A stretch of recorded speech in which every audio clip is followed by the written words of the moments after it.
weeks we got on there. Okay. Hi, everybody. Thanks for attending in person or online. This will be recorded. I encourage everybody to review it. Be ready for questions. We will not be taking questions or comments today. This is just for the board discussion as we complete the budget. And owners will have a chance to comment or ask questions next Tuesday as well as next Friday. That was sent out in an email from Gary Prisby. So I'd like to start the meeting by going to John Niebling, our secretary, to confirm quorum. We don't need to do that. This is, the quorum's not necessary for this type of Okay, meeting. This is important. all right, then, thank you, John. Yeah, I know. I'm relying on you guys to work me through these formalities. Well, Okay. pardon me, and it's not a question, but would you just mind introducing yourself? Not everyone knows everyone here. Oh, hi, I'm Stacy Lanius. I'm president of the board.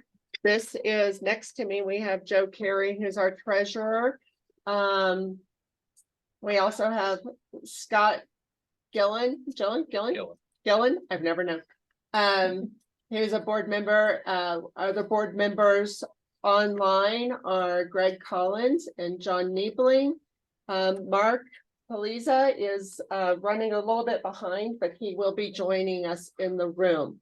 The people who have worked very hard heading into this meeting are Elisa, our accountant, and Joe. And I'm going to pass the baton to Joe now to start the workshop. Okay, good morning, everybody. So this budget workshop is something we have done for the last many years prior to the board meeting at which the budget is formally approved.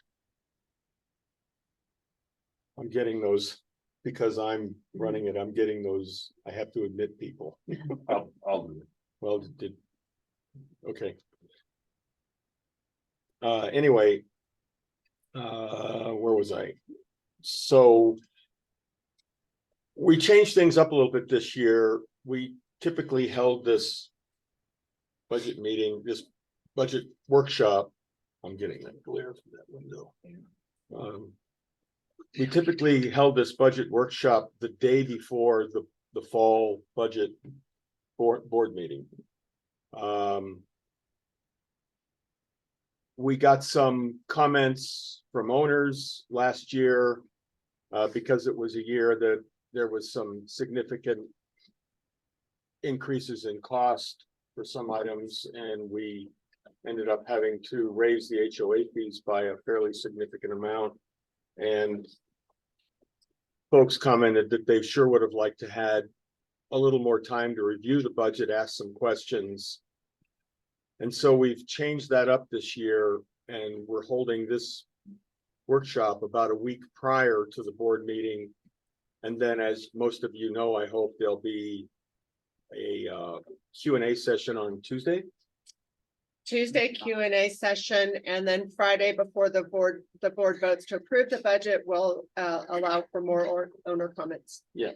So we built in more time for owner comments and input. And so we hope that helps at least in making sure that everyone who wants to can understand what's in the budget better by the time the board meeting comes around and they're not surprised. So a little bit of what you're looking at is a workbook.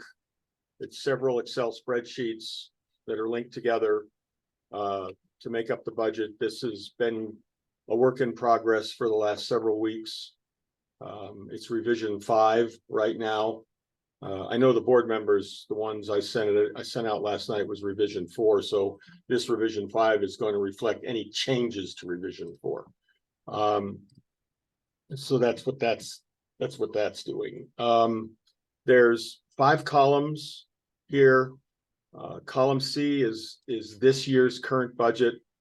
Column D is the amount of either revenue or expenses that have been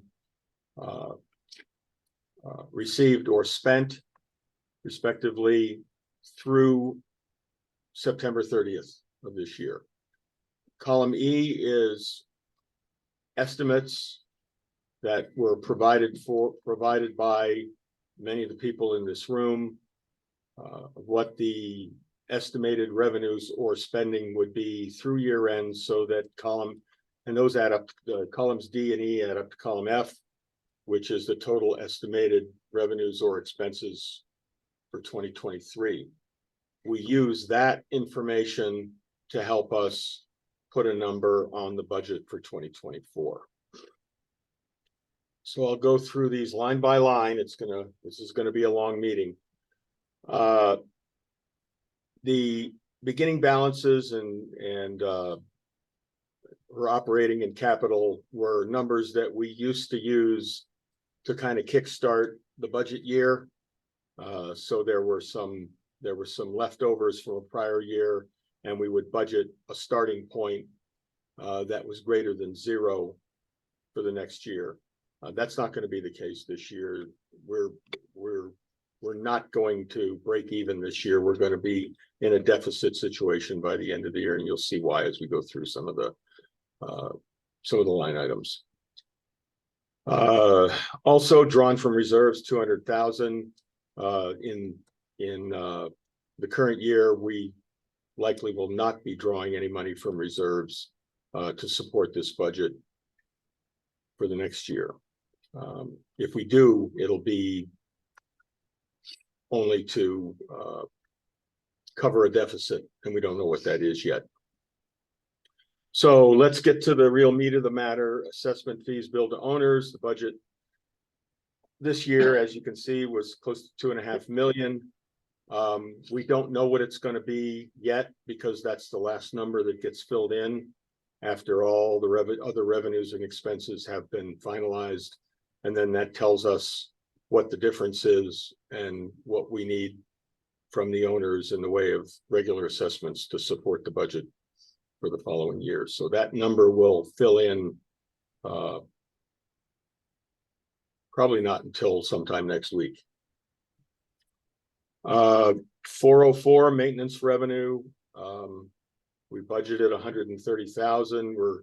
We're only going to receive about 110,000.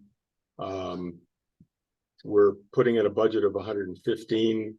This number may change because we're in discussions with BHP regarding what items are actually billed to owners and third parties. We suspect that maybe there's some things that haven't been billed that should be. So we'll be looking at that a little bit further before this is finalized. Joe, Yes. we were just also discussing raising the rate that Tucko charges. So Yes. that 115 could Right. go up. Right. For discussion by the board, we currently charge $65 an hour. It's been suggested that we up that to $70 or $75 an hour. I think we should up it to 75 an hour. Anybody who comes from Durango and makes a service call, you can't get one that cheap.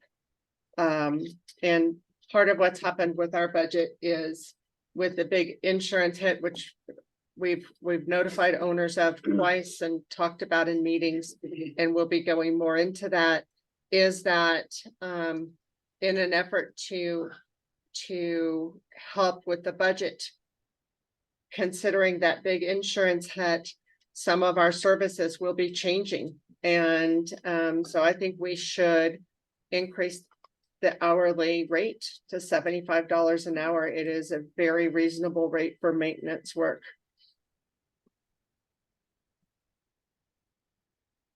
Anybody else on the board got any ideas on that? I agree. I'm good with it. I chimed in earlier. So we'll, I might add that $75 an hour, or if it's a maintenance item that we have to call someone and it's more than $75 an hour, that direct cost has to be passed on. that's another discussion, is it not? we'll probably dive more into that in operations, how Yeah. that's being Yeah. done, but. So this would be good. Can somebody do a quick calculation, figure out what the percentage increase from 65 to 75 is, so we can up that number, up that budget number? It is a About 15. 15% increase. Joe. I'm being asked if you can enlarge that without losing anything. Or I know. you're gonna lose things. I mean, I'm already losing some of the comments on the right side. Yeah. I mean. Yeah, I mean, If you wrap the text. You can reduce the column on the right. So. Yeah, but then you'll have to.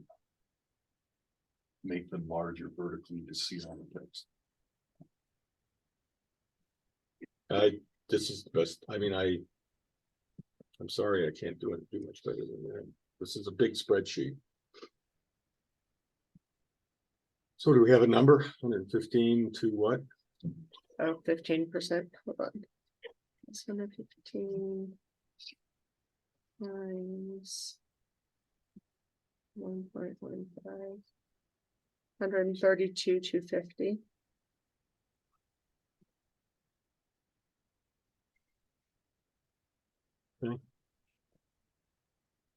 Owner storage unit rental, we had some discussion on this. The budget last year was 42,000, we actually expect to receive about 41,000. We're gonna raise this rate from $12 per square foot per year to $15 per square foot per year. I think it was reported that the range for storage, for this type of storage locally, is anywhere from $14 to $16, I think it was. So we're pegging it just $1 below that. And this 52,500 budget reflects that increase.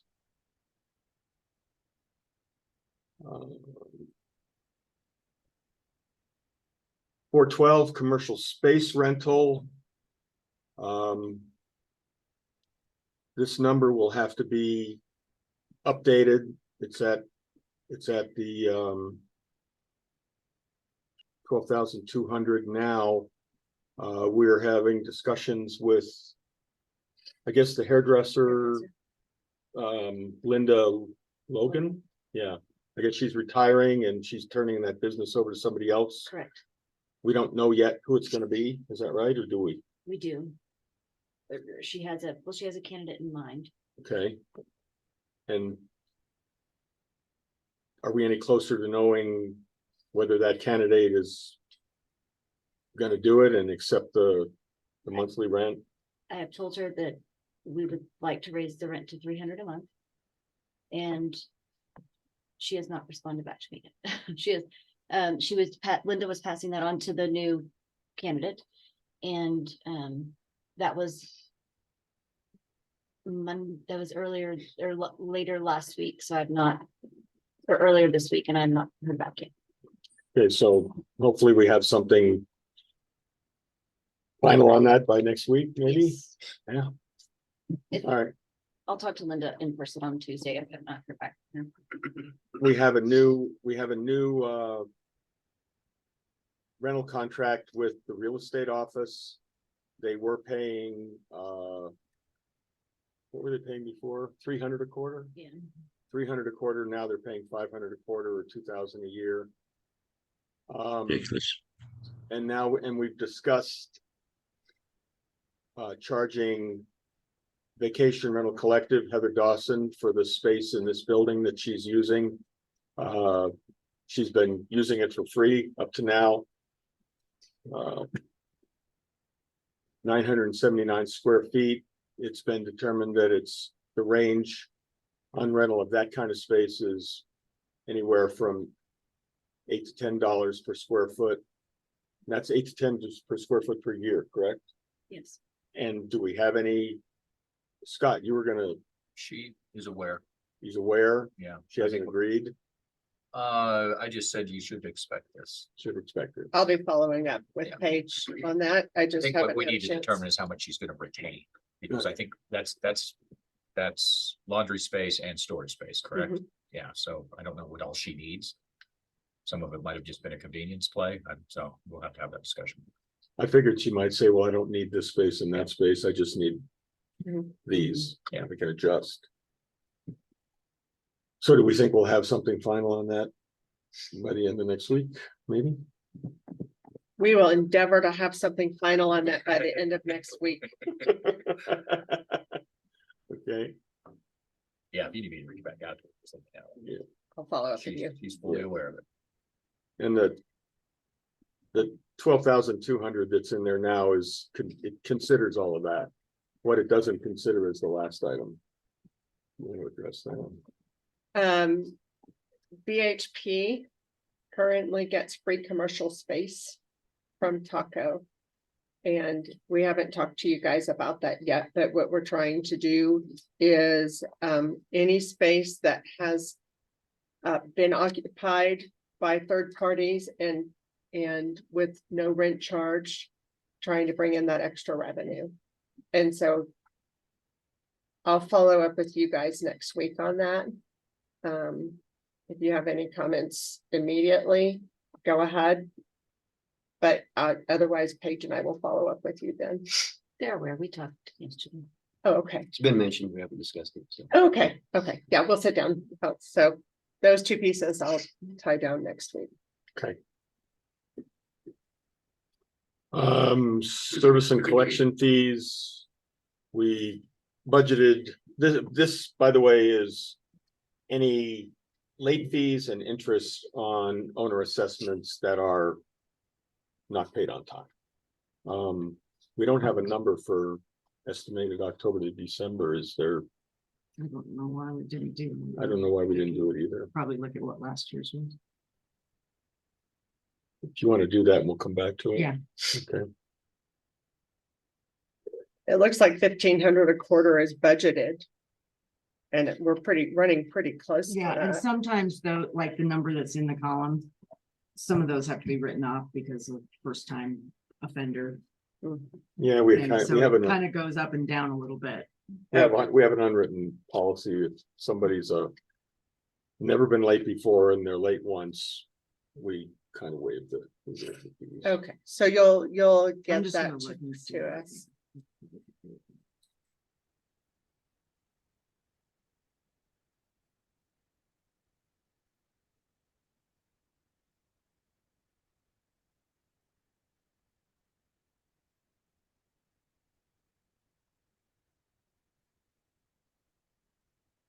It was 3,000. You know, October, November, December. Last year, It was 3,000 last year. in those 3 months, yeah.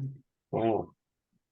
Is there some reason Some of why? those probably, well, there was someone who. This is cash basis, yeah. So maybe a conservative would be 2,000, but is it gonna be more this year? Folks paying late.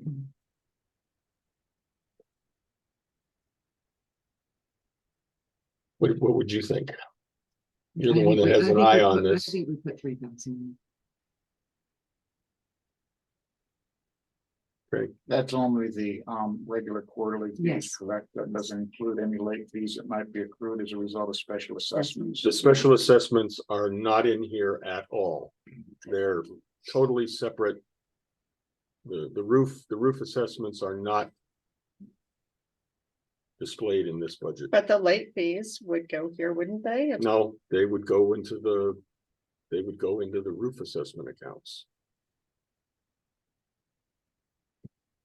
Right? Yeah. That's where I'm putting them. I don't That's know where we'd I want always put And then when we get to the end of the project, if that means there's a balance in the account, then we have to decide how to dispose of that money.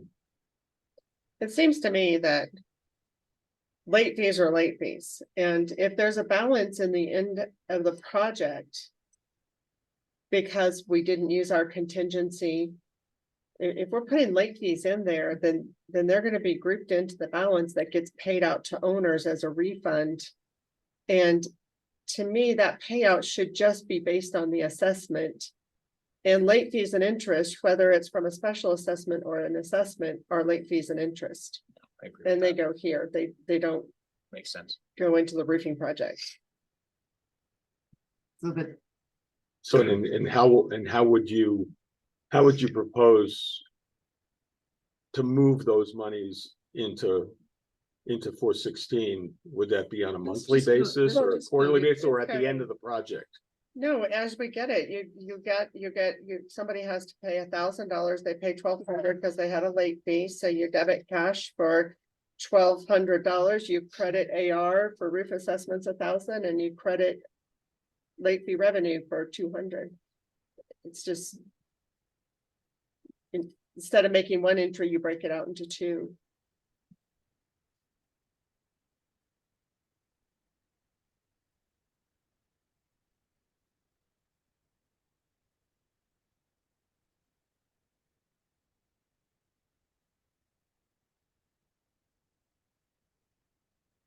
That's doable for you?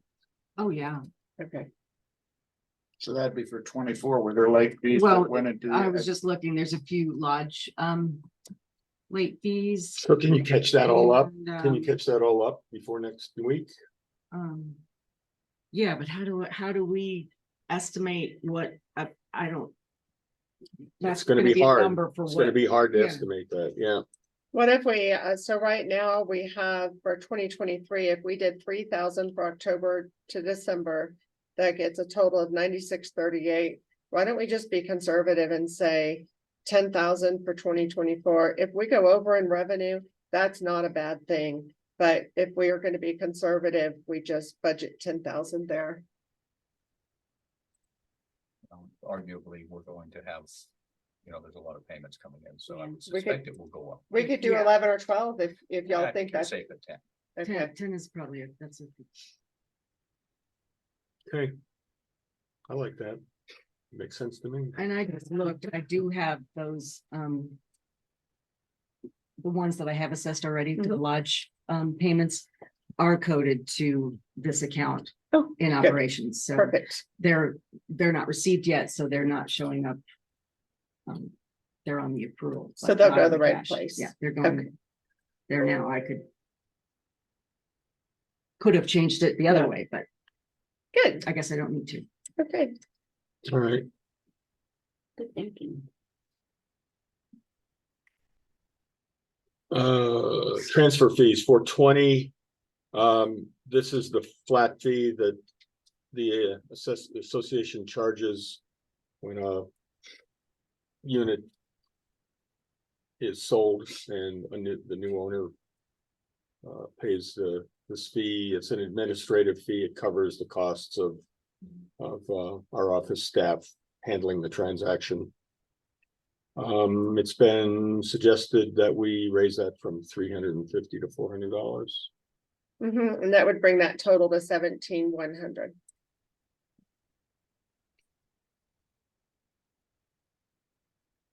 How many, is that still 40 closings estimated? How many closings? If it's 40 No, I 40 just- closing, then that's 40 closings. 16,000. Oh, but that's 40 clothing. Okay, I just did a percent increase. Yeah, Yeah, I mean, we had that number wasn't correct for 350. it's hard, Oh, okay. it's hard to tell what, And that's another thing.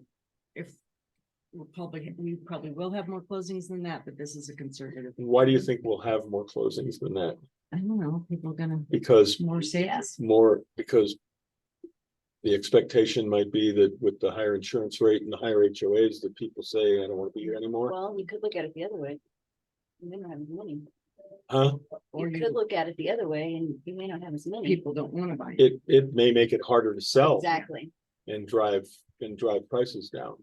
Let's go with 16 and 40, like 40 sales at 400. 40 is actually, 16,000. I mean, what have we been averaging, Gary? Yeah. About 50 to 55 a year? Between 50 and 55 a year for Okay. 4 years. Yeah. That's a good And conservative. This year, we're close to 40 now. 16,000. 16. Mhm.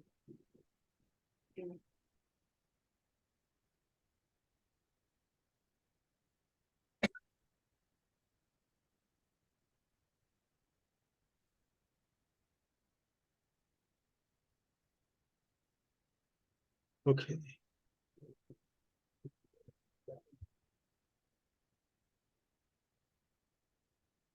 All right. The rest of these are pretty simple. Laundry machine income, it's been pretty steady. We're leaving that where it is. Vending machines. This is the Coke machines, and I think that's all it is. That's really. all it is. Yeah. That's been pretty steady. Miscellaneous income, I think this page, this is just from the From leftover merchandise. Yeah. That we have, that we sell here and there, logoed merchandise. correct. Okay. And then two new revenue items. It's anticipated with the rest of the changes in how we manage this place, that you'll see later on in the expense lines.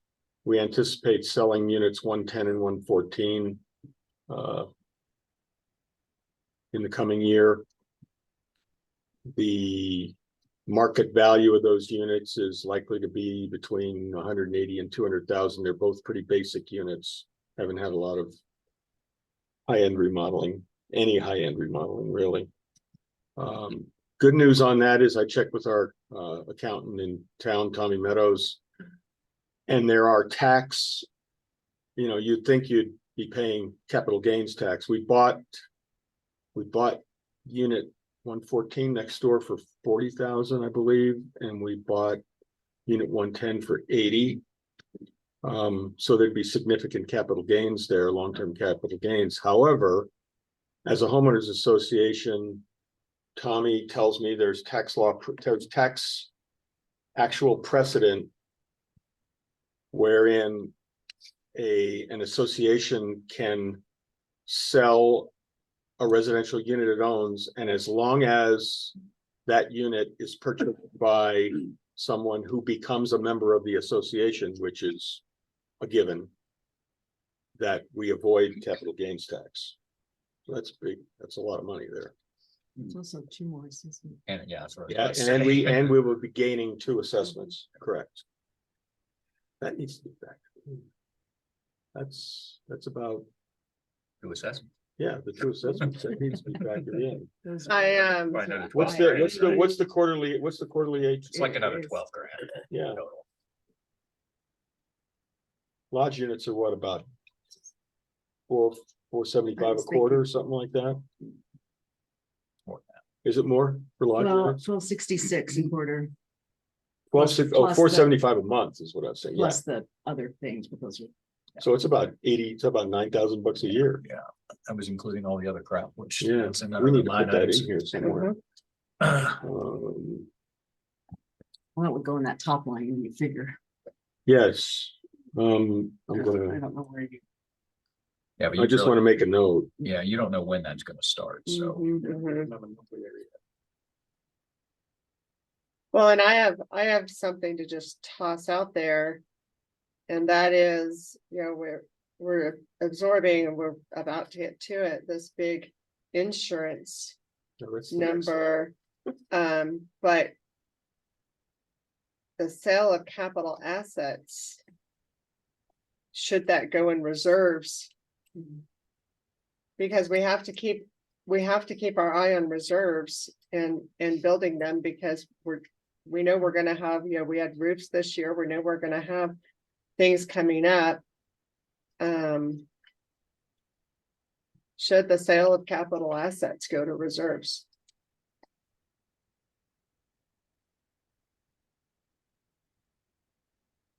If that goes directly to reserves, then, It doesn't go on this page. well. I think- Enough, but that's not what I was gonna say. Then that means that line 400 is gonna go up considerably. I know, I just questioned the ongoing practice of plugging the budget with reserves, and I need to read more about reserves. I will acknowledge that, but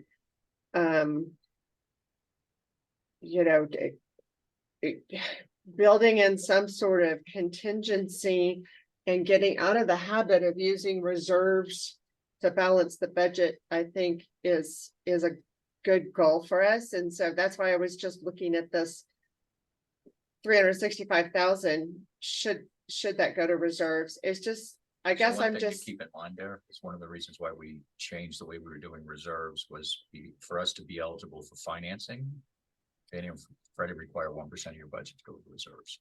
okay, So we've been trying to get as close to that number as we can get to, uh-huh, so that, you know, we can represent that. 1%. Yeah.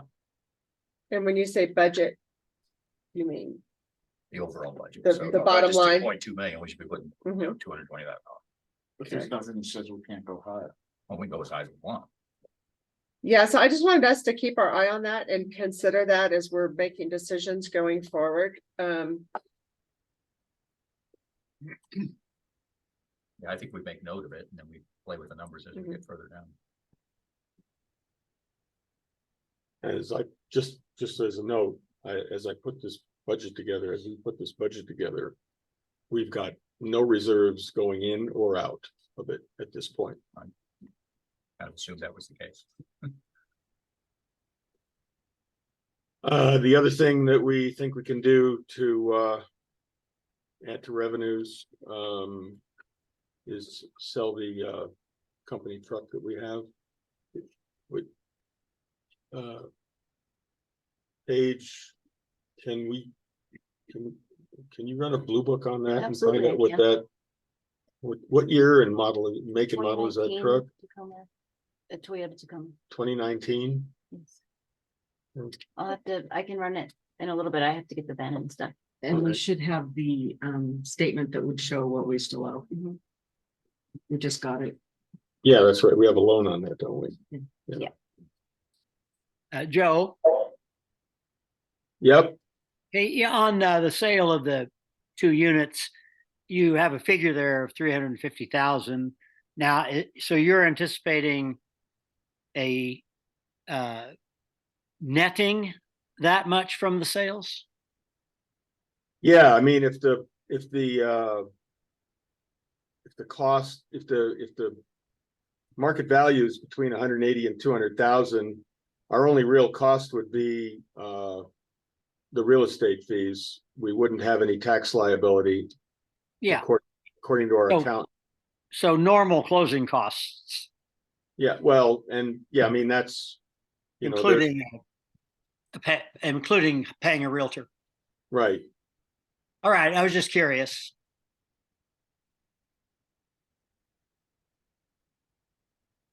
If that number doesn't look right to anyone, that's, That is a discussion we might want to have with the realtor too. Talk That's about true. How we I thought about that. compensate her. Yep. Because we don't necessarily have to agree to the full 6%. That's a good point. Yeah, I thought about that. It's not like she's working for the listings. Mhm. Okay, so that's revenue. You'll notice the 2023 total revenue budget is considerably higher than the 2024, but that's because we haven't put anything in the 400 account yet, which is a big number. So moving on to administrative expenses. 501 insurance, big subject this year. You want to summarize or do you want me to do it? Well, I want Joe to summarize, but I want to recognize Joe for all of his hard work. I think he has earned an honorary license in this field. He's taught me so much about insurance and acronyms and everything that we've learned, and I can talk a really good talk in this game too now. But Joe has worked ceaselessly to very creatively help problem solve this for us, and the number you see is actually a huge win. So now I'll hand it back to Joe. So we were notified, That's a big, huge win. Yeah. so we were notified in June that our current insurance carrier, American Family Insurance, was getting out of the business of insuring HOAs in Colorado and I guess other places as well. And they wouldn't be renewing us. So we were forced to start looking around.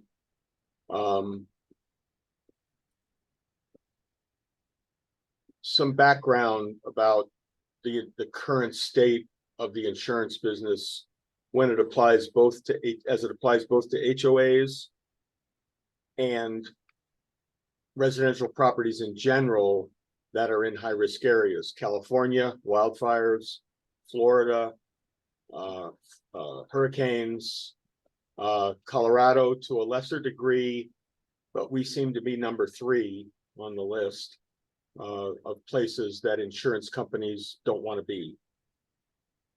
There's basically 3 levels of insurance carriers: standard lines, standard markets. These are household names: American Family, State Farm, Farmers, companies you all know.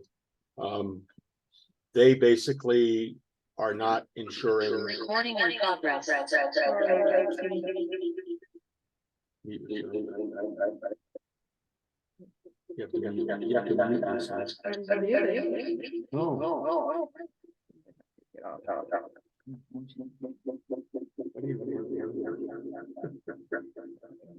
just wanted to see who all was attending. Oh, I see. So where was I?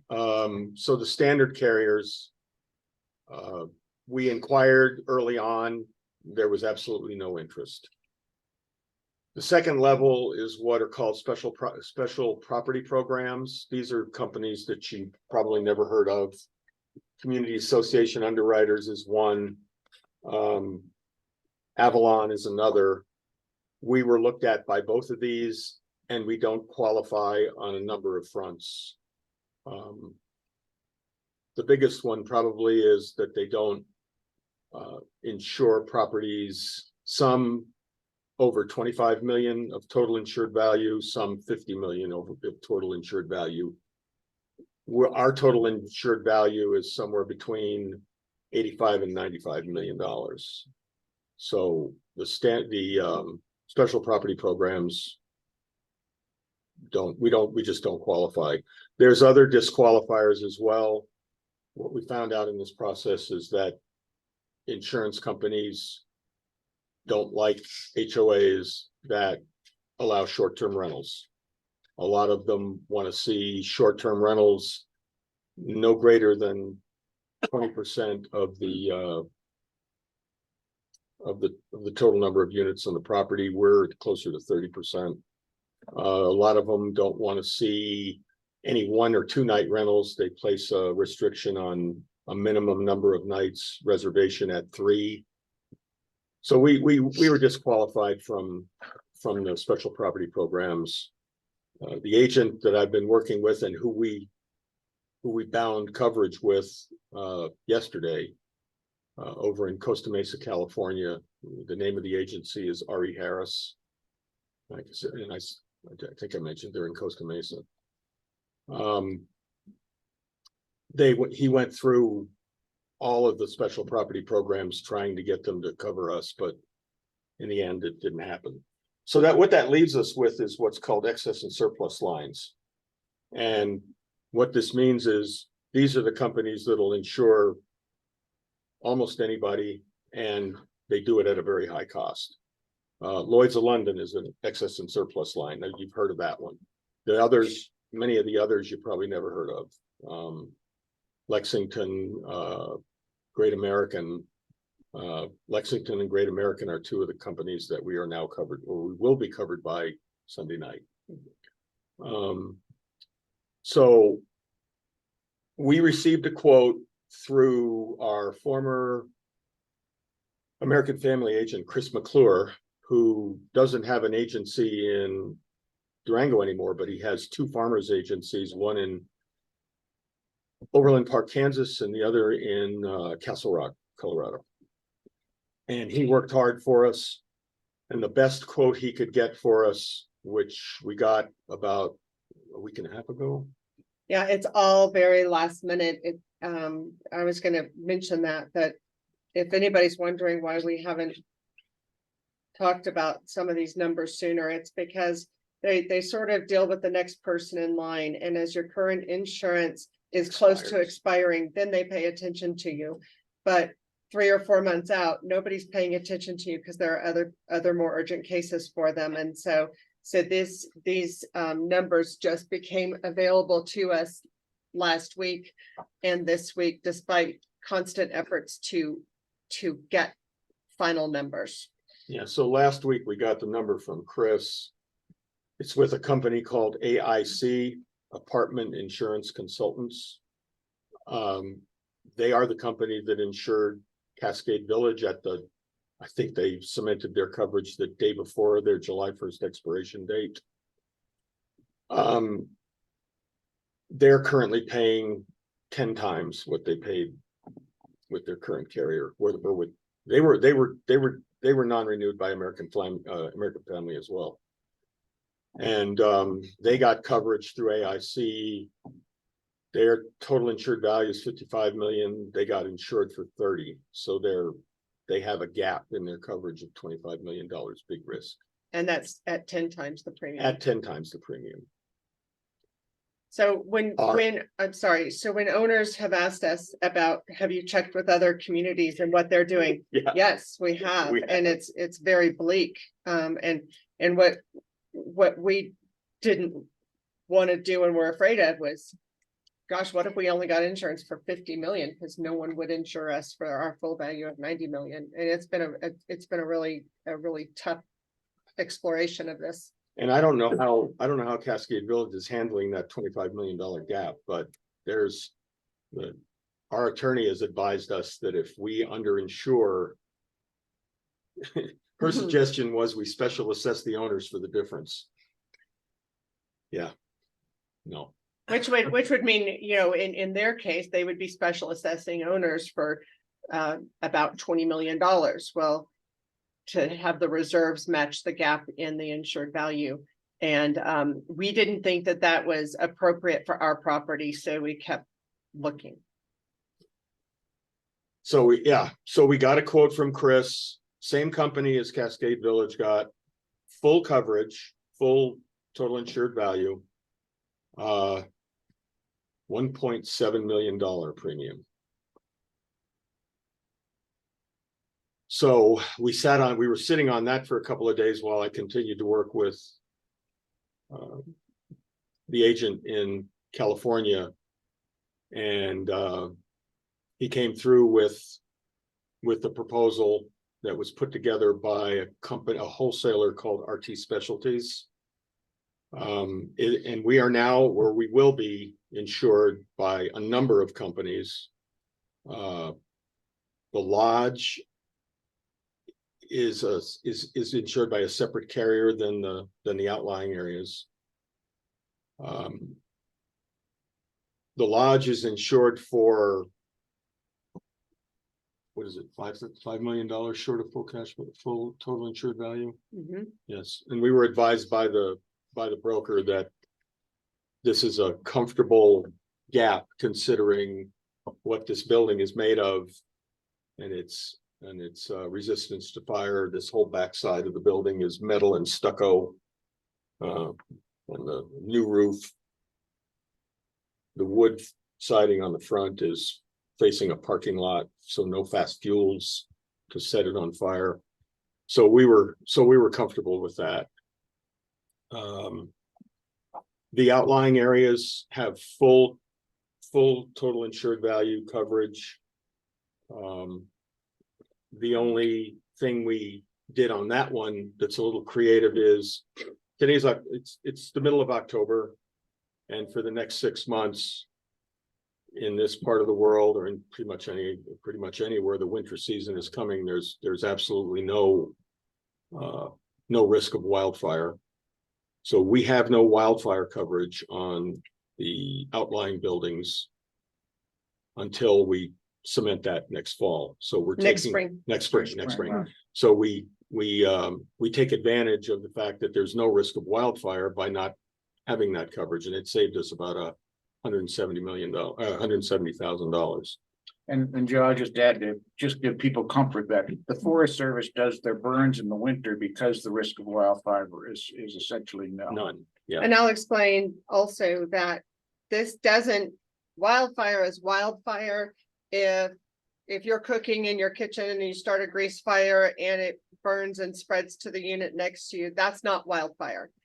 And that's property insurance, and you're covered for that. This is specifically coverage for the fire, like the 416 fire in 2018. It's if this, all of this brush out here caught fire. That's, you know, and we were engulfed. That's a wildfire. What's not a wildfire is also if there's a fire 3 miles from here across the highway and a burning ember floats down and starts a fire over here, that's not considered wildfire. We would be covered for that. Just to make sure that if anybody has concerns about waiting till April, I have sent an email to the fire marshal to inquire about the history of wildfires in our zone between November and April, and everything I've been able to get my hands on, there's 0. And so the outlying complex wildfire insurance policy will be added this spring, and it is included in the budget number of 970,000. So you see the budget number up there, it's 970,000. Our current policy is 700 and something thousand. And we added the wildfire coverage for the outlying buildings to start in April. So that 970 is the quote that I saw, you know, the detailed quote plus the wildfire that's added. Plus carrying charges to finance the property coverage. Is that a full year or is that 6 months? That's full year. I know we had some discussion around a possible 6 months reset at March, but I think that was either carry. Well, that's the other thing. This policy, there's a talk about acronyms and things you learn. There's a thing called MEP, minimum earned premium. And insurance companies will put in the fine print that if the minimum earned premium is 50% or 75% or whatever it is, if you take out a policy and then, you know, you with a look towards, well, I'm only going to keep this for 4, 5, 6 months, and then I'm going to cancel it because I can find something better. The minimum earned premium requires you to pay, if it's 50%, then you're paying half the premium up front. And not up front, you're paying half, you're obligated to pay half of the premium. You don't get So it back. If you cancel, like for instance, we're financing our property coverage. Our property coverage is the biggest part of that. The property coverage totals what, about $690,000, Yeah. $690,000. But we don't have $690,000 to plunk down right now. We have to pay 10% down, and then we're financing the rest. We're doing monthly payments. So if you were making those monthly payments and the MEP on this particular insurance policy was 50%, and you were 4 months in and you said, well, I'm going to cancel this, you'd still be required to pay 50% of that premium. So Our MEP on this policy is 25%. So we're on the hook for at least a quarter of it, which we don't expect that to be an issue at all. however, I will say that for us, this is, you know, not only is it a huge victory compared to the only other opportunity we had, which was 1.7 million. And to get so creative to layer insurance companies and policies to bring down that premium, that's great. But we look at this as a stopgap. We will catch our breaths and we will continue to work the insurance market. And we are obligated for 3 months of this premium. If we cancel after that, we get a refund of anything that we paid, or our financing agreement is discharged, but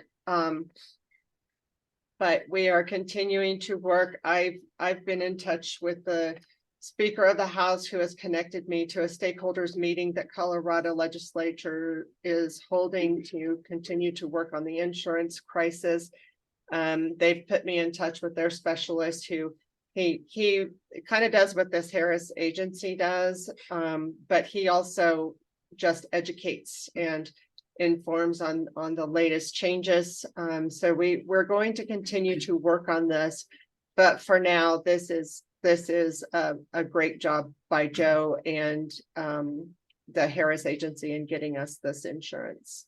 Yeah, I might add to that, that this has federal attention as well. I mean, I was on a housing policy council call yesterday, and there's proposed legislation that they're trying to get in, because this problem isn't just specific. to Federal us. legislation or state? Well, federal legislation to try to figure out how to solve for the insurance issues in the states that are having Mhm. problems. And they're California, they're Florida. looking primarily at California and Florida, I imagine. No, they're looking across the board because it's keeping people from getting into houses too. Yeah, well, that's true. That's too. Yeah. True, yeah. We've been a very And good, it's forcing people out of houses, which is Right. another Yeah. big concern is, people can't afford their insurance and are self-insuring, and that just, eventually hits the GSEs at some point when they end up in foreclosure. Mhm. And it's not the first Fed insurance issue where it's been big enough where the feds had to intervene and get involved. Nuclear power plants are one that, right there. There wouldn't be any if it wasn't for Fed intervention with insurance.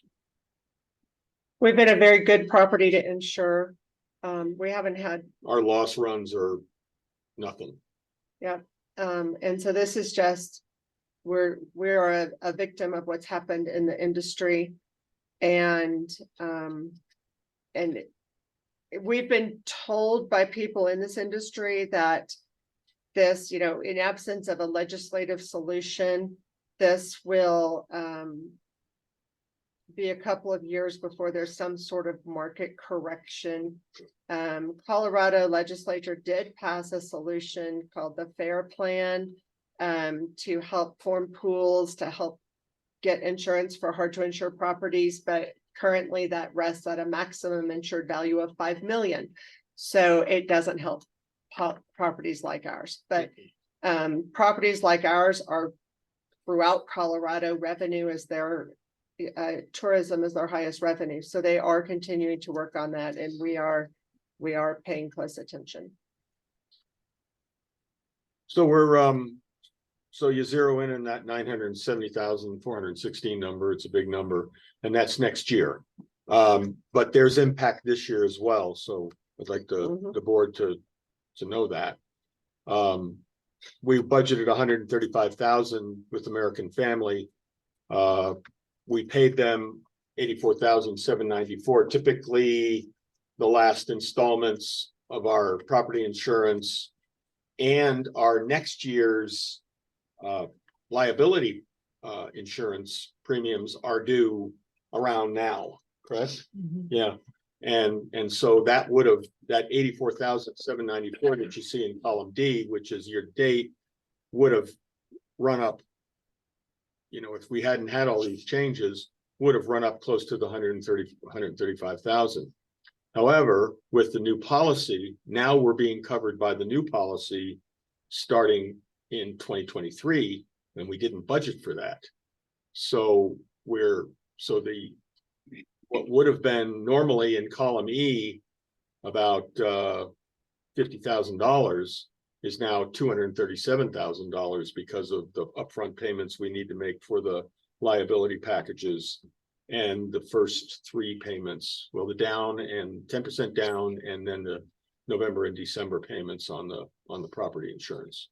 Did we say our policy, our American Family policy expires on October 15th? October And that's 15th. why we're having to pay. Our policy is not on a calendar year. Right. So these costs are it's gonna flow from 23 and 2024. So again, we bound coverage with the R.E. Harris agency yesterday. It'll become effective 12:01 on Sunday or on Sunday morning. And Joe, that finance charge, that's the charge to the agent, to The agent. company. We're financing it. Through the It's agent. being financed through a third party, but it's being provided by the agency. We make our payments to the agency. Yeah, Elisa's got to get wrapped in on this. There's certain parts of this insurance that get paid directly to RE Harris. Some get paid directly to the carriers, some of the liability stuff. I think Travelers is Travelers is our general liability. Okay. Yeah. So there you got a household name in there, right? Yeah. So anybody on the board got any questions? Something I didn't cover on the insurance? So just one other point. So let's say conceptually, we had to live with the $1.7 million number that was maybe a week old. That would have carried finance charges that would have probably brought that bottom line. Likely, we didn't dig into We the, didn't we dig didn't into it, dig but I'm into the saying- details on that, but likely, yes. But whereas this one was 7 point something, we ended up having to pay 9. That 2.7 probably, or 1.7 would have probably been over $2 million with finance charges, et cetera. It could easily be. I mean, Just the bigger the bigger the basis number, the No, I just wanted to make that point. principal, yeah. Joe, let me make sure I understand. So we had been paying a premium of 135,000 per year. Yes, And of course, we've checked with our neighbors, et cetera. But this new figure, it's kind of ironic that we are glad about the 970,000. But that appears to be about a 7-fold increase. Is that correct? if you do the simple math, I guess it looks like that, doesn't it? Yeah.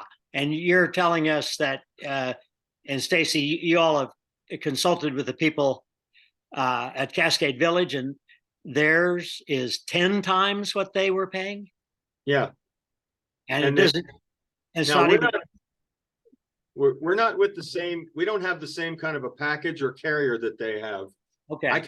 The carrier they have, AIC, I consider to be one of the most extreme excess and surplus lines carrier. They'll insure you when nobody else will. Okay. And, Well, and so they're paying for that. Well, and they're 10X, yet they didn't receive, they were way short on what their. TEDx on 60% of their value. 60% of their TIV. So Yeah. had they wanted to go up closer to us at 90% or where Yeah. we are, Now, they would have been 15X. see now there's mitigating factors all over the place. Something I didn't mention, there's brush scores, fire risk scores. These have all been calculated. I only know this secondhand, so I don't know it. I don't know if it's a fact, but I was talking to the property manager up at Cascade a couple of months ago, 3 months ago, and he said their brush scores on a scale of 0 to 100 were in the 90 plus range. And higher is bad. Higher is bad, yes. Okay. So they paid for that too. Our brush scores, and I'm just when I'm sharing my screen here, I can't bring up other documents because it'll mess it up. But anyway, I believe our brush scores were between 55 and 70, low 70s. I see. High Point was the lowest at 55. The Lodge was 70, 65, 70. Gamble Oak was 65, 70. Pinecone was the worst at 72 or 74, somewhere around there, but considerably lower than Cascade Village at 90. Yeah, We so have- we're averaging around 65 or 70 score compared to their 90. Yeah, Okay. Well, that could explain somewhat the cost difference. Yep, Yeah. Okay, well, thank you. sure. And we did, I've gotten so many emails from owners with helpful suggestions, and thank you for those. And just to let you know, we did cover everything under the sun in our discussions and negotiations, including our new roofs, which are very helpful to the, to the process, fire scores, different deductibles. Yeah, yes, we had very, very informed conversations. Yeah, and would it be fair to assume that we will probably have an increased deductible Oh, yeah, it's 100,000, as opposed to, And up from 10. okay.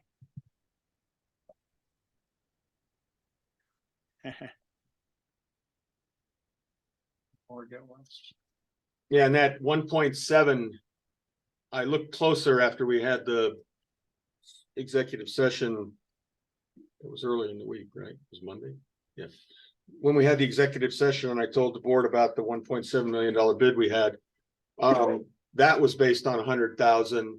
We could have lowered that premium a little bit by taking a $250,000 or a $500,000 deductible, but not by a lot. I've been told the folks in Florida now are having to take 25% of their value as deductible. Yeah, a lot of homeowners policies have gone away from fixed deductibles. Just, standard residential policies. They've gone to a percentage of the value as the deductible.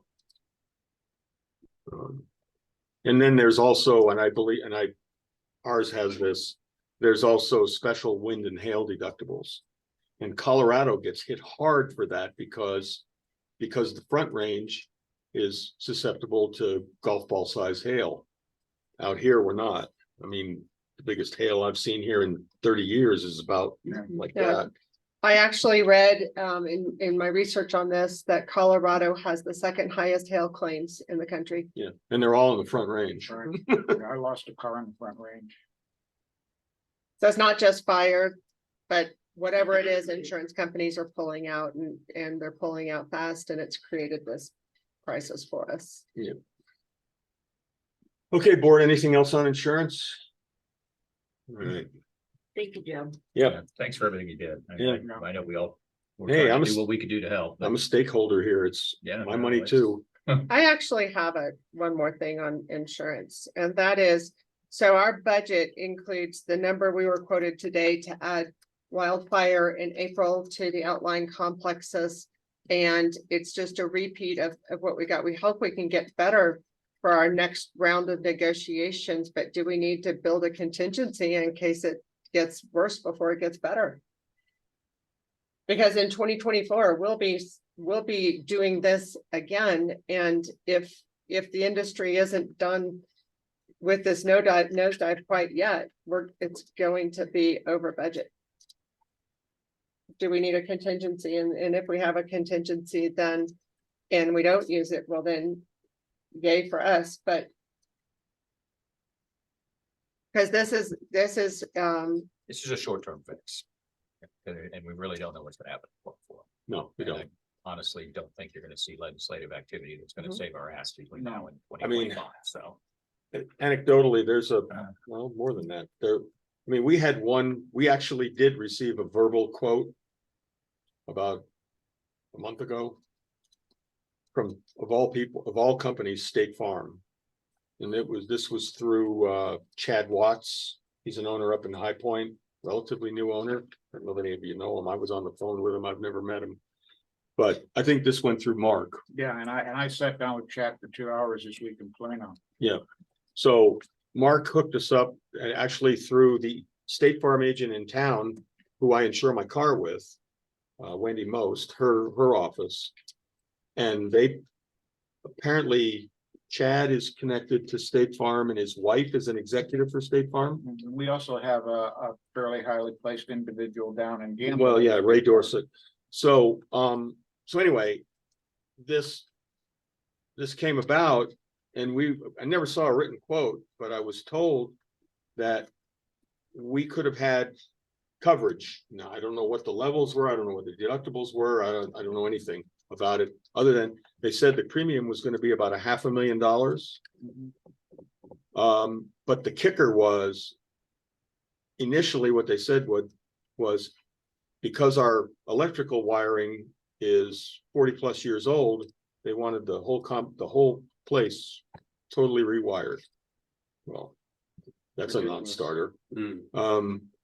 But then I think we've come to find out that what that really meant was they want the electrical systems certified as being valid, right?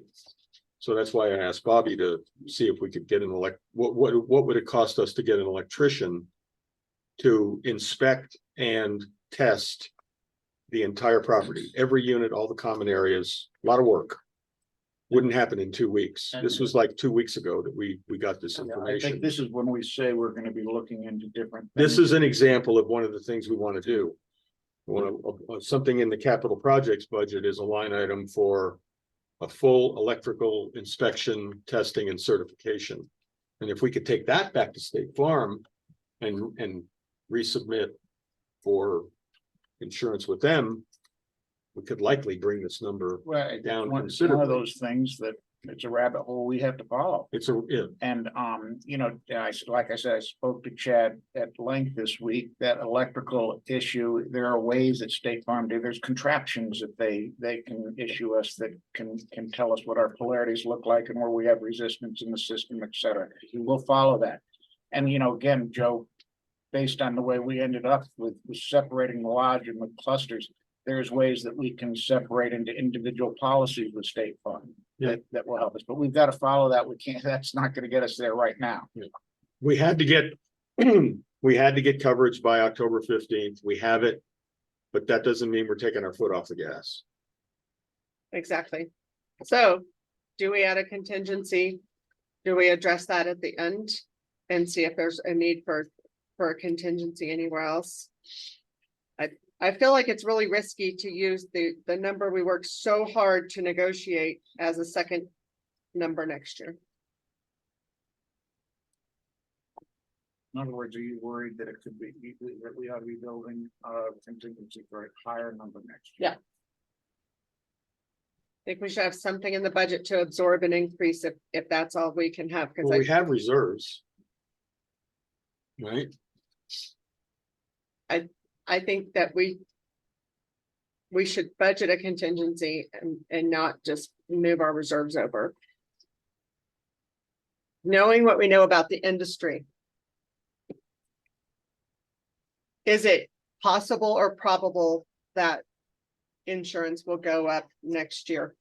We don't know. We don't have any idea. I think it's probable, but my suggestion is we get through this exercise and then talk about that at the end. Talk about that at the end. Let's do that. We got a lot more worksheets to get through.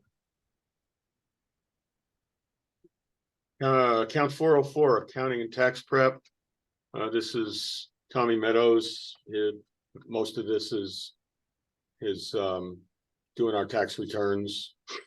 And then a little bit extra added in there for the times when we ask him for advice, like I did on the unit sales. Assessment fees uncollectible. This is we used to put $10,000 here and we never, I think we had some write-offs over the years. We haven't had a write-off in a long time. I mean, what's your sense of how the roof assessments are coming in? Does it look like a normal flow yet, or you really don't know yet? Because I don't know. they're not This due. is- They're not due until day after tomorrow. Right.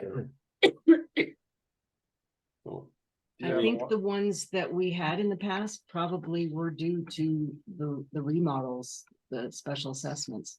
Seems like someone in High Point had to, So what are you thinking, that we might have to be filing liens and that kind of thing? like that might Well, be a- it's just when we eventually get to the point where we finally write off, we know we're not gonna get the money. This was, like Elisa said, this was on the exterior remodel up in High Point. And one owner never paid it. And we filed a judgment, which is, I always say, filing a judgment is easy, getting paid is hard. And Yeah, but and we never got paid. values So, are up. I mean, there's a lot of equity in a lot of these. well, units, so- see, and that's what most of those, most upside down situations with owners are solved when they sell. That's 95% are resolved that Yeah, way. and on the other side of that is this wouldn't really happen. They wouldn't really be non-payment until 2025 In full, in full. In Yeah, full. so do we call that, do we wait until then to figure out what the possibilities are, because we wouldn't write it off I until mean, we'll probably 25? know by, We'll have a different number. we'll by next probably week. know by the end of this year, because we've got another, when's the next assessment due? Not till March. Oh, March. Yeah, but I mean, I think you might have some semblance of a percentage as of Monday. Right. Yeah, well, or end of Ooh, next the week, month. end of the month, Also, Yeah. yeah. end of the month, because there's always lagging payments. Yeah, I We, get it. we know that. I think that since it is a total assessment due in 2025, but we have a schedule of installments Oh, due. yeah. And they are past due if they are not paid on time, Mhm. and we treat them as such, Mhm. so that if we do have to get a lien, then that amount is considered past due. Mhm. But not necessarily written off. No, that's No, not but even close to No, being written yeah, off. moment, yeah. But again, how things are going, I imagine you have a lot of automatic withdrawals that will hit on Sunday, is that right? We've accounted for those, yeah. And through the mail today, Mhm. And I Checks sent will out show up. reminders yesterday and I got about 20 responses. Some were add me to ACH, others were the checks in the mail. So by the end of the month, we should know, because that allows for mail. I say we leave it. Yep. Legal fees and consulting, our attorney has, agreed to hold his hourly rate at the current rate, even though he tells me, that he charges his other HOA customers, $3.75 an hour. We're at $3.40, so I guess we get some favored nation status. Your favorite nation. Whatever we can get. Yeah, I question whether we budgeted 12. We're only spending about You 3,000 didn't this add year. anything. There is a bill. I sent you that bill that we got just recently. And, I didn't see it. so we don't have any number in there. Well, the 477 is consequently, when I asked Ken Golden about this, about, getting a new engagement letter and what the rate would be. He said, we haven't been charging you $3.40 an hour this year. Our invoice generation system wasn't updated, so we'd still been charging you $3.10. Mhm. So I said, well, tell me what the difference is and we'll pay it. So that's what that $477 is. So you say that there's more to that? Oh, you put 477. That's what we owe Ken that's what we owe Golden and Lander you for the gap in the Oh, hourly okay. charge through. They're gonna add that? Yeah, I They're told him gonna- to, okay. yeah. Well, we just got a bill for Right. 1428 for September. Oh, okay, That we need to pay, that I'll pay today or tomorrow. okay, so 1428. Plus, and then are we gonna have more Well, are we? bills? I don't know what's going on. It's well, that was 1905. probably. Well, I'm November, gonna have, December, I just got the new contract for the contract proposal for the Ting internet, Mhm, CedarNet. We're not Cedar Networks anymore. We're gonna be Ting. mhm. And I gotta look through that and then ask Ken to review it. So he's gonna have some time reviewing that. Well, and you've got, if you put 1428, you're only up to 4,000 and we've put 6,000 in your budget. So maybe the November, December doesn't matter unless you think we're gonna have. You probably already thought about what the cost will be for 24. Well, I haven't. 6,000. The only thing that bothers me for 24 is if we have a significant number of Liens and. liens Yeah. to file because of unpaid special assessments, Uh-huh, that's Christina's hours, uh-huh. So, what did you say that But we passed that cost on It was in the. um, 1905. we do? eventually. It's added, she added it, nineteen It's oh added to five. the end. What is it? She just added it, 1905. Is the total, but of mine plus yours, That takes us through October. yes. So then we got November and December. So let's throw a swag number at November and December. Another 1,500.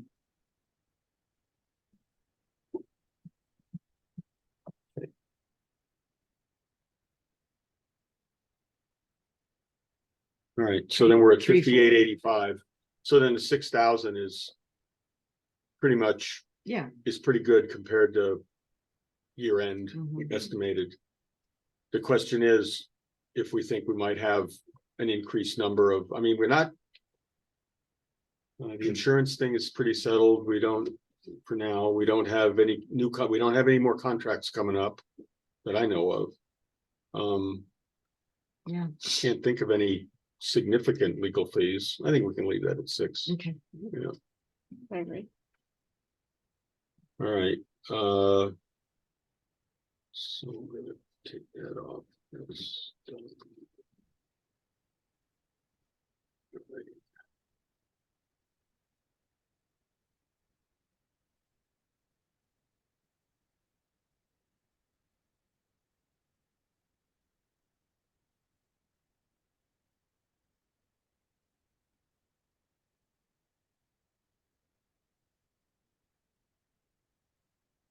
Okay,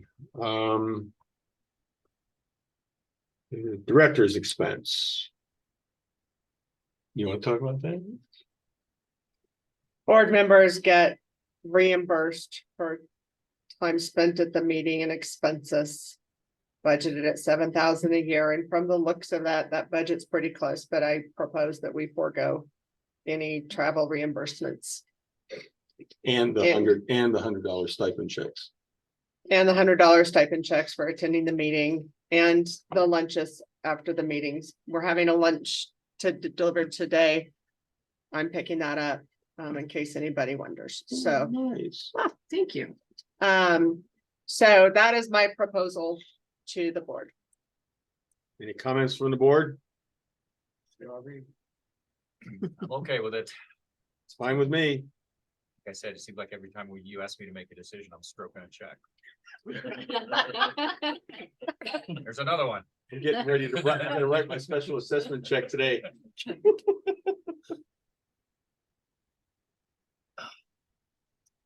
All right, good enough. We move on. Auditing and consulting fees, you said, Lisa, you said Frederick Zink came back and said Same. the cost would be about the same? Yep. Okay.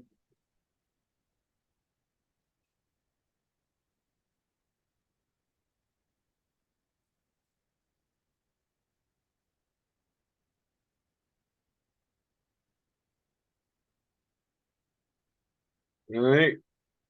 Annual meeting. We brought the cost, the budget was based on what I thought was excessive cost for food and beverage that we had at the 2022 annual meeting. And the good news was we had the Cliffside Restaurant open, and I think the guys, is it BHP or Cliffside or a combination of both Cliffside. or whatever it is? Cliffside. Cliffside did us a much better deal on food and beverage, and they did a good job. So we're able to roll those costs down. The question I have is, that's $8,000 in costs for basically social events. Do we That want to not keep, everybody gets a. then not everybody gets benefit from, do we want to keep doing that? Is it, Or is it in the bylaws that we have?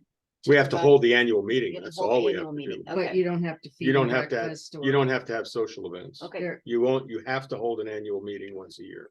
What if we do a ticket basis, advertise ahead of time, and if people want to participate? Yeah. In golf or the dinner after the golf tournament, golf I'm is not a garage. golfer. The golf pays. Right, but there's the dinner afterwards, or there's the, what is it, you guys? Sorry, I'm not a golfer, do beforehand where there was a social thing where the teams were selected. So if people want to participate in that, we have a a price of participation. So I also had someone approach me Mm. at the owners meeting, John Mills. Mhm. who Yeah. was with, John Mills is Edward Jones. he's our Edward Jones representative and he handles our Mhm. investments in our reserves. He said he would also like to Sponsor. sponsor us in That's what I doing was just gonna this. suggest, is maybe we go Next year. to, the Realtor group. Yep. We go to some folks and see if we can pick up some sponsorships. And then Yep, some golf tournament underwriting. would be easy on that. Back in the day, DMR sponsored our annual meeting,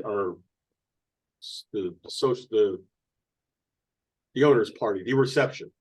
They sponsored that to the tune of $5,000. He wanted to sponsor Years the ago. owners reception. Did he? Mhm. Nice. I don't know, I think we To need what to pursue extent? that. but Every golf tournament, look at all through the Mhm. summer, these golf tournaments that are sponsored by various groups and they get their names. Who's gonna take the lead on that? I'll be happy to, but Okay. if you want me to. One thing we could do, to your point, I mean.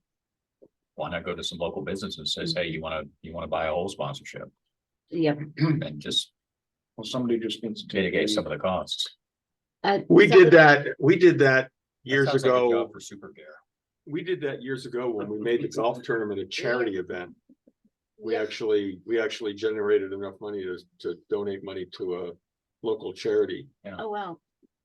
country And- kids with cancer. Oh, cool. They were a charity that provided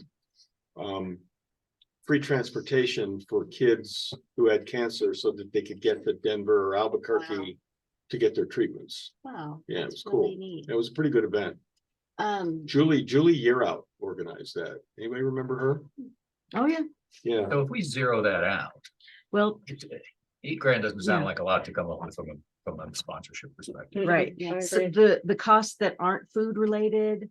are yeah, about we've got to cover those. 600, it's about $600. You've got about $450 for the ballot counter person.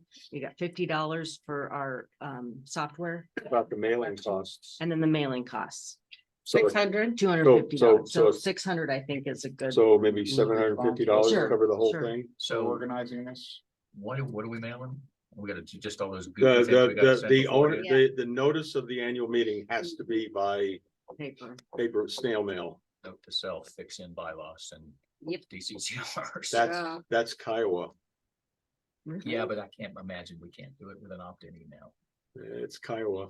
It's not I a bill, would- like, it's not a bill or a statement I don't get today that I don't have an opt-in email. It's But I- Kiowa. I get it, I get it, but I think we should have Christina look into it. I know that Sotheby's, they jump all, anytime that we ask them to do, sponsorships like with the Perk ski day, they'll be more than happy to. Ski day, all you had to do is Yep. suggest it to them and they say. we're there. Exactly. They'll be happy to do something too. So we can ask people.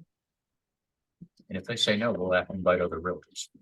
Right. It was so- it These people was are- so fast on them sponsoring the flag and stuff with Ski day, just like that. We just saved Hell, a you could bunch of probably have money title there. companies. There's only a couple in town. You're doing so business right. out there. Me too. You're so So right. so again, I'll ask the question, so I understand, who is gonna be lead on this, just to the bird dog? Yes, I think I'll be Sage happy Perch to. would do it. Okay, good. And And Gary. maybe have a, Team golf. We'll do it. Well, I and- think Gary would be good because you're a golfer and Go if for we it, need Gary. any Gary, private Gary, I can use the participation. lingo. Gary know, does but not it's want fun the golf event to go All right, away. Gary, No, this is all you. Take it, run with it. Well, it's for the social events and golf, all right? and so you're gonna be cutting out the continental breakfast or whatever they have over at Glacier Club too. They, Yeah. Any Yeah. food that we paid for needs to be underwritten or purchased by participants. Okay. What percentage of that went to waste? exactly. Oh, yeah, did you see the piles of pastries there? It's like, I walked in and I'm like, oh my God, there's no way this stuff's gonna be. They increased I their think we costs just quite a got, bit. we too. just got the bill for that. Mhm. Did I, where is That's it? around $1,300. It was. Okay. Just for those pastries and grief. coffee and tea, Well, and- $1,300. and Space. We don't need to do that. We don't pay for the space. Well, No, that's we true. don't pay for the That's space. true, but Well, last sure, year it's worked in before, there. it was only 700. Yeah. So they Yeah, we increased pay- by almost. They're not double. gonna be happy when we tell them we're not gonna buy pastries and coffee anymore.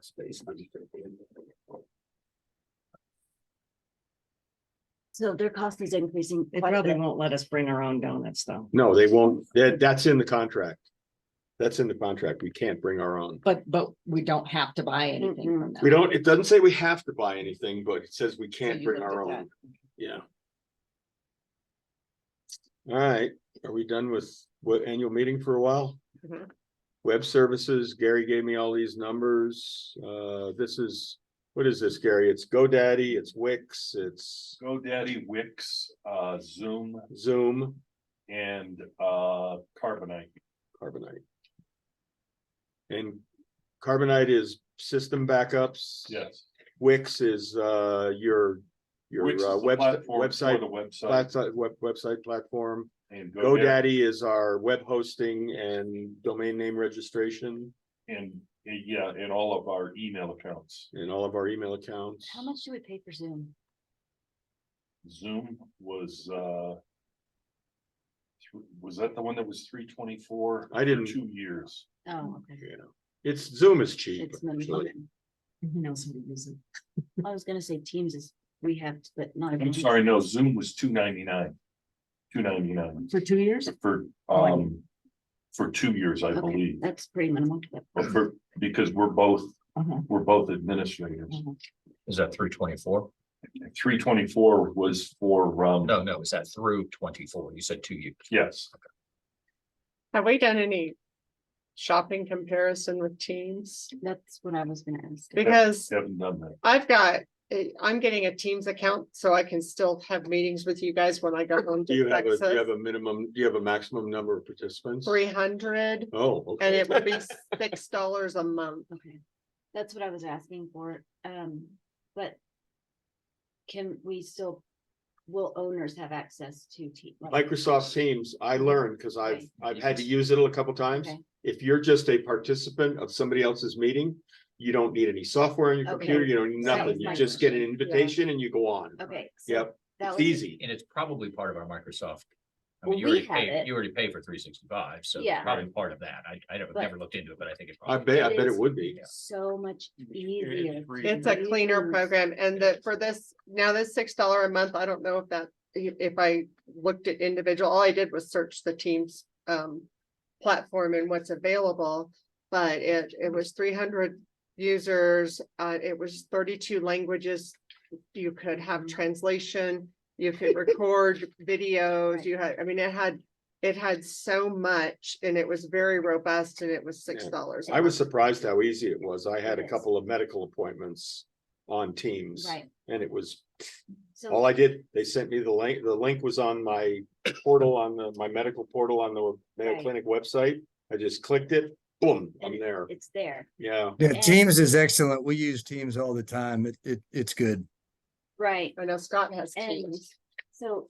I live on that data thing. We should pay for Zoom, or pay for an extra account. It's So- great for your iPhone too. We No. could just totally. So did we already pay for 2024? yeah, that's what I was gonna ask. One of them gets renewed in November. Well, all of the GoDaddy stuff gets renewed in November. One of them gets renewed in March. You and I talked about this yesterday. I can't remember I if it's probably Zoom wasn't listening to you. Can you or- find out? Can you find out? Yeah, Okay. Yeah. So maybe we don't need, if everybody's okay with it, maybe we don't need to renew Zoom, we just switch to Teams. But we're not sure if that cost Yeah, let's just look. I mean, reduces. we're talking about here. $299 Oh, bucks. yeah, We don't need to okay. waste a lot of time on Yeah. that. Yeah, $295. I mean, it's still a savings. So you keep that at 1,400. I mean, for now, I Yeah. mean, let's, I'm gonna keep a yellow line, I'm gonna keep this yellow highlighted Okay. and between the three of you guys, Yep, figure out got it. when we have to pay for that, and if we wanted to just do away with it and go to Teams, we can do that. That's right. Okay, yep. It'll just go to me.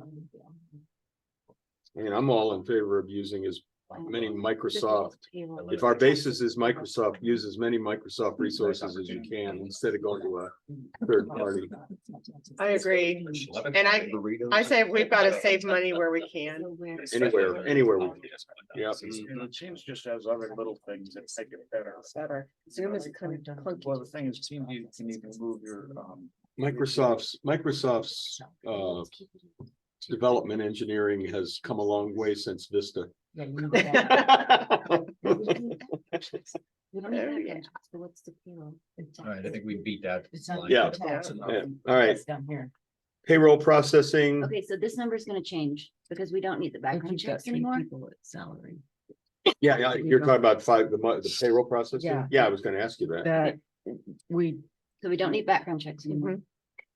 Nope, and the monthly fee to the payroll department would be much lower. In fact, you probably figure out don't even what- have to tell them, they would just process it on their own schedule. can don't you, even need can to you, tell 'em. can you estimate that? I don't, We need to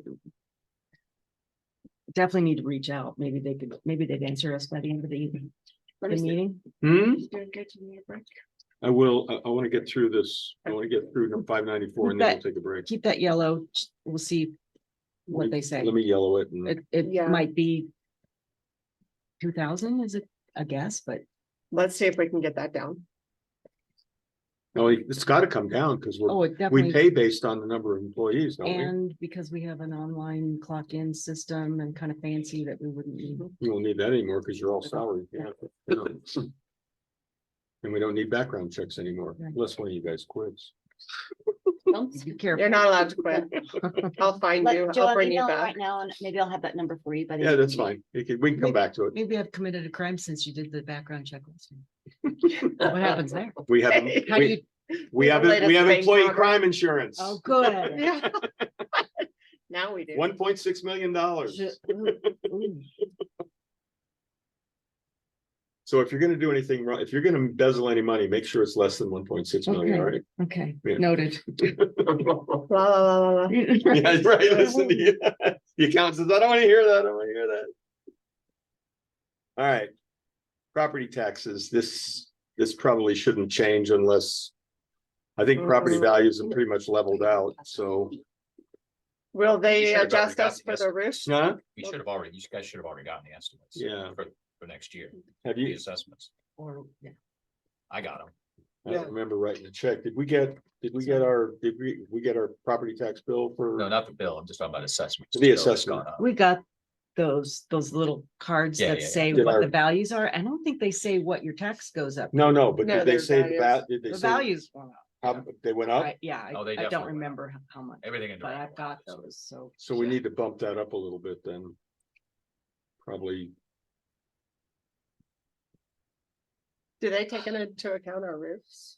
Like, no, Do- are they Has as aware- of yet, okay, yeah, I mean, next they'll, year. they'll catch up. I don't think replaceable, I don't think they give you more value for replaceable Okay. assets. Are we paying property tax on Depends that? how on- close they tie to art 114? permitting and that kind of thing. Sometimes if their We are, tax So office is those- tied to permitting, We should be. Will go away. yeah, those will go And away. but they I won't. mean, they're pay not pay much, it. they're not Yeah, much, they're they're very only, they're only little. like 150 a year or something like that. Okay. Yeah, I think I think we can take into consideration the increase. Offset then, by yeah. not paying property taxes on the 2 units, and we just leave it the way it is. Okay. Okay. Good point, though, yeah. All right, I'm gonna not address service and security desk, because we're gonna talk about that later. Yellow highlight this whole thing here. What do you mean the Colorado logos? I don't understand. The sign, It's blue. It's the highway signs out there. that say Cameron. On That's 550, That's our sign. We have to pay. No, them for we that. don't, it's not our City, sign, right, a the city. contractor maintains the sign and we have to pay for it annually. And then we're eliminating the coffee service. We take a break, yes. Right. take 10? So we're gonna buy that espresso machine for 50 grand we talked about? Yeah. Nice. Hmm. Oh, shit. Gary, how do I?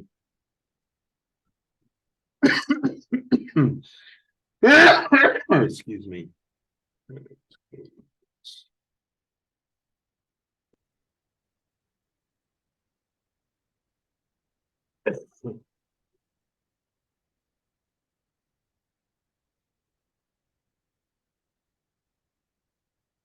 What are you looking for, Joe? I'm trying to figure out how to open up this damn, oh, there it is. I got it.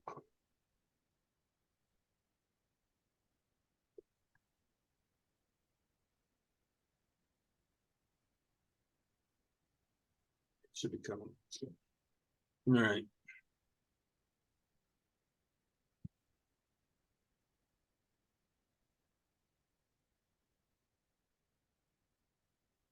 Okay, so we finished up with revenues and administrative expenses, personnel expenses. Do you want to speak to that? Is there anything to say there? Personnel expenses. This is are- the tribunal here, or the triumvirate. Triumvirate, Yeah, those are being held constant. I think our insurance number, that's a quote. Isn't it? She got a quote. Like that's the policy cost brought current, right? Right, that's. what- Okay. Okay, That was her deal. so does That's- that budget number need to be, it's the same as it was this year for next year that just plugged in? Does that number need to be adjusted or is it? Oh, she said, she did say expect 7 to 10%. let's ask her when increase. she gets back. She had to handle something at the front desk. So in addressing the budget and insurance crisis this year, we have some pretty big changes happening in the property. We haven't covered those yet. That's more to come. But our three full-time staff, they're going to be overseeing a lot of important changes this year. They're much appreciated, and what we are doing is planning to hold their salaries constant. Board questions, comments? Even though they're expected to do more work? They're going to be doing more work. They're going to be overseeing some really important changes. Things will be very new and challenging for our staff, and we're just indebted to them for sticking it out and seeing us through this. I am indebted to them. We haven't stuck it out yet. Ooh, that had an ominous tone. So he's wanting us to enter a retention bonus line. No, I told you, if you try to leave, I'll come find you. Cause you're especially easy to find, Gary. We just drag you off the golf course. Well, you know where he lives. I know. That's all I have to comment on that. Okay, Can you speak to insurance you talked to? Yes, I did talk to our health insurance, yeah. health insurance broker. He said that we're staying with the same company, that's the best rate. But it will increase 7 to 10%. So is that That's what 7 they're to big 10 surprise. from the 35.44, I guess? Wait, I think he said 7 to 12%. But he doesn't have quotes at this point. But we So can you could at expect, least do the math on that I one. think 45,000 would be He a said good 7 number. to 12%. so, 46,000. so, You don't have to do it on that total. It's the 35,000 in your notes. Oh, it's just the Because 35,000. 57. did you is- say how much? 7 12%? to- 7 to 12. Let's call it 10.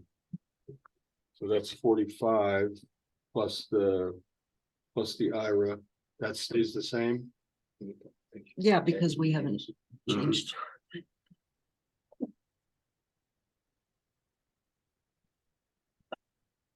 Okay, so that's. It's 51,000.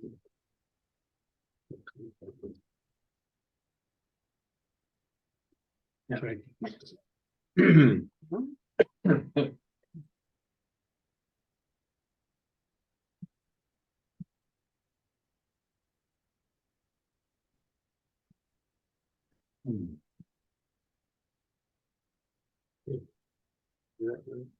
might, hold on. That doesn't seem right. It's not right. Hold on. Oh. 35, 44. I think 45 and 46 is right. Oh. So 10% would be 39. $39.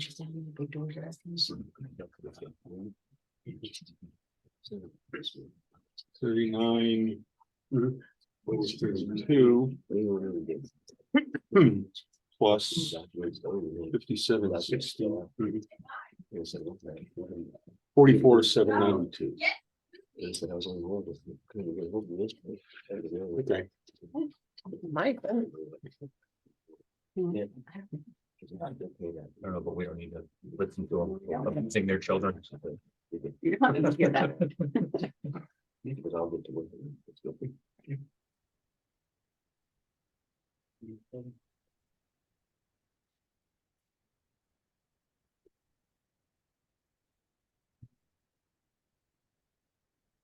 What have you changed? You You can't keep up? 44. you went back to 44 instead of Yeah, I recalculated. Sorry, I I must have had a fat finger in the first 44, place. 72. Let me keep up.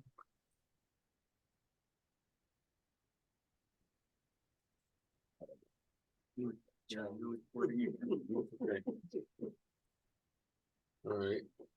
All right.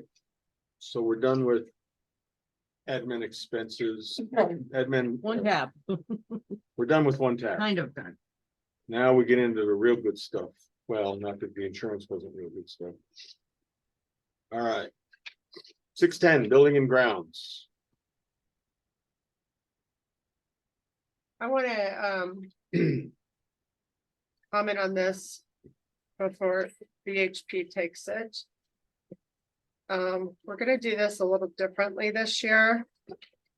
The account 610 with a budget last year of 426,500 contains all maintenance hours paid, whether it was spent on something that was billed to an owner for work done inside their unit, or it was spent on grounds or a plumbing problem. And I don't think that that is a very usable presentation.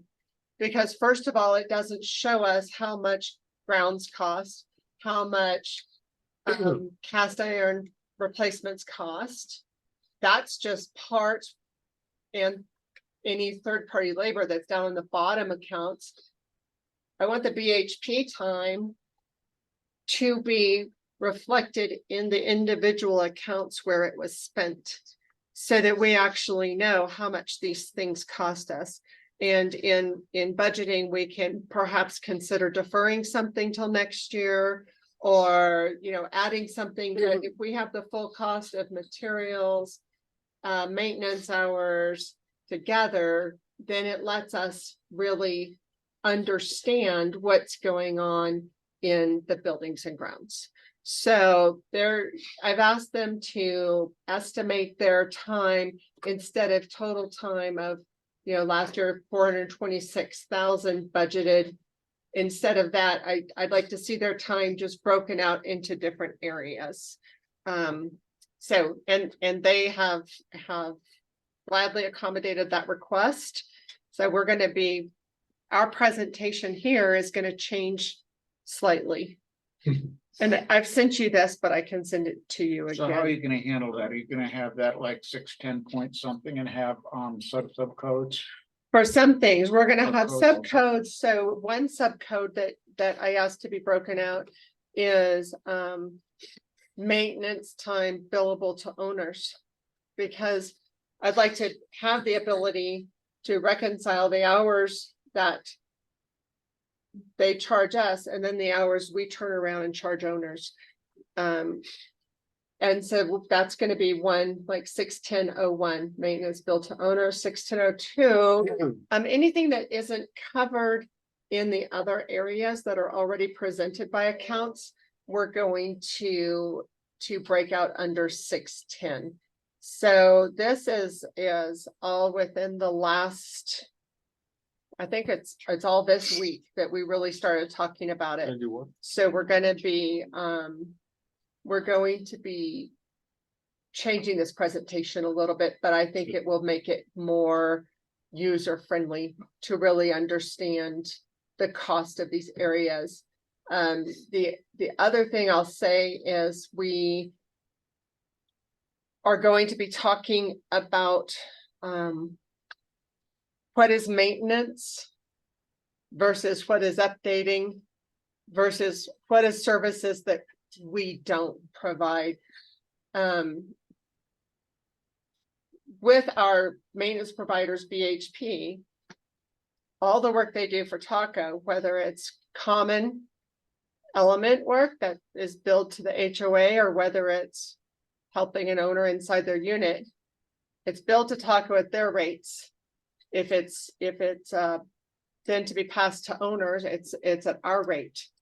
So there is a lot of staff time for their staff as well as ours, taking calls, writing up service orders, sending people back and forth. Sometimes they have to go buy something. I mean, it's just, there's just a lot of manual time. And what happens when you don't have structure is it to me, and this is not a reflection of their office or ours, but it does create an element of chaos.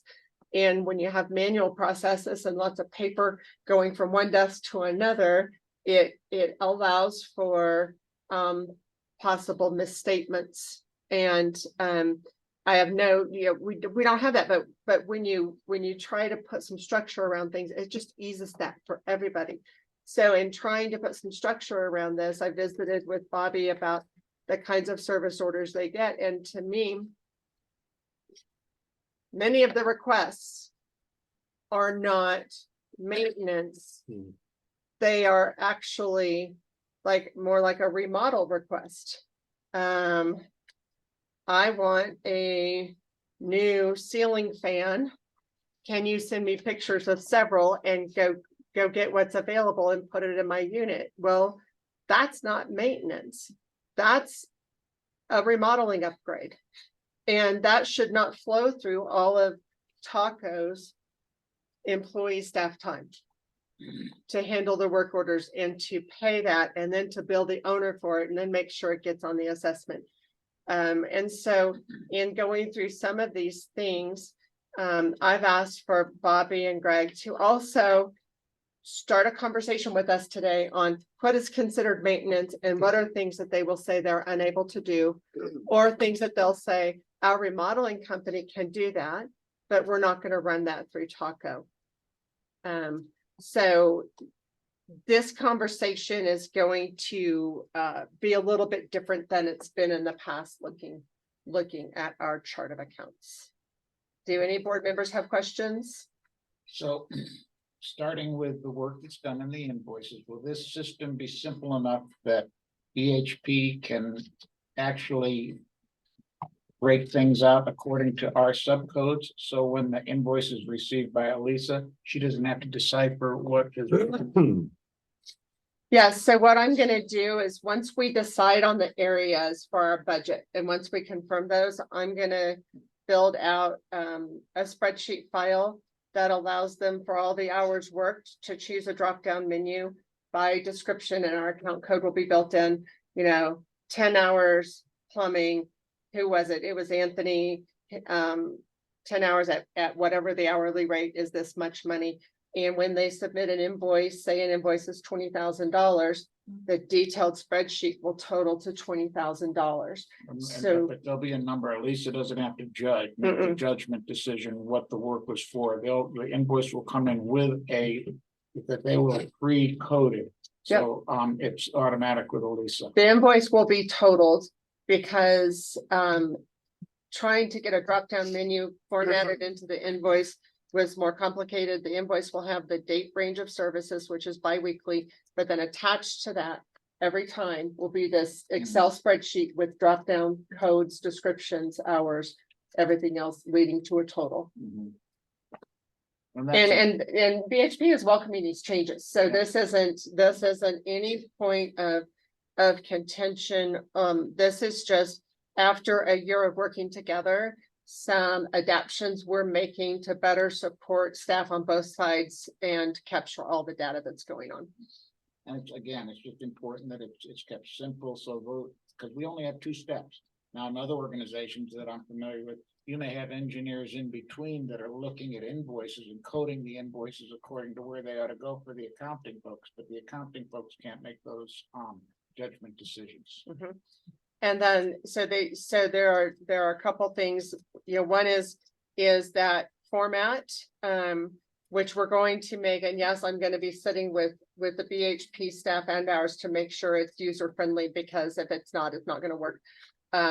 We've got that, and then we've got more definition of services. So any more board questions? It's a good plan. So, you mentioned something about, you mentioned cast iron drain wet base replacement, waste vent replacements. Is that all, that 30K, or which is now 20K, is that all materials or is there labor in there? So this is what they've sent us. For each area, we've got labor, outside labor, materials, total. So I mean, I know snow removal has a ton of labor in it. So snow removal, let's see. What I'm asking is, does account 614 have labor in it as well? No, It does not. right? No, Not BHP labor. It will Yes. this year. Yeah, it does. It will this year. I need to look at the updated copy of the That's right. file you sent me. Paige. I know 624 has no labor in it. It's all materials and outside contractors. Well, last year, all of these accounts had no labor.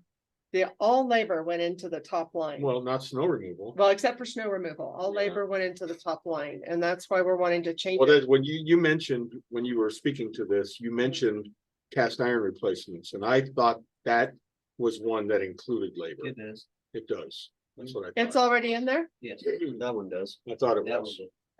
one. So that's, so 614 is materials and labor, Mhm. correct? Mhm. And in a lot of cases, that's done by an outside plumber, correct? Mm, Some. so, yeah, probably. Okay, so let me open up what I've got. I mean, would it make more sense? I mean, how many categories are we talking breaking 610 down into? Basically, 610, once we sat down and divided it up, encompasses 12 line items. 12 line items. So we just broke it down. So do we want to add 12 line items to this? I mean, I'm okay with that, tracking these things. It makes it a lot easier to nail down things, but The only thing that we don't already have an existing account for is work billed to owners. We're gonna create, so that could be a 61001, or that could be a new account. PMs, preventative maintenance. And then administrative. Those are the 3 things that aren't captured in the other existing accounts. So we could do 61001, 61002, 61003, or we And we could, could keep those collapsed so that they Mhm. don't mess up the financials, but we can look at the detail. You also might think about some of those categories like 624, if you're gonna put the labor in there, it should be 62401. what we're gonna do is Like not mix. 616.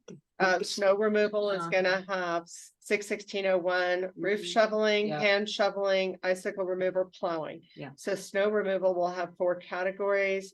Grounds will have 4 categories, But mowing, The grounds sprinkler. at $28,000 does not include mowing and trimming and, Right. and all of the different. That's labor. That's labor, That's why we're, and that's up in 610, right? yeah, that's up in 610. So we're Yeah. breaking out that 610 into the categories that were worked on in the course of that labor.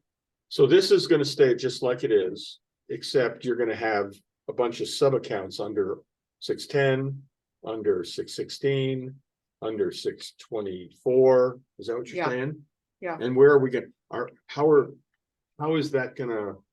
So instead of having this building and grounds double in size or even triple in size, how are we gonna, in looking at the financial statements, I mean, this is just budget form, right? But in looking at the financial statements, when we do that, will we have those breakdowns on separate pages? Or how are we gonna do that? Whatever you want. I can collapse them so that it just shows one number under 624. And if you say, wait a minute, let me see the detail, then I can uncollapse and send you the spreadsheet that way, or I can send it both ways, or They can be collapsed into one line item, but this gives us more information about the bigger areas. And it gives us more information about what it costs to run our property rather than just one line where all the labor is recorded. Because the way it's done now, I have no idea when I look at, you know, I don't know, any of those lines, BHP labor, that 426,000, we should know what did we plan on BHP labor going to versus where did it go? In order to be a usable financial statement and a usable budgeting tool, we can't just have such a big cost in one single place. I get that question a lot. What, I think it makes sense. I mean, what did yeah. they do for that? And I think it's actually helpful, I would hope, to BHP in knowing, first of all, where their staff is spending most of their time, and then second of all, being able to determine, like the second part of our conversation, is that really something that falls under our purview? I know the other day they got an urgent call to help somebody with a vehicle problem. We're not AAA.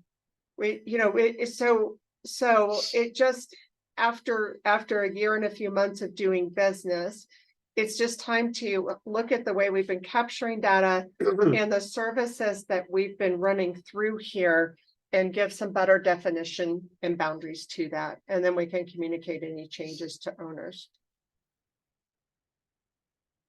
Now, we also, and you might have mentioned this, we also detected in this line in 610 that there may have been a fair amount of labor that could have or should have been charged to owners and was not.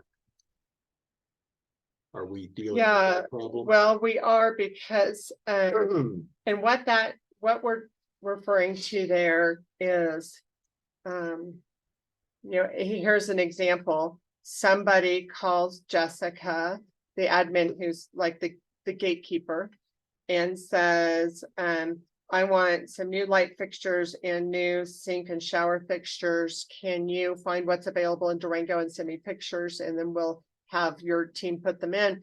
And she'll look at for that for a few hours, a little back and forth. That wasn't getting billed to the owner. That was admin time. But that shouldn't even be Right. on this, but in this Exactly. financial, that should be BHP's Remodeling. arm. It shouldn't even be in here. This is why I've asked them to list the And we services. shouldn't be billed for Jessica's hours when she's doing it. Where I've asked them to consider and list for us the services that they will not be providing as part of maintenance. And then examples of changes. For example, I have very high, and many people do, high light bulbs in parts of their unit in the ceilings. When my husband and I have light bulbs burn out, I don't have a garage with a big ladder in it. So I have to call maintenance to change the light bulbs. We also have a closet of light bulbs, replacement ones, and I say, I've left the light bulbs on the table. When you get a chance, can you please replace the ones over the stairs? I don't think we should use BHP as our errand runners to buy our batteries, to buy our light bulbs. I think that if owners need something replaced in their unit, it should be provided. And if it's an update, if it's, you know, put in new fixtures, put in new ceiling fans, that's a remodeling thing. So Jessica would then know that gets directed towards your remodeling team. It doesn't touch Taco.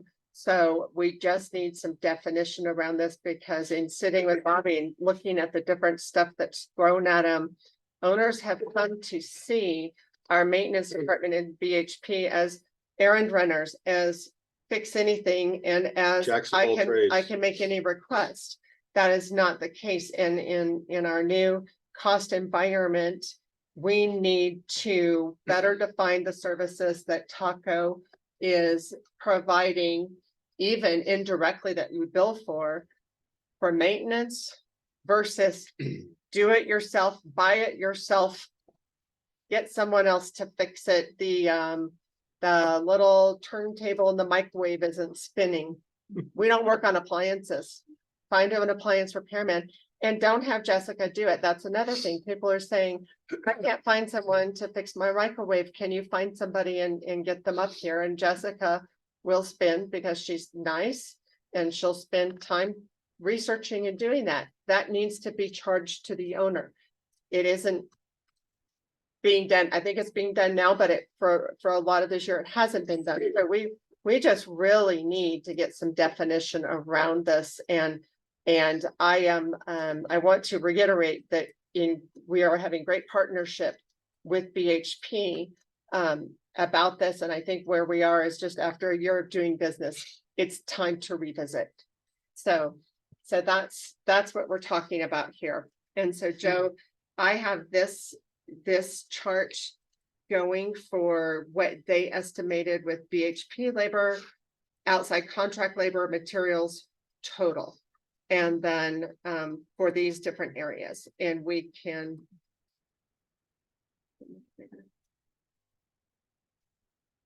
I'll freeze my panes, so we can see left and right.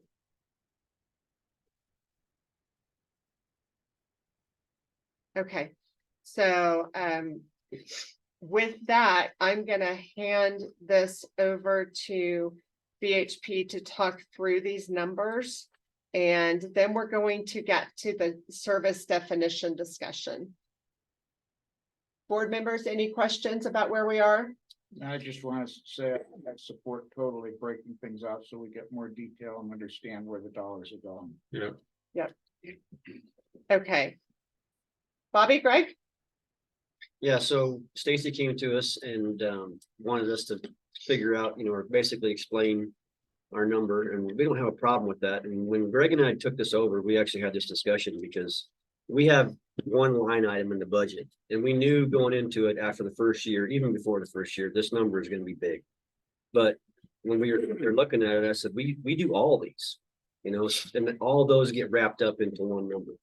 So we invite the fact that we want to explain everything that we do and what everything costs. And there's numbers on some of these line items that these things are under budget because it's all in our BHP contract. labor. Right, it's in So it's 610. never been broken out. So when you break it all out, it looks a whole lot different.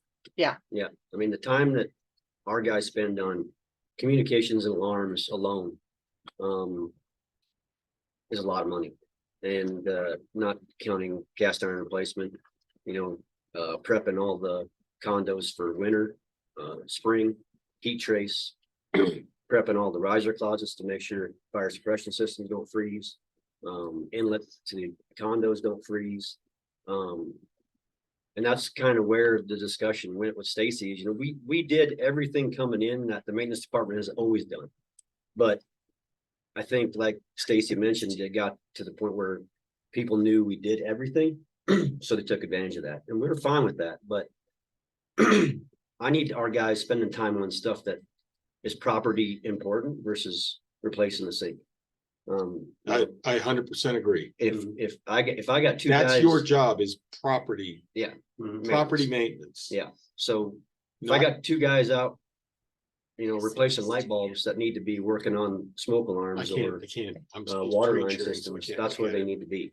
So, we invite the process. I think it's gonna be an eye opener for everyone. To actually see where the money goes and what's needed to be done, on the list. Priority wise. Well, the only thing I would add is if it is something like I did last year, I was replacing a water heater for me. Yeah, That's that's fine. That's you guys. Mhm. That's outside of association. You bill me, Mhm. right? Well, Or you stick it on my HOA bill. Yep. But yeah, and water heaters might be in the discussion, maybe you don't do that no more. Maybe we do. I don't know. It's up to Yeah, and you. where's the billing amount? When do they do work that we then turn around and bill for 75 an hour like you were talking? Where's that line? Like, can't we they still do that for Scott, the hot water heater?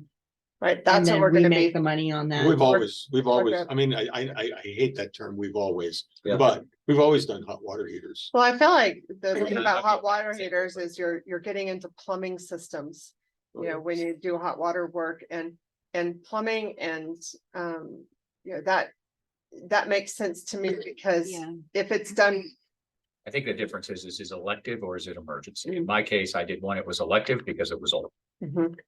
Well, you have the good thing about us doing everything we do is you avoid the invitation to outside contractors to come up here and do it wrong.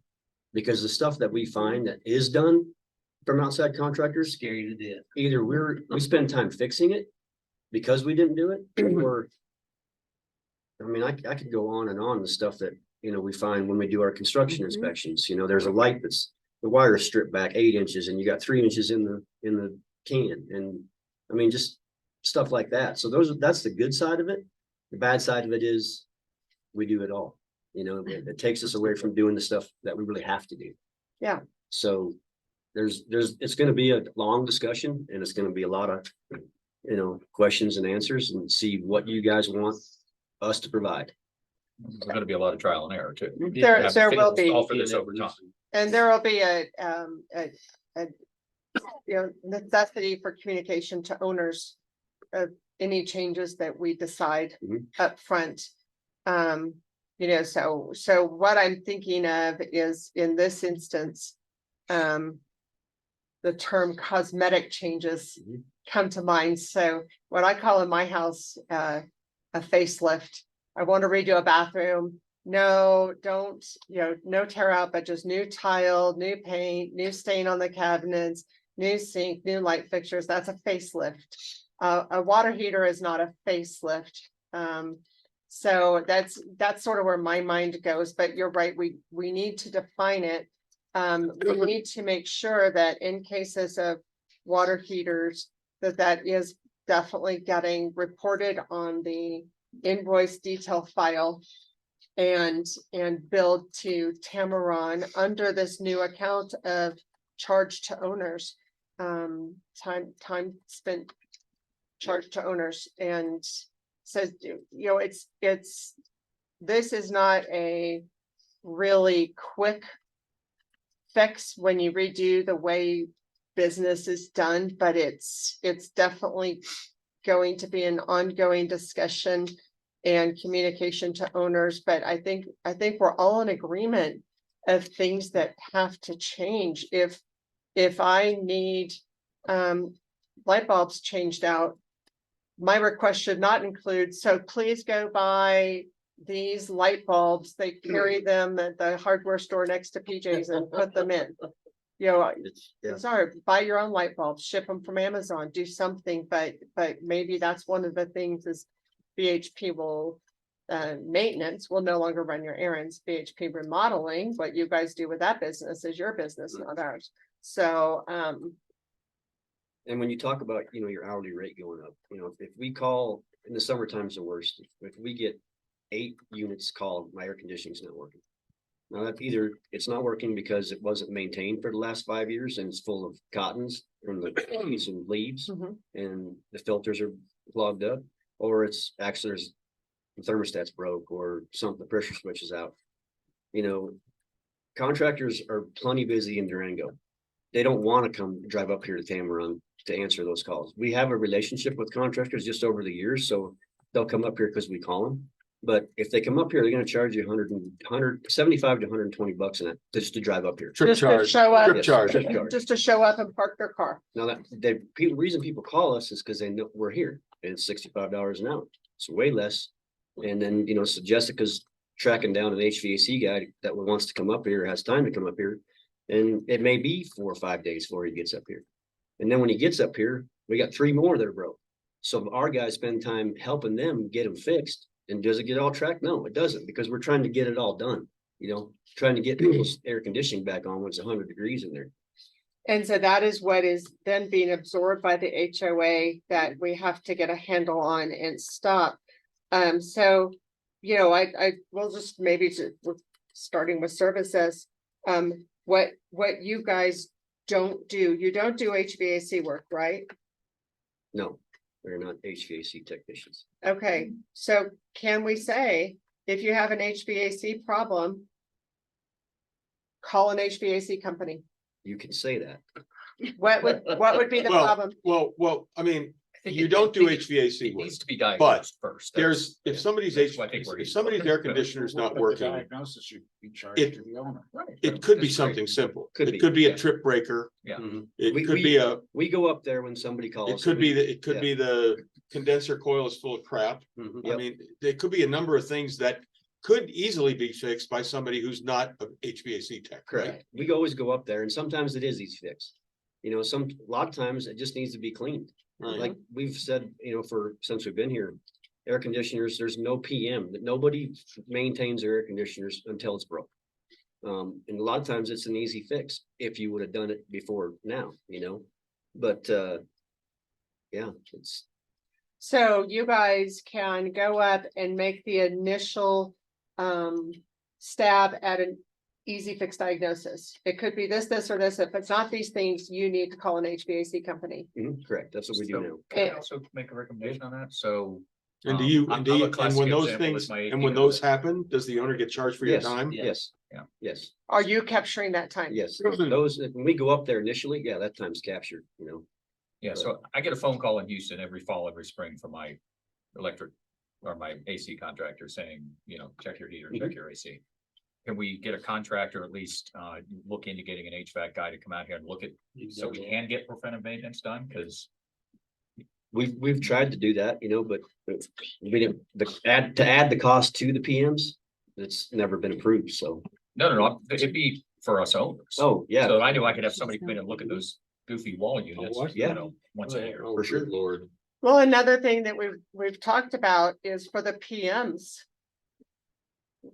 Yeah. Why are those free? one thing. Are you laughing at me? No, I'm laughing. Stacy just found a leak. I'm Stacy. I mean, Paige. No, they So the should- they PMs should- were free because we wanted people to do them, incentivize making sure their stuff was. But that was in the past. I mean, we add that to a I mean, half the PM and we people that- charge for it. Well, Gary sent an email out. He said, should we charge for the PMs? I said, yeah. I think we should. do it. I think It we shouldn't be should. free. I gotta pay for It's it. an opt-in thing, you know. That's why we Oh, fix some more cast Can iron. can I interject something? As long as you don't disagree with us. When And you then- talk about HVAC, just remember that P-tags are HVAC and we can replace P-tags very And they're good quickly at that. and easily, and they're real good at that. And if a call is made, hey, my P-TAC isn't working, I'm not getting cool air. They can go one step further. They can take one out of the shop and put it in. Right. While Put it that in was the being spare. fixed. Yes. Yes. So And I I know think, that's been done forever. Yeah. so it sounds like for HVAC, number one. Here's what we can do. We can come up and make an initial identification of what the problem could be. And if it's an easy fix, we can do that. You'll be charged for all of that.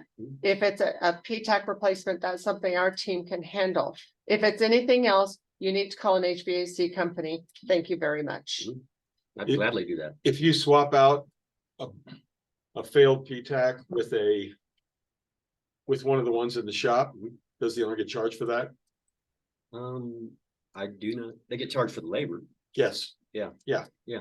Yeah. Why don't 'Cause they get I mean, charged for the unit? their repaired unit will end up back. Correct. Yeah, it's Oh. just a temporary deal. Okay, Yeah. it's All But those you are favors- charging the owners for the Yes. labor. for both sides. Yes, And but there's no rental charge? Rental charge on the temporary. I don't believe so. No, I wouldn't think so. no. Might complicate things. I think it would complicate things. I mean, it's- But then the second AC thing would be, let's add that to a PM. Mhm. And I, as an owner, would love it if my PM included an HVAC inspection and I'd pay for that. I haven't done it because I don't really, especially from Texas, Yeah. have the ability to arrange that. I don't even think about it. Mhm. But if that were offered as part of a PM for a price, I'd pay it. Another thing we're running into more and more since we're on the topic is people wanting to install Bluetooth thermostats.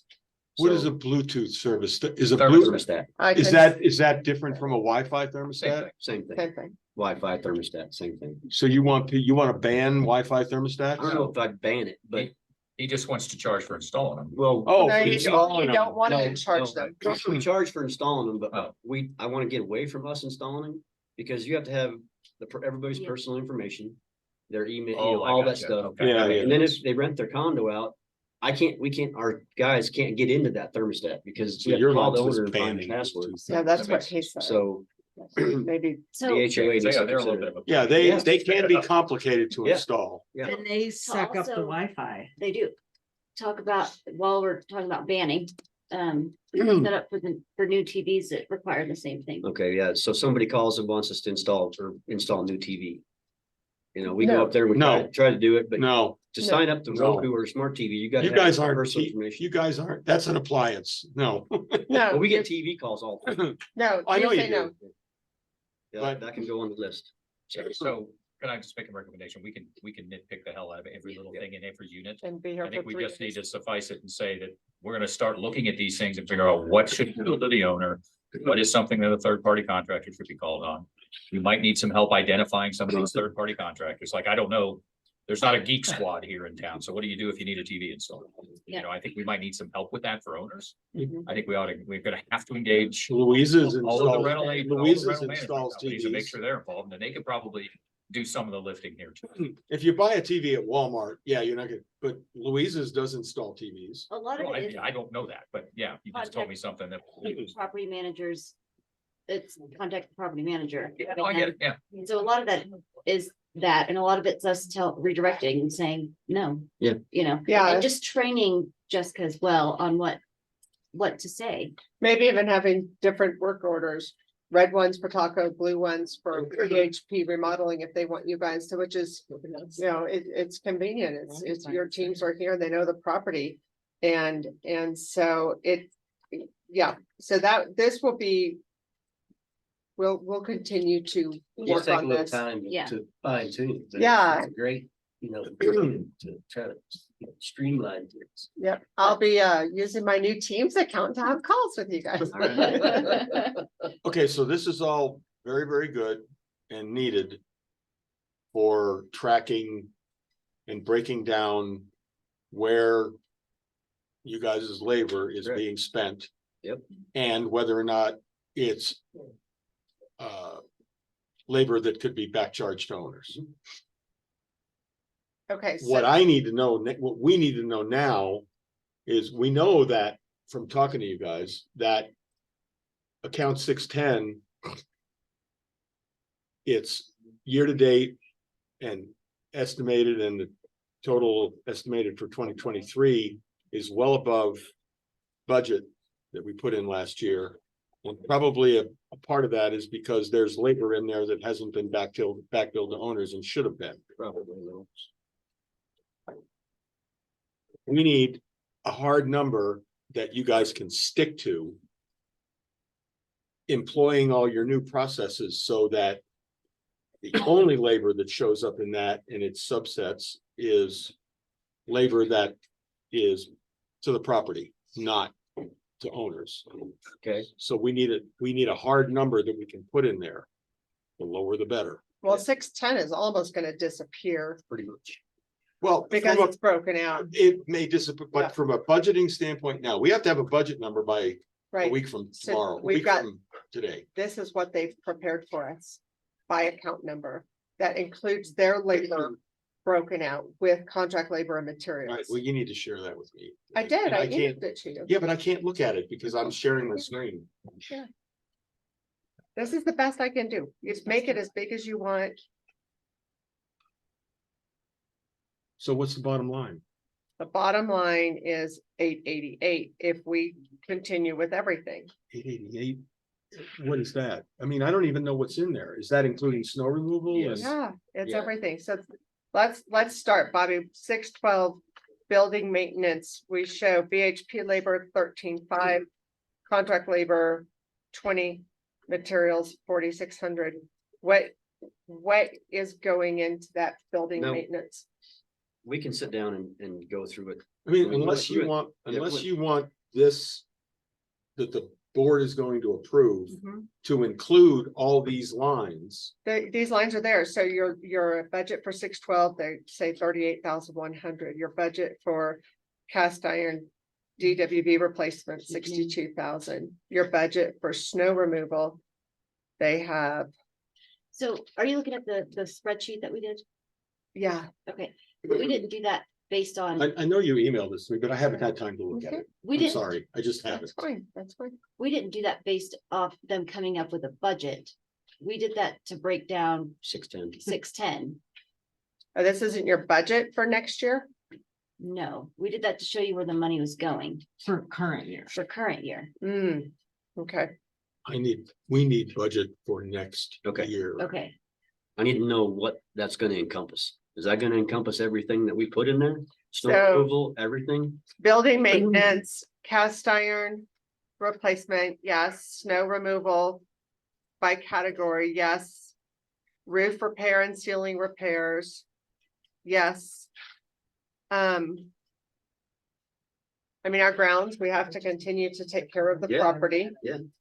And that. Now, the High Point exterior, Gamble exterior, Pine Cone exterior, what projects this year that was staining? Mhm. What would it be next year if we're rotating through exterior maintenance? Those We numbers. don't rotate through exterior maintenance. Does We do that happen all every four year? areas every year. Oh, that happens every year? They'll be paying standing next year. But 100% of the maintenance doesn't get done every year. You do. No, it. yes. my apologies, Stacy. I wanted to see where the money this year to show the board or to show the owners. I'm sorry. That's okay. That's okay. This is very informative. We can, I mean, we could do it in a day, on Monday, and just, if that would be of any help and I present. mean, I think it sounds like you guys need to sit down offline outside of this. Yeah, And I know that's not perfect because you want to have this done. I but- know. Well, we're not gonna be able to, if I can't have. If I can't have real 2024 budget numbers in that column. in Column G today. Cause these numbers are big. Can you get a close enough number to plug? Well, if somebody will give me one. Yeah. It that's why- seems that's like why. probably because we put the I 426. mean, somebody just threw out an 880 number. 888, Raising 240. Yeah, in, I mean, I would in the think, 2024 budget, we shouldn't be going over. We're just gonna move those We're numbers. just into gonna move different them around. categories. So I, so Stacy, do you think, I mean, you're an accountant here too, does it make sense to just plug that number for now so that we? The can total continue of down the path? 888, yeah, which is Is that all the account, is that 888, all the accounts from 610 to 675? Or only Basically. some of them? yes, Basically. it is. Plus, oh, yeah, they're just all broken out. except for fog windows and stuff. Those- Yeah, it's not fire sprinklers because we don't touch fire sprinklers, obviously. Our carpet cleaning. 640. Yeah. We don't do elevator maintenance. Mm-mm. Maintenance on vehicles, no. You want me to give you the numbers basically this encompasses, Joe? Well, The count. Accounts? can you give me so that we don't have to How about you, Dan? reinvent the wheel. Yep. In this meeting today, can you give me numbers that fill in column G up there? On all of them? That's oversimplifying it, but that's what I need right now, unless we spend a whole lot of time making this fit into here. Right. I mean, you pretty much got it here for these accounts It's just for a this little- year. Yeah. And 610 is Bless you. Thank you. now moved into these accounts in column E. So what they have to do is come up with a column E for next year. I mean, I'm hearing that. I'm hearing that it seems like all of this, there's been a lot of work put into this. That's good. Well, there was just a misunderstanding. They did 2023 and I, Yeah, but was expecting what happened in 2024. 2023 has a lot to do with what you do, Right. what Right. 2024 ends up looking like. right, and so they've broken out 610 into all the areas that they worked on. That's very informative. That's what this total column is. Yeah, And and you're telling me that it's what, 888,000? Mhm. And then I look at the bottom line that we have now of 939, and I like that because it's less. Yeah, Yeah. but it Right. does not include account 640, so we gotta keep that. You gotta keep count 648 at 12.6. Account 652, whatever you're doing with that one. And account 656. Those are not part of the 888, And but the 670. rest of them are. 675, yeah. 640. 675, we're gonna zero on that.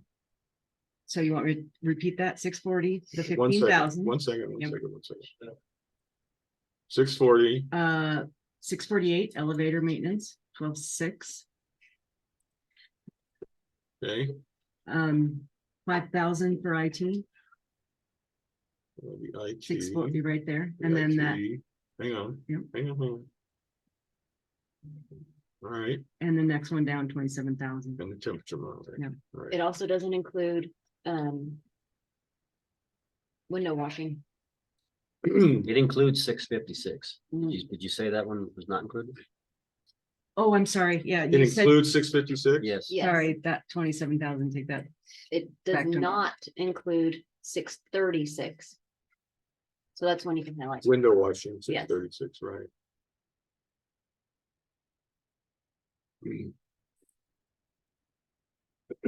So can you add those does it include materials in 612? And 613? Yes, Okay. Can you add those numbers and subtract it from Wait a 880, minute, I wait a mean, minute. add it to 888? Which numbers? Add those highlighted numbers, Which ones? The four you gave me? yeah, and add that to the total that BHP gave, It's 52,600. okay? So add those two together. Hold on. 52, 600, That's four. There's four of them, right? yeah. I've got 636, 640, four. Mhm, 648, and 652. mhm. 940. So it comes out, Same. So we're, it's just leave it as it within, is, it's within a, and we'll We'll find. update Yeah. and then and we'll, fine tune it. so, okay, so, all right. Because But this your numbers are number, good. because what will be a big Amazing. difference is this contains the actual snow removal for 2023.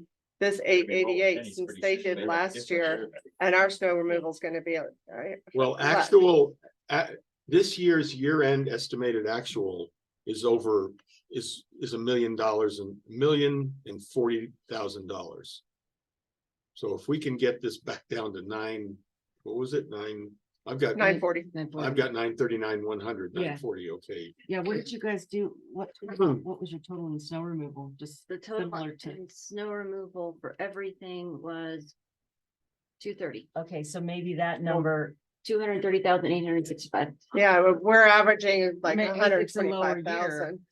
are we Mhm. gonna? Well, what we did is, for snow removal, what we did is took the last year's rolling 5-year average, which dropped out 2018, which was very low. and added 2023, which was the highest ever. Yeah. So now the 5-year average is 125K. Where last year, the 5-year average was 85K. Right. So do you see what I'm saying? Their numbers do include the bigger. Right, so our numbers are bigger there, so we'll come down there too. So we just need this updated for 2024. Yeah. Okay, so we'll fine tune But these your numbers. Greg, your exterior maintenance things, those are gonna be the same as, you can do all that for the same. Yeah, price. we should be able to just, go. Okay. So What I'd like to see is was the- is That's the weird. with the this, what you gas. have is Yeah, well, it's. total up the Wait, labor. yeah. And then just We let tell that you be, in May how this is much for the we budget, do. this is just for budgeting, right? The financial reports for next year, starting in January, will have all these breakouts. in it. We don't need to have the breakouts in the budget, we just need to know the gross number. In just in the budget. How can you have a gross number if you don't know where they're working? How can you You've got all that possibly- right there.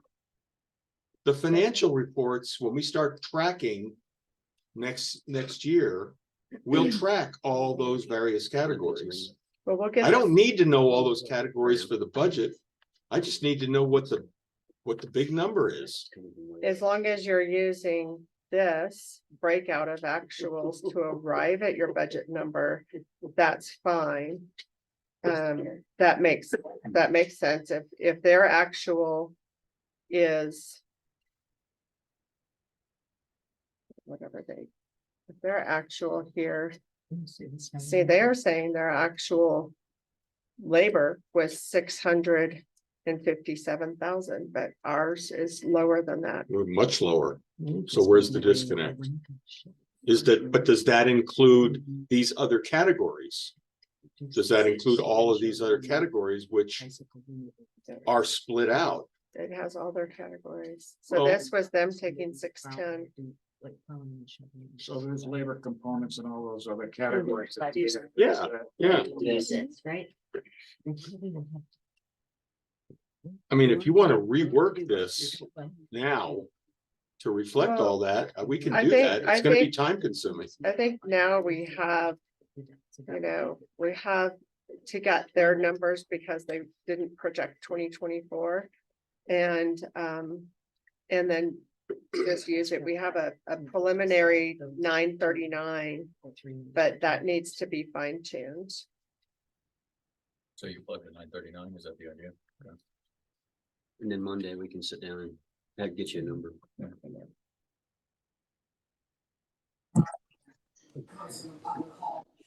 But for right now, we're close enough. I'm This using that. and what you had, Mhm. Yeah. this and what you have are within a few $100s. Yeah. So we're close enough to Yeah, keep moving, right? move on. And we Yes. can, I still have some, Mhm. I still have some issues with what's in 612 and what's in 613. Okay, so you asked me to look at that, what the October, November numbers would be. Mhm. 612 is really only parts and some outside contractors. We had And to that's all, hire- that's all I ever assumed it to be. Yep, we had to hire a HVAC guy to do the air conditioning in the lodge, our air conditioning. Mhm. Nothing in The wall 612. units, the wall units in the common Yes, areas. Yeah. yes, there were some things that we, like we bought the P-tax, but then billed them out, so it was a wash for 404. 613 is when we can turn around and send the bill to an owner. Gary likes like that. It's also a wash, Yeah, outside services Yeah, billed to owners. yes. That's what, and is that So- all? Is that outside services billed to owners and BHP labor billed to owners? No. no, Where do we capture that? in 610, but we will break that out next year. That's one of the proposed accounts, outside services or BHP labor billed to owners, so that we can keep track of that. Yeah, that'd be great to have that. Yeah, I can see adding that. I mean, I have a hole in column E in 612 and Yes, and so 613. I'm proposing that maybe it's another 12,000 and count 612. And Gary, I didn't talk to you about this, but can we say no more billing outside services to owners? Let them pay for it themselves directly to for the end of this year? Sure. We can So say- 0 on. So we're not gonna 613? run outside services through BHP anymore. 613 is Miller Services. It's Miller. it's Memphis Mechanical. yeah, it's other contractors Okay, that Gary's sending the invoice right to, well, he's kind of sending the invoice on a work order. They pay Taco, we pay so we're them. not gonna So do we don't that. want to do that because that's, Yeah, that's. You're the just- bank. that yeah, costs us. We're you not, guys we're not be gonna be the bank. and- We and, can't you be. know, it doesn't have anything to do with us. That's just. So we're not gonna administratively pass the billing. So how are the owners gonna get? That's the question. Yeah, They work it out with The Miller contractor. Services, the contractor. So that Well, I budget, understand that, but well, yeah, you'll- but don't you'll take it out connect yet. us, so that because budget right? becomes Yeah. zero. We're gonna contract the owner. Yeah. We need to adjust these other numbers too. You need to leave that 939 at the bottom. So you're telling me that 25,000 that's in 613 is gonna go somewhere else? I don't know which column, how much are each of these columns are, because I don't have that spreadsheet, but So just so I understand, in the past, there were small things where the contractor would bill Taco and then Taco would bill the owner. Is the contractor gonna give us any pushback?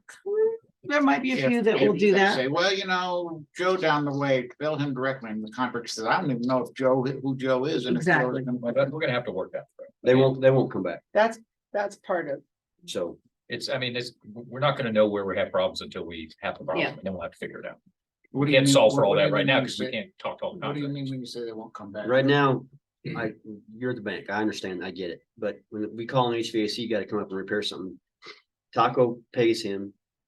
We bill the owner. If they're coming up here and we're saying, here's Mark's number, he lives in San Antonio, Texas. Just call him, he'll pay you. Well, you will, but majority of people either don't call him back or don't email him, and then when we call again, he ain't coming up. But I think you have to connect them when they get the bid. You say, give me a credit card number and I'm gonna bill it whenever I finish my work. Yeah. And or- we've tried that before Yeah. too. I mean, we up in High Point. Remember, I told you, we had the thing scheduled. The owner was supposed to pay the contractor by the 5th. He didn't pay him. She went out of the country. He ordered material. He's stuck for $5,000. That ain't gonna happen again. You've It's- also got this suggestion that we don't even take those calls. You can say, here's a couple phone numbers you can call to try Yeah. to get that service done.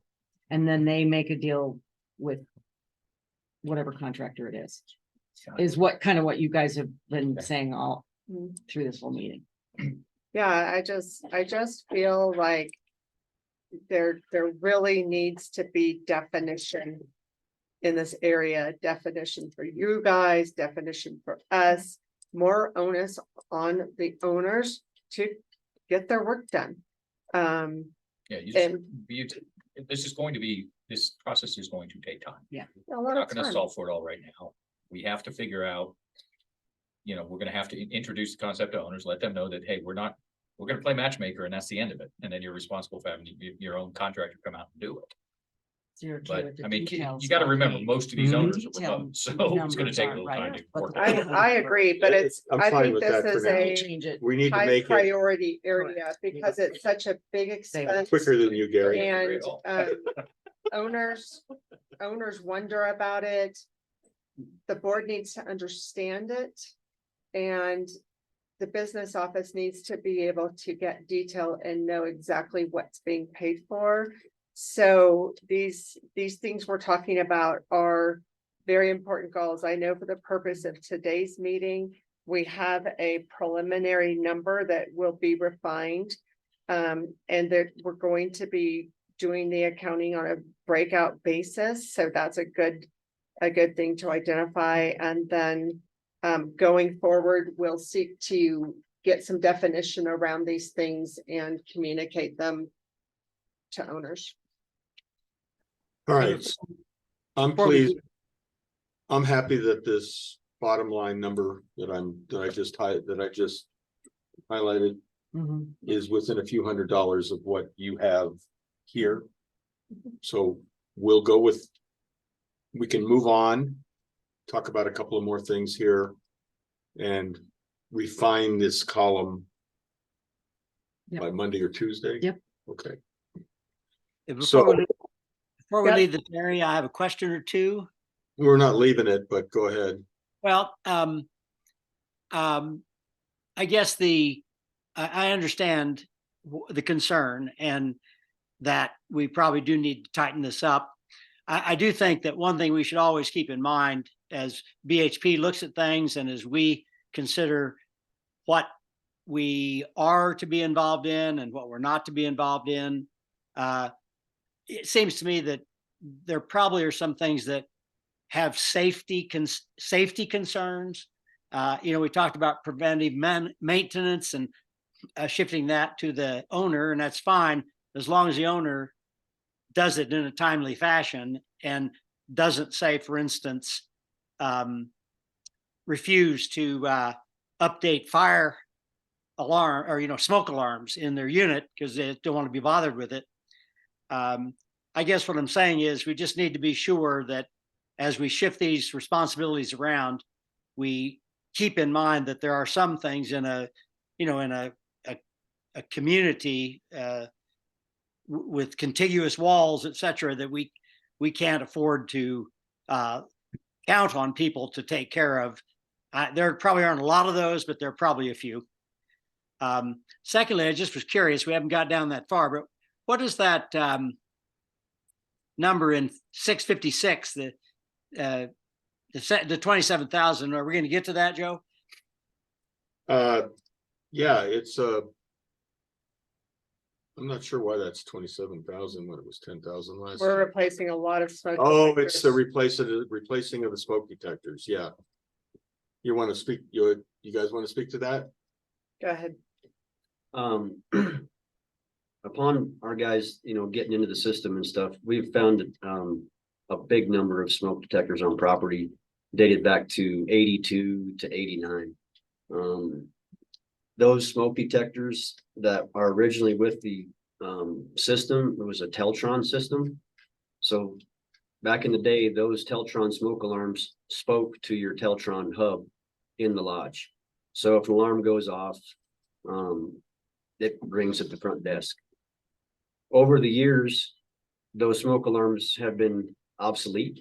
The Teltron smoke alarms that are compatible with your hub. So over the years, those smoke alarms have been updated. They're different brands. They're and the ones that we buy are different, are not Teltrons because they don't sell them anymore. The Teltrons that were in here originally had a internal I don't want to say fuse, it's a resistor that kept the voltage in line. The smoke alarms you buy today have an exterior resistor, and you have to buy a pigtail with each new smoke alarm we buy, and you have to put this pigtail on the wire and then plug in the smoke alarm so it has the correct resistor. So you have a lot of smoke alarms that have an internal resistor, and then you're putting new ones that have externals. So they're fighting against each other, whether it be voltage or date or whatever. So I was talking to Joanne this morning. We have roughly 50 to 65 smoke alarms go off per month, whether they're old, whether it's low voltage, whether it's a bad resistor, whether somebody burned a bagel, whether somebody got out of the shower, they just go off. So the infrastructure, I was getting out of the shower, so I don't know. It does. It does. Oh my So God. The steam. we propose that we find all the smoke alarms that we can to try and minimize this problem and replace them. So that's where the 27,000. Yeah, Plus the old ones I remember are the outdated. discussion now. Yeah, Yeah. okay. You Thank you. satisfied, John? Is that good, John? Appreciate it. Yeah. So just a couple other items in here. 649, we're going to eliminate this because with our new contracts with both Groove and Ting, Cedar, which is now Ting, both of these agreements are going to include service plans. That means basically if anything in the systems break, they fix it. And we don't pay for those. We basically have a maintenance contract embedded in our contracts, so we won't need to have any budget for this any longer. Account 652. Okay, so the reason account 652 is even here is when we had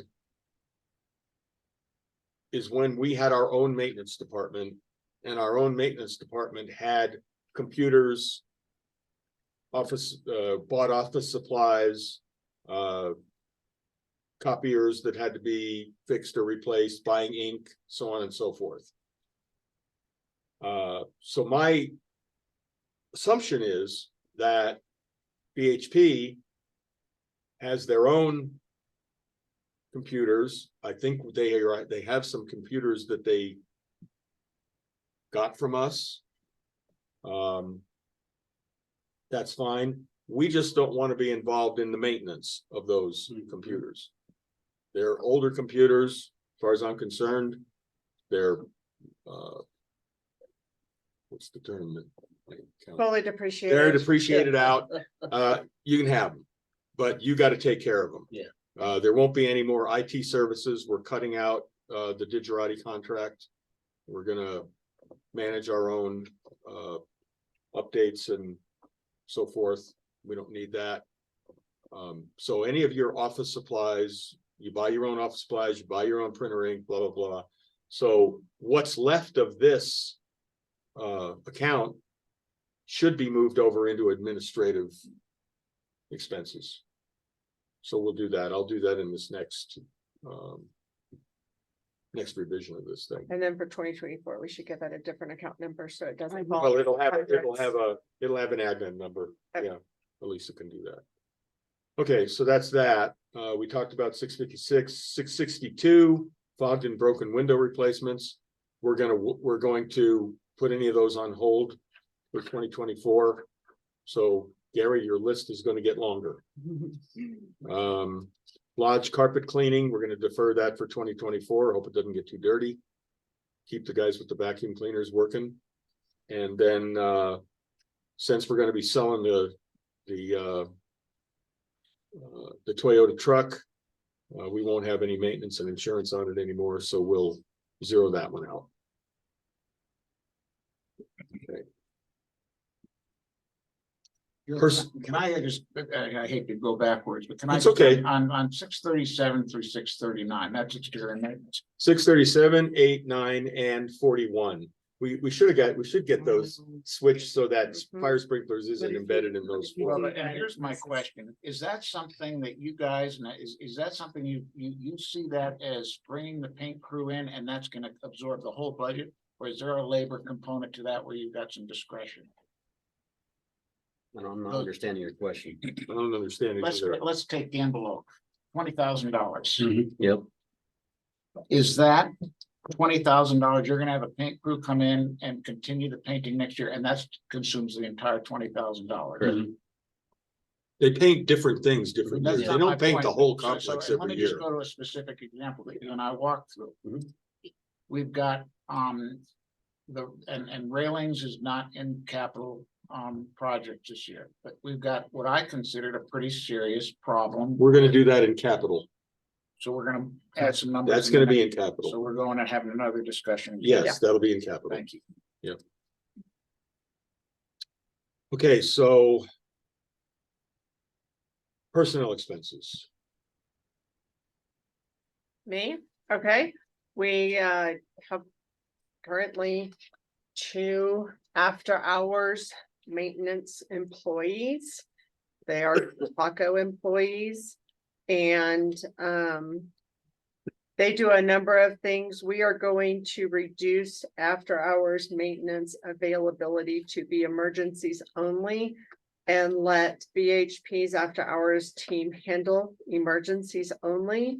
And we will be letting our employees go on Their last day of employment will be October 31st, and they have been notified. So that goes to 0 next year. And BHP will always have a person that's on. 24/7. Yep. BHP will define. For what is an emergency- What is an emergency. For emergency? emergencies only. Light bulbs, not emergency. I had a renter who Have we needed, defined what are, I'm sorry. yeah, I had a renter who needed help with her television. She didn't understand the different remotes and would call maintenance every time she wanted to watch TV. That will not be an emergency. Oh, it's Um, personal. Yes, it just, you know, I finally said, please stop. I've got a good way to determine. They- So a toilet that won't stop running, you know, it just keeps running down the drain, that's not an Not emergency. emergency. A toilet that's leaking out onto the floor, that's an emergency. So this is what the initial run through in this discussion with our maintenance guys is emergencies include water leaks, fire, flooding, frozen riser closets, non-emergency clogged toilets. If you have another toilet to use in, I guess if it's only one bedroom or one bathroom, maybe Yeah. as soon as clogged we fix toilets, the locked utilities, out of break the lunch. unit, slow drains, TV not working, no internet, no air conditioning. Those are examples of things that are not considered a nighttime emergency. And we can shore that up. That would be a good thing, so we can send communication out before 10/31. Do we want to break for lunch here or go through utilities and then break? Let's just, if we can, let's just get to the bottom of They're those. not, this shouldn't be, the bottom line is on 701 water and sewer. We did not get a rate increase from ECWC last year.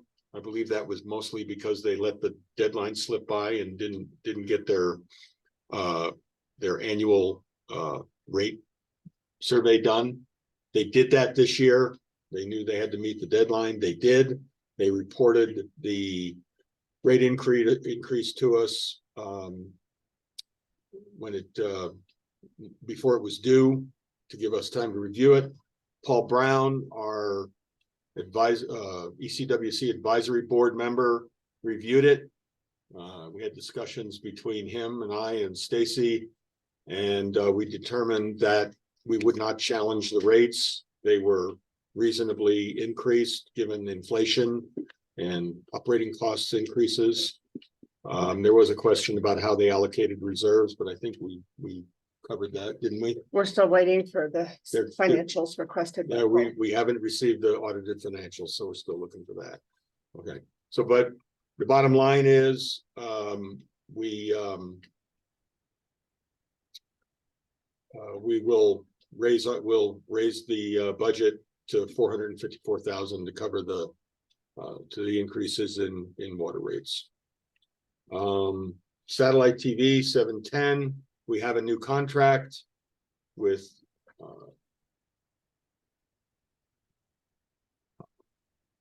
Groove, who supplies us in Salt Lake City, who supplies us with DirecTV. The cost of financing the equipment install was covered in the first 5-year contract, so basically our contract monthly payment is cut in half. It was, what was it, 10,000 and change, and now it's 5,600. So that's a real good break for us. Electricity, we're expecting an increase. One of our owners contacted La Plata Electric, and they said they would be increasing electric rates for 2024. So this 170, well, our usage is up to 142 for this year, so it's lower than budget. I think we probably leave the budget the same in anticipation of determining what all this electrical hot edge is going to cost us this winter. Bobby, what did the electrician tell you about the hot edge cost? When they install those, they estimated $1 a foot.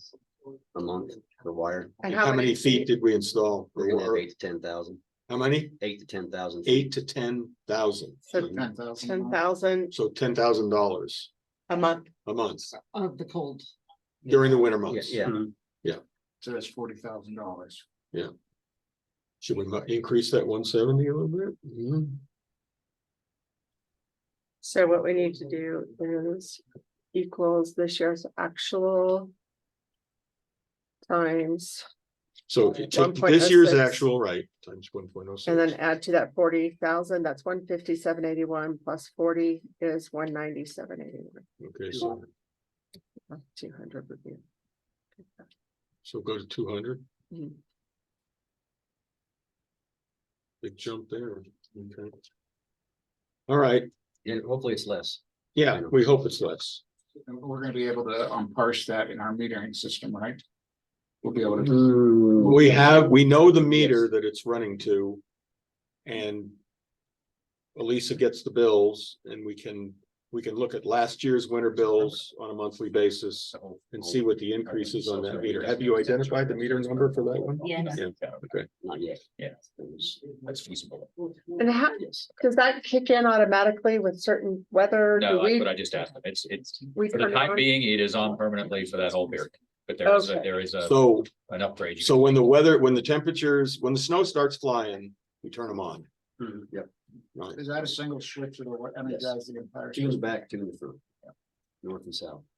So that's on your radar, But so you that can when, manually as soon say, as, "Hey, the- we haven't had any as soon as the snow starts flying, you guys Snow's gone." turn it on. Oh, yeah. Now, if during the winter, we get a spell, like there's been years where we've gotten a month with no snow Yeah. and the turn it roofs off. are Turn it bare, off? Yeah. you turn it off. Well, That's on your radar to do that. I talked to the electrician about that yesterday and he said you can do that, but the chances of you either A, not catching it, or B, because it's self-regulating cable. So when there's no snow, the draw goes down. The draw goes down? Yes, but when it gets colder, the draw goes up. So if you turn it on, off, the amp draw heating it up goes up so high that it's not Okay. worth it. He's like, But just, the effectiveness of those things is not about the temperature. It's about the snow load on the roof, isn't it?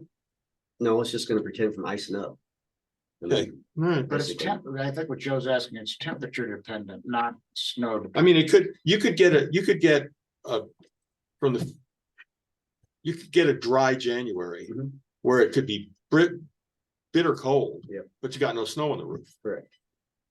The best way he explained to me, he says people that try to save money on their furnace, when they leave the house in the morning, they turn it down to 68 degrees. When they get home, it's cold, they crank it up to 74 to get it warm. They go, so you're not saving any money because the amount of propane it takes to get back up to where you want it, you could have just left it run at 70 all day and you'd been fine. You'd be So- fine. So he's like, just turn it on, leave it on. You're not gonna take the chance of tripping the breakers. Yeah. On amp draw, so. You can put a monitoring system on it. Tri-State is wanting you to do that. The cost of it was around 53,000 and they put in cameras and it turns itself on and off, but No. the hot edge Yeah. guys suggested against that because they have too many issues with monitoring systems, so. Something else to maintain. Yep. Okay, internet and telephone service, I just got the revised for review, the new internet contract and telephone contract with Ting. He had told me originally it was gonna be, he could get 5% reduction from our current cost. With a price lock for 5 years. He actually upped that. I pushed him on it and he upped it to 6%, so we had a little bit extra there. So that 216 number, I'll calculate it and it'll come down just a little bit. But basically, we're getting the same internet and telephone service that we had before, with no increase for inflation and basically a decrease, so. And refuse service, what's our contract with Waste Management? Is that a 3-year contract or? I don't remember if it's 3 or 5 years. It would be nice to know if we're looking at a contract renewal anytime next year, so we can account for that? I think that was signed in 21, 21, I think so. and it's a 3-year? I I think it's don't a 3-year. remember if it's 3 or 5 years. Can you verify that? Yep. Okay, Take a break for Yeah. lunch. Yeah. Somebody's buzzing. oh, it's me. It's a junk call. I get so many of those. All right. I'm gonna stop sharing now. For 30 minutes, what are we doing here? Yeah, well, Whatever we need. yeah. I mean, we could actually work through I'd lunch. be fine with that. Yeah, You're the one who's gonna be talking and eating at the same time. Yeah, Can you work that's- through lunch. How about we give it 15 minutes and I wolf down the lunch and then we There can we go. start again. This next group. Yeah, we can hear. We're good. Started. in- Okay. I'll tell him to come.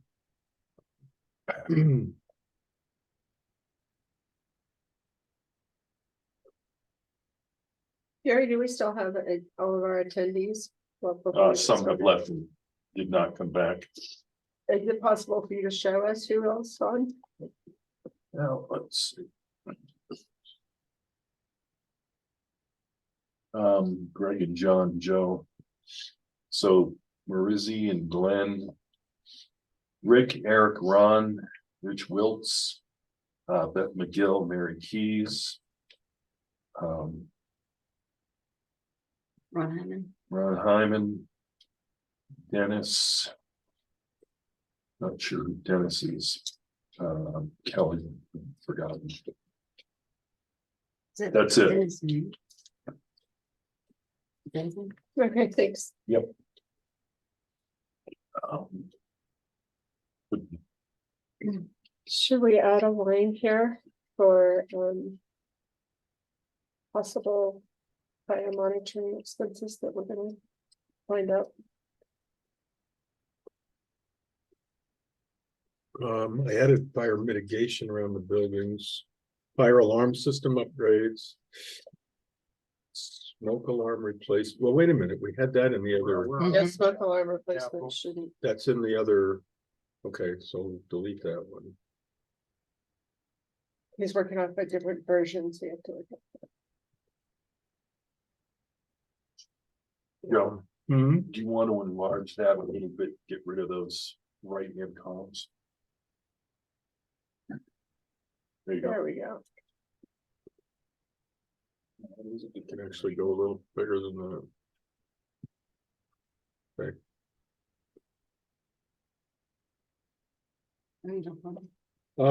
Yeah. All right, well, we're waiting for Bobby and Greg to come back. But we can talk about a couple of these items. The fire suppression pump. A controller in High Point. I've gone over this a couple of times already. This was expected to be a $31,000 project, a $31,000 replacement. For one pump in High Point. And the BHP guys determined that they could get the existing pumps rebuilt and certified. And that cost was 10% of that, about $3,000. There were actually 4 of these pumps in High Point, so we were going to try to do them staggered because of the high cost, but they decided they could get 3 of them done this year. Here they are. Well under the budget. And do one next year. So Bobby, Yeah. talking about the fire suppression pumps, you're doing 3 of the 4 this year and 1 next year, right? Yes, sir. So that's where the 3,000 is in the budget for next year for the last of the 4 fire suppression pumps. 830 is unplanned capital expenses. We always put this flood figure in there to take care of things you don't know about, things that come up and you just had no way to predict. The money, a portion of that money was spent this year on how many deck support failures did we have? 3. And So this is back decks in the outlying areas where the support beams were actually rotting away and Severely compromised. severely Is this compromised. the ones we looked at? Sagging decks. Is this the ones we looked at, Bobby, or are these back decks? These are high These are point. back decks. Yeah, they're back decks and high points. So I looked at the one is, what is it? 560 Five. Valerie. I don't even think it's that far. I think it's like 550, Oh, yeah. 553, 45, somewhere in there. Yeah. You can see it. I mean, if you go up the road to High Point just before you pull into High Point, you can look over and you can see the steel upright that was put in. Yeah. so this doesn't include the work that you showed me down in Gamble and. No, it's not the S decks. That's coming later. What? Oh. 814, loan service on the company vehicles. We're down to the Nissan, the 2019 Toyota truck, which is going to be sold in 24. So this will go to zero. Deck railing repainting. This was an item that we were doing as we went. Do it in one area 1 year and another area another year. We're gonna waive that for this year. Save the money. 807, the lodge parking lot. We didn't do it this year. We didn't do any of them this year. The lodge was scheduled to be done, but with the roof work being done, the deck was getting abused, so we decided to defer that to next year. An aside is that Pinecone was done, when was it done, Bobby? Last year? Last fall. Last fall. And looking at the condition of the Pinecone parking lot, we reported, how would you couch that? Failure? Yeah, there were some warranty issues. It was flaking and stuff. Yeah. I think what they did is, it was kind of cold when they put that sealer on. I think it flaked. So he's gonna help us out. So the Leader Construction agreed that there was a defect in the putting down of the coating. So they're gonna come back next spring and do a complete crack fill reseal, no cost bonus.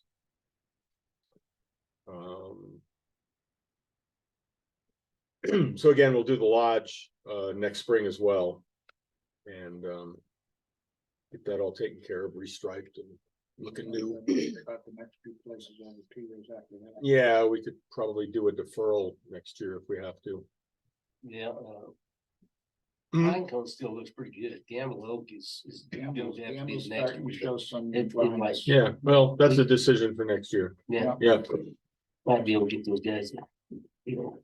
replace the countertop at the front desk, obviously, that's an eliminate.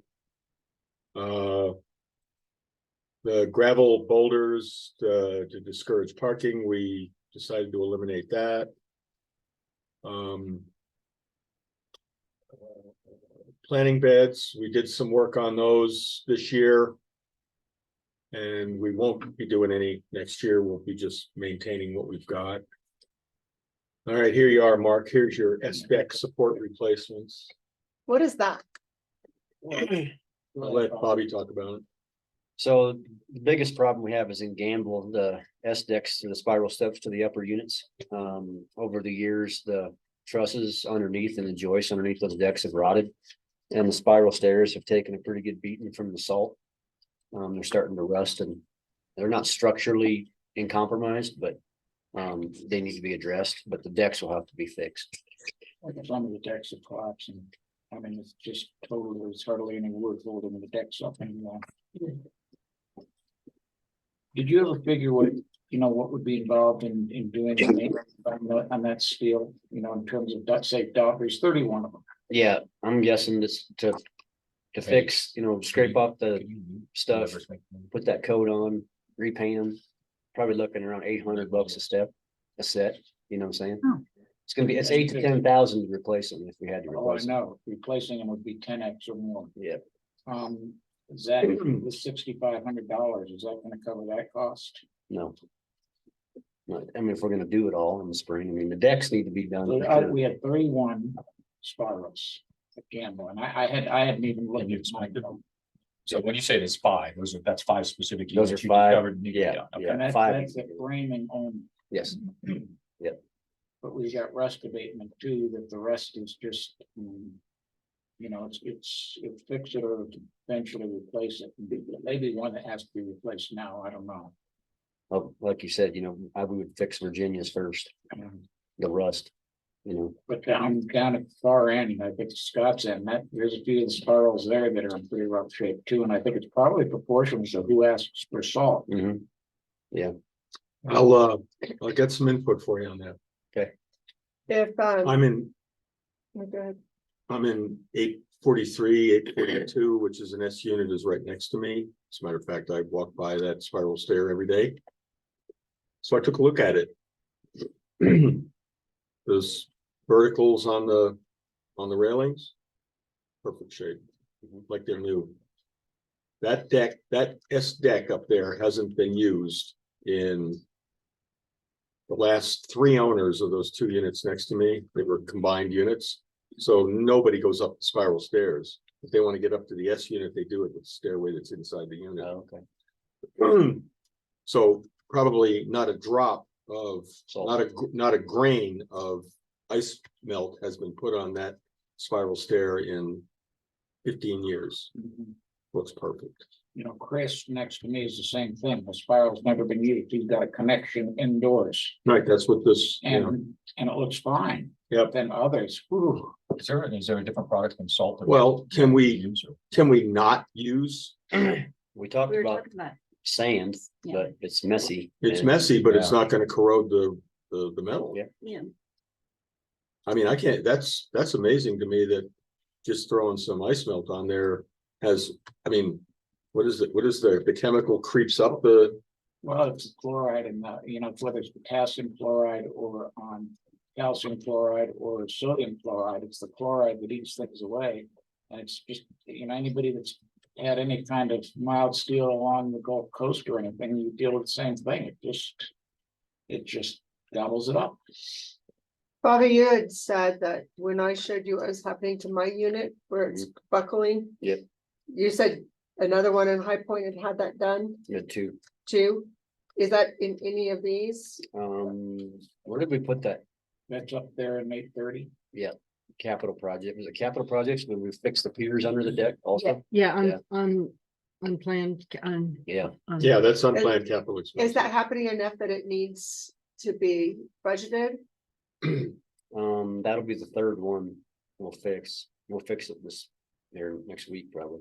So the process that he described to abate the rust didn't sound like it was a huge labor I exercise. figured $800. It's just a basically 3-step process and then let's go back and repaint it. Yeah, So you figure there's out of the 31, 10 needs to be fixed. maybe. Yeah, 10. I'd say 10. That's in Gamble. And then Pinecone, do you know? I didn't see any in Pinecone. There's not, they don't Well, have there's near just this. not as many to Yeah, start. yeah. Okay. High Point doesn't have any, so. $8,000. Mhm. So 8,000 in the rust abatement.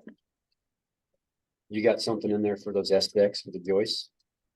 6,500, you said, you Yeah. told me. Well, you're gonna confirm it. You told me $1,500 each and that you needed to do 5. Yes. So 6,500's in there. So the spiral stairs is 8,000? Is that what you said? Yeah, the rust abatement, 8,000. I'm gonna say you swap those two numbers.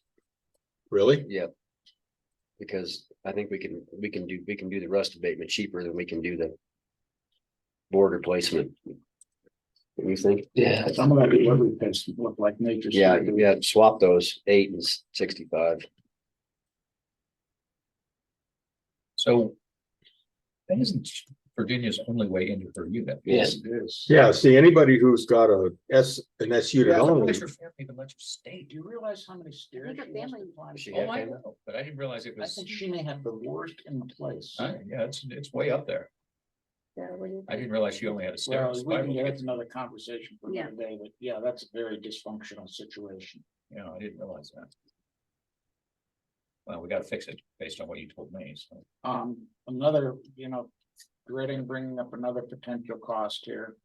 So next year will mark 2 years since we did our fire mitigation, and things will be going back. I put it, if you'll look up there, Mark, you'll see a line that I stuck in there. I had the wrong glasses on. Mhm. We just haven't got to it yet. Okay, thank you. And we spent 30 grand last year, but we did major surgery last year. 2 years ago. Like 2 years, well, it was.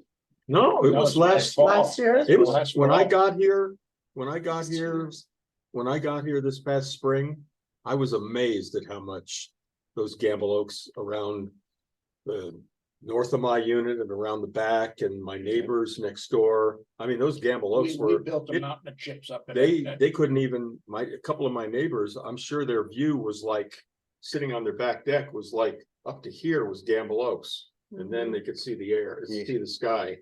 No, we did major surgery last year. It was 30 grand. We also did 10% of all of the ponderosas, 10% up. But given our insurance situation and I don't think that we can let fire mitigation get ahead of us. Or behind us, whatever way we want to look at it. I'm thinking of dropping a number there, 20 grand maintenance and improvements. The other thing we still have, and we haven't been flagged yet. Here, up at High Point, we've got some cedars up against buildings, and cedars are kerosene. No insurance company has said anything to us yet, but insurance is the top headline this year, isn't it? So that's my recommendation, is we do 20, I think 20 grand fire mitigation is gonna be for every year for the rest of our lives, and we got a good vendor now. The other thing I'm gonna recommend, and it's not gonna cost anything, we'll talk about it, Stacy, but on the south and west side of Gamble, Mhm. Glacier specifically asked us not to clear the brush out to the golf course because they wanted to have that barrier there. I think we ought to go into Glacier and say, we'd like to have the ladder field taken out all the way to the fairway. Have what taken out always The there? ladder fuel, the gambles, all that low line. That's the term of art. It's called ladder fuel. If I had a unit on that side of Gamble Oak. I mean, most of the people on that side, they got no view. All they're doing is looking at a bunch of Gamble Oaks. Well, I think that we may do them a favor, but Glacier specific, last fall, Glacier came up and said, we want you to honor the boundary line. We want to keep the brush between the fairway and the boundary line. But boy, that's adding ladder fuel right up Mhm. 30 feet from the deck. What do you call it? Ladder? Ladder fuel. So, when you have a I've called fire, it, I've always heard it called fast fuels. fast fuel's understory, there's a number of different Yeah. things, but it's the fire guys call it ladder fuel because of the fire starts in the Gambles. That provides the flames to jump up Goes to up. the ponderosas. And then, of course, if we really want to get techie about it, they'll show you how the ladder fuels collect the needles off of the ponderosas. And once that fire starts, evidently it's so hot that it just takes off. But, again, without belaboring this point, I recommend strongly that we continue our fire mitigation for forever. It's, the insurance headline says that it's something that can't, we have any kind of fire there, and now we've got a real problem with insurance.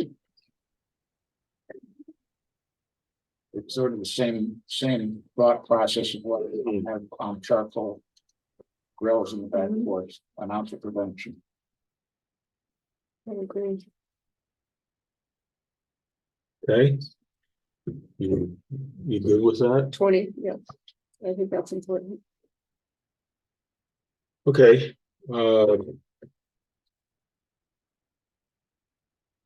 electrical systems certification. So this goes back to what I mentioned earlier. Regarding insurance, we had a verbal quote from State Farm to insure the property, and the one roadblock for them was it's that we didn't actually get a quote. It was, the quote would have been if you could do this. And that was as I described we originally thought it was a complete rewiring of all the buildings and units, et cetera, but it really has come down to certifying that our electrical systems are up to snuff. So I asked Bobby to talk to, I think he's talked to the electrician that's out there doing the hot edge on the roof out here. And did you get anything on that yet, Bobby? No, Any idea when you might? I'm hoping next week. Now, didn't they first said if you could get this certification, but then in later conversations, didn't our TIB come up that?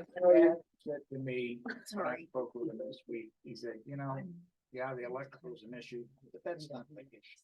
So what is the issue then? The issue was the overall valuation, the So PID? value of the evaluation of Tamaron as a whole. And what he came back to me and said, what we could do is we can break it into 2, 3, 4 policies, which is exactly what you did, Joe. And I think that we could get State Farm back at the table. But then he went in and talked about simple ways to deal with the electrical. He brought up Ting, and that sort of thing. It's just something that we need to follow and look at what we can get done. But it would be good to know what I'd like to know. And so I guess to say one other thing, we really don't know what electrical certification means, and I don't think we ought to dive in and do do a $20,000 project or whatever for electrical certification unless we know that that's going to solve the problem. Right, well, and we don't know that. We don't know what. I've had another suggestion. Let me do this before our broker in California who we wrote the policy with, and I'd have to go back and look at the email, but he suggested that because he's looking at this the same way we are, we could go to something else next year, right? But he suggested that we look at this building, not necessarily the outlying buildings, this building, and do he talked about an appraisal. He talked about a reconstruction study, what it would actually take to rebuild this building. That sort of thing, not just electrical, the whole thing. And use Basically that a replacement cost estimate. Yeah, replacement cost estimate, yeah. So there's that too. Well, the other thing Chad said to me is we break it out into individual policies, and Mark, quite frankly, with 3 outline areas, I could write a policy today. He said your albatross is large. Yep. Our total insured value is somewhere around 90 million. A third of that is this building. So when he said that, was it still the same with electric qualifiers and all that? He didn't say electrical. Because if he wants to write it today for the clusters, why the hell aren't we Right. Well, using them? Right. because we're in fast motion, that's why. Yeah, okay, I get that. But We got 3 months. one of the things that we've sort of mulled around a little bit is, should we have a insurance committee? And we've got people that are residents here who are professional insurance people. We've got Chad and Allison. We've got Raymond down there. We've got Joe that's probably smarter than them all now. No. But seriously, Jim Rogers in Pinecone. Yep. If there's one thing that irks me about American Family, they should have given us a year's notice so we had more time to work. They didn't have a year's notice. Well, I know, but it would have been the right thing to do. We did, and you're right, Joe, they didn't have a year's notice either. We Now got that year. We got the official notification from, to her credit, we got the Right. official notification in July. But our agent knowing that this was coming, gave us an early heads But up. now we've, we solved the crisis.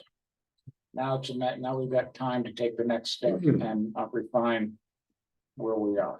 Get people to, I mean, we did a call out for people to help. We did. And, you know, if people want to be on a committee, that's great, but I mean, as much progress as you guys have made, as Joseph has made. I mean, if somebody wants to volunteer to help, I think it's great, but I mean, at this juncture, we just need to continue to working down the path that we're working on. And Well, I think it's up to Joe because he's the one doing the work. And if he needs help, we can get him help. We have enough number of qualified owners to look into this, but to me, it's up to the person who's carrying the lion's share and doing it very well. And it's really whether it's formal or informal help. The point is we've got some resources here with neighbors. That can be good coaches. Okay, back to capital projects. I have a question about the fire mitigation. We jumped ahead to that and dropped in 20,000. If you're thinking that this is going to be an ongoing thing, which makes sense because plants grow, do we need to move that undergrounds Well, and just have it be operational instead of capital? It's gonna be a year-over-year thing. It should move to operations. I was gonna ask that exact same question, but I knew Joe would say it's a capital, No, that it makes sense. I No, think no, we should if move it's that a- underground. If this is one-time projects. Or Yeah. close to one-time projects. If it's gonna be a year-over-year thing, then we should put it in operations, yeah. What Jim Goodman told us last year is, it's just an annual budget item with them as they go through and do more every year. He's the ping pong guy. Jim Goodman's. Jim Oh, Goodman, Goodman Glacier. Glacier. Who's the one who does it helps them? Jim Rogers? Is that the one you said? Richard? Jim Rogers is insurance. Insurance, yeah. Okay. You're right, Jim. Underwood Underwood also does Glacier, but Underwood is, and I think Underwood did some limited work for us this year, didn't they? Yeah. They're really good. All right, moving on. So So move it to form a new subcode or new code. Undergrounds, yeah, we're gonna put, You're gonna put underground. do you wanna bury it in grounds or do you wanna put it in as a separate line item? well, whatever you guys want. I don't care. But see, everything under capital project, that's, from an accounting standpoint, ought to be capitalized, really, where this is an expense. Mhm. Yeah, you're not capitalizing, pulling out trees. So. To me, it is a work on grounds, but if we want to separate it to just monitor better, we can have a line item added. Elisa, we'll talk about that. And Do you want me to do it Doesn't- now? Do you want me to move it now? Whatever you want to do, you can move it in the final copy. If you want to, you can move it now. I don't care. I'll Let's just keep I'll moving. update this. Yeah, Yeah, update it. I won't do it right the now. code maybe- Okay. Maybe 625 or something like that.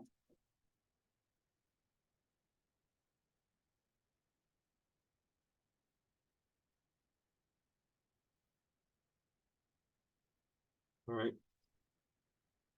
Fire alarm system upgrades. I don't know what this entails. This was That's what I'm looking at. added. The number for you yet. Now, you said that something in Gamble is failing and there was a price for Yes. that. But is that going to be this year or next year or? In 2024. We're estimating about $13,000. That's for the iWorks system. That needs replaced pretty soon. That needs replaced in What is 20. We're Why, estimating. iWorks the iWorks system. system was replaced. So it's the hub. it's the hub in Gamble Oak. It's what? The hub in Gamble Oak where all the electrical parts for the Gamble Oak system of our iWorks Tie together?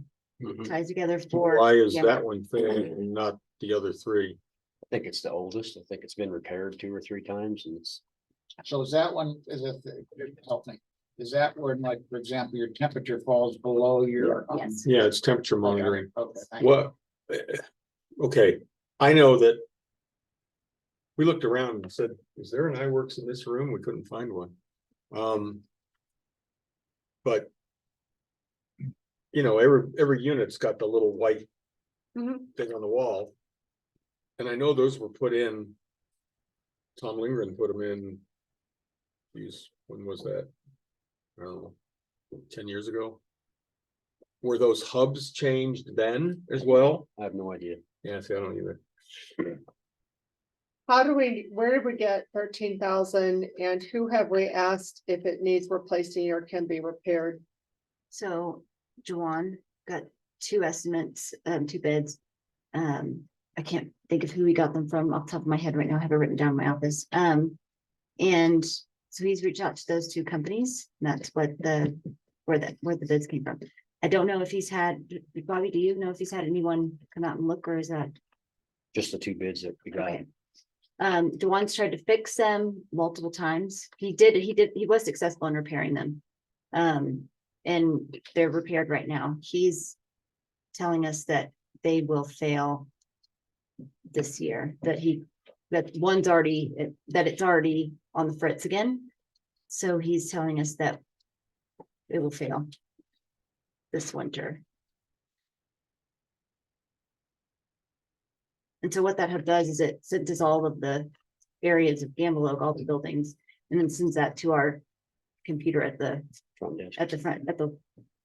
desk and in the maintenance office to tell whose unit is low. Too cold. Where does this, I'm sorry, go ahead. And all the other ones are functioning fine? They are. So is this one, where is this one located? It's in the sort of south end of Gamble underneath, kind of in Kimberly McKnight's area. You Okay. go around back, there's, So it's an open area. no, it's It's in a, not? it's in a building. Oh, is it in one of the electric closets or something like No, that? there's, you go underneath the unit, you go underneath, there's a locked room. Underneath the building, Yep, there's a locked there's where room. all the communications are and that. Is it temperature controlled? In one closet. And it's under the building? Yep. Where's the one in Pinecone? Pine Cone. I'm not positive where that one is. Off the top of my head. Seems like it would ought to be in that maintenance, High room Point. Yeah, by High Point. the service center. Yeah, it's What? not in there. Have No, we had anybody else come out and try to repair I it? don't- I mean, I'm not believe so. dismissing Juwan at Oh, I all, know. but Just the two other companies. I mean, they gave a bid on it, but those I other don't two know if companies they actually came out came, and actually worked I on don't it. know. they did work on it. I don't believe so, I don't know. unless, Like, would it be worth it to have one of the companies that services these and sells them to Yeah. come see if they Yeah. could And we can ask fix Joel it too. before we buy a new one? yeah, can it be Yes. refurbished? I mean, I don't know. absolutely. I don't even know what this thing looks like. Yeah. I'm just Either. thinking out loud. We'll look into Just it. think before we drop 13,000, maybe have somebody who specializes in this system. See if they could do a repair and they might say, nope, you need $13,000, but at least we'd asked.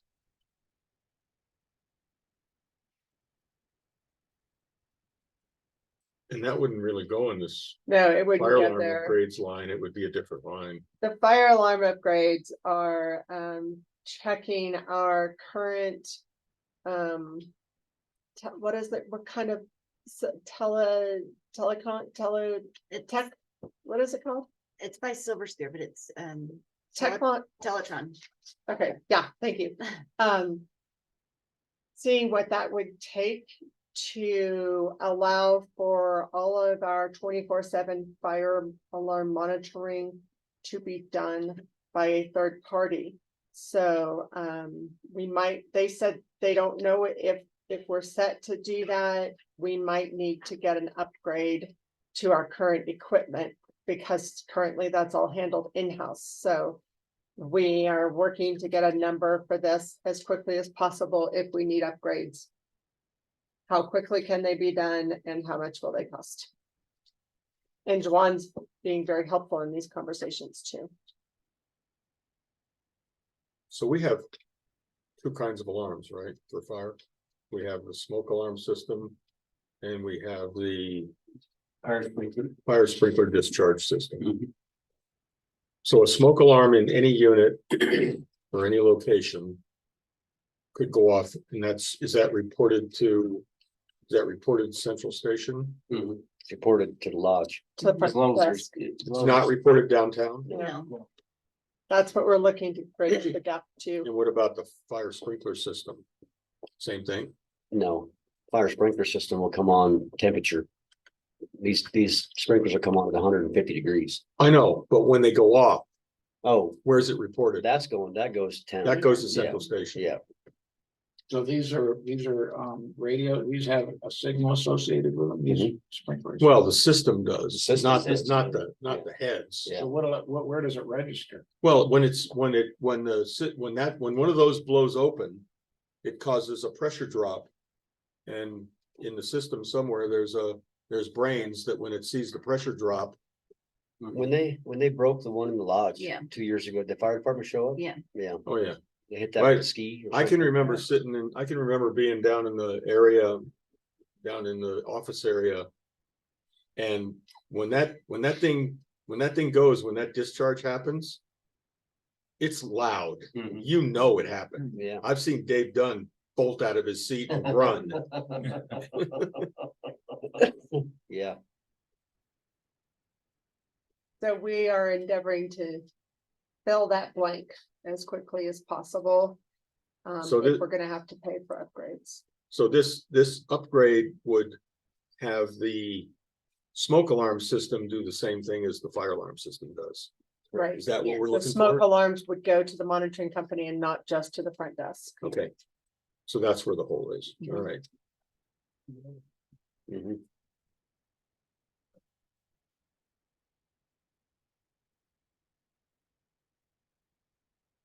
When you call them, how quickly do they call you back? Like when you're calling for service, stuff like this? Oh. I've, That's the problem. I've heard they're a little slow in their service Oh, providing yeah, as far as. They are, so that's, I had Juwan call them back this morning, to try to schedule a call, and so they said, well, now that you've called twice, we'll try to help you faster. So hopefully we can get a call. You want, should we call them now and get on the 3-time list? Yeah. They're based in Florida, So so. I tried to have Juwan tell them, can you have someone come out here Monday? Like, we need someone to be here Monday. Mhm. And that's what they told him. Okay. So I said, can you schedule an appointment from, like, I need this done next week. Mhm. Like, I need everything done next week. That was the response we got. So I bet I'll be on the phone with them for a while on Monday. I really think if calling twice moves you up on the list, Squeaky wheel call, gets, yeah, I know. squeaky wheel gets grease. keep calling. You have to block your calls. Yeah. I mean, Now that you've called 3 times, we're gonna charge you. yeah, you gotta balance it. I mean, because if you call 8 times in a day, you're gonna get on their shit list. Okay, so that's, So we need the numbers for electrical system certification. We need the numbers for fire alarm upgrades, okay? And transfer to reserves, we're not doing anymore, right? Okay, Well, if you don't transfer to reserves, then you got trouble with the mortgage. bill. I know, but we'll deal with that later. We gotta get this figured out we can first. get that up in solid units. How many? Really, Scott? Do you have a sense of how many units have been financed through Freddie and Fannie? There were a lot early on, Were they? yeah. I mean, there were people, if so many people paid cash, people were taking cash out when the rates were low. But that doesn't go through Fannie and Freddie. Yeah. Well, We do a if cash they're out. paying cash, No, they paid cash. And then they turned around and refi. oh, and Some cash refi, back. so So they Fannie- took a loan because the rate was at 3%. So Fannie and Freddie will do refis, not just Yeah. first. Oh, yeah. I thought Fannie and Freddie would only do primary residences, no? Oh, No, okay. they have a low level price adjuster on investment properties and. Second homes, Second homes, that kind of thing. Yeah. They consider them slightly more risky. okay. Yeah, I theoretically, everybody was supposed to be telling us, but. Don't think that's really happened in practice. Remember, we were supposed to track it. Well, we are tracking it. Don't we at closing, we get a form and they tell us who they're financing with, if they're financing, If right? they did it, if. But you I don't know if what we get it kind on of a- financing they got. You just know who the lender was. I don't know that we get it on a refi. I'm not sure. Well, on a refi, you probably Purchase. would. A purchase loan you would. Not necessarily. Yeah, I mean, we the last thing we want to do is give up trying to maintain. Getting, either getting or maintaining having financing, because that's what prompts property is. Also required by our DCCRs. Because the mortgage companies need to be notified if there's Exactly. a vote, a proposal to change the DCCRs that materially affects them. Right. Okay. So that's, It may that's, behoove us at some point to go out and do a survey just to. Just And to we've- clean it up every. and we've year done or that. two. We've done So, that. Yeah. But again, I mean, as I've told you guys, we get rid of the front desk. Change the keying system. That opens up the coffers for us to be able to do that. Obviously, we still gotta meet reserve requirements, things like that, but the units themselves are financeable. If we can get rid of that condo-tel kind of. Red flag that they have hanging over us. Okay. All right, the next page is permanent reserves, and I'd like to skip over that today because Elisa and Stacy and I are working on it. It does not currently reflect accurate numbers, and We're changing the format of it Yeah. because this doesn't roll like the budget rolls, so it shouldn't be in the same format, so. this was only intended ever to be a picture of what our opening balance on our reserves was in any given year, and the puts and takes from that, and what the ending balance was expected to be. That's all this ever was intended to be, but it got dumped into the same format as the other budget pages, and it's not working right, so we're gonna fix it. Hopefully by next week. So the last one is the service and security desk. And you want to talk about that? Yeah, so this is one of the big changes coming up for the property. We're gonna be closing the service and security desk. The amount of money that that's costing us on an ongoing basis is, as well as the confusion it creates for all of our staff, renters.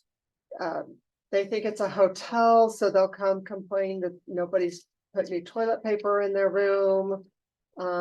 It's just time. We do not operate a rental program at Tamron. Any renters who do so on their own or via a property management company, not via Tamron. So we've decided that it's time to close this. It's going to be a big project. Our manager, Paige Coleman, is drawing up basically a project management file where we identify the issues that we have to problem solve, our suggested solutions, the timing of those, the cost of those. But we plan to have it closed by the end of the year, early January. And we've talked to our staff. They are all aware.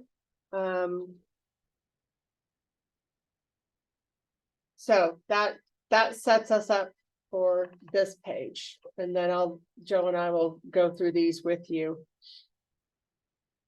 as we walk through. So the only way this ties to the operations budget now is line 406, which in any given year's budget, this number is put in as a contribution from operations to support the front desk. And that's why on So can I ask a question, Joe? yeah. Will this whole? We can migrate all of these items to, we don't need to even have this service and security desk tab going. No, it'll go away. It'll go away, won't be on the budget. It won't even be on the budget, So yeah. we can have the contribution from, maybe we call it something else. What I'd like to do is soften the term rental anywhere on our finances. Yeah. Not soften, make it go away. yeah. Because we don't have a rental program. I know, and it's just, Yeah, it gets picked apart every time. Well, I think eliminating this tab it's confused everybody out there in the ownership world, and I think eliminating that will just eliminate that that question that we keep hearing over and over again. Having to explain how, before we explain the past, it's a separate tab. So if you look at, I've gone back to the first page, and if you look at account 560, which this year, the cost of operating the front desk was a $73,653 burden to the operating budget. We're budgeting zero, as you can see there. So if I go back to that, so this number up here would not, it wouldn't be there anymore. So that becomes zero. It would become zero. But I mean, we don't need, I don't think we need to do anything. This won't be part of the 2024 budget. And the final copy, are we gonna bring these over to? Yeah. Okay. Yeah. So the only question is, and I think we've discussed this, in recognition of the fact that short-term rentals are a bit of a hindrance in the insurance business. I guess can you say that having short-term rentals place a burden on you guys, right? Yes. We're gonna have to continue to manage account 460, Yes, right? Because of our contract with Glacier, we cannot get Yes. away from that. no, All right, so we're gonna have to continue to manage that. That puts a time and effort burden on you guys, right? right, So the only, so we're gonna continue to have that cost Mhm. and revenue. Then 472 and 473 are these flat fees that we Mhm. charge long-term and short-term rental participants. Question has come up. Should that number go up? Yeah. And should those revenues transfer over to the revenue page and help support I- the HOA in general? I think you can. It's my suggestion that you can increase those two, the long-term and the short-term rental. We've increased those year after year. And I think, What is the short-term rental? It's now? $90 a quarter. yeah, No, it's more than that now. the short-term is 120 a quarter. Yeah. So 120, okay, it used to be- Quarter went up. So I think increasing that by, I don't know, $5 or $10 won't, So it's currently 120 a quarter? it is. Why don't we, both of them, long-term is what, 50, Mhm. what is that, A 50 a month? 50 a Why don't we month. make them both 50 a month? Especially the long-term renter, because they're making, here in they can rent out units for $2,000 a month. Long-term rentals make more money They do, and they're a so- lot less trouble. they are, so Well, even the long-term. I had rental- one of each for a Yeah. lot of years and I made so- way more money with a lot less stress on my long-term rental. Right, I- Yeah. so, I think as a board, we can't It just takes it consider, out of personal consumption. Yeah. I think we can't consider what somebody makes through their personal program, whether they're charging a renter 2,000 or 1,000. that's a good It point. doesn't matter. What we're considering is the amount of, I guess the amount in which it taxes the HOA, and by tax, I mean the additional staff work. The additional, so far undefined cost of insurance, but everybody, including our attorney who represents HOAs and is addressing this insurance matter, says, oh yeah, insurance companies punish you if you have rentals on your property. I just think that we need to continue to support our staff and the property through charging these fees. And I suggest we make them both the same and we don't even need to differentiate if No, it was short-term or You long-term. just read my mind. I was thinking we combine this into one line and it's all units that are rented, however they're rented. And I'd say raise that to $60 a month. 60 a month. I'm for that. I agree. Okay, I'm not gonna do that. Yeah. Right now, I'll make that change. You're just gonna bring that over to us, so. I'm gonna bring it over Operations. to the. over I mean, the no, revenue side. revenue. Ready for pushback. Any comments from the board online? I just said, no, my only comment is get ready for pushback, because they push back if you don't jack it. But you rent yours, I rent mine, so. Mhm. I'm Yeah, doing the same we- damn thing. We are, we're increasing the costs for ourselves, a couple of us, and me included, so.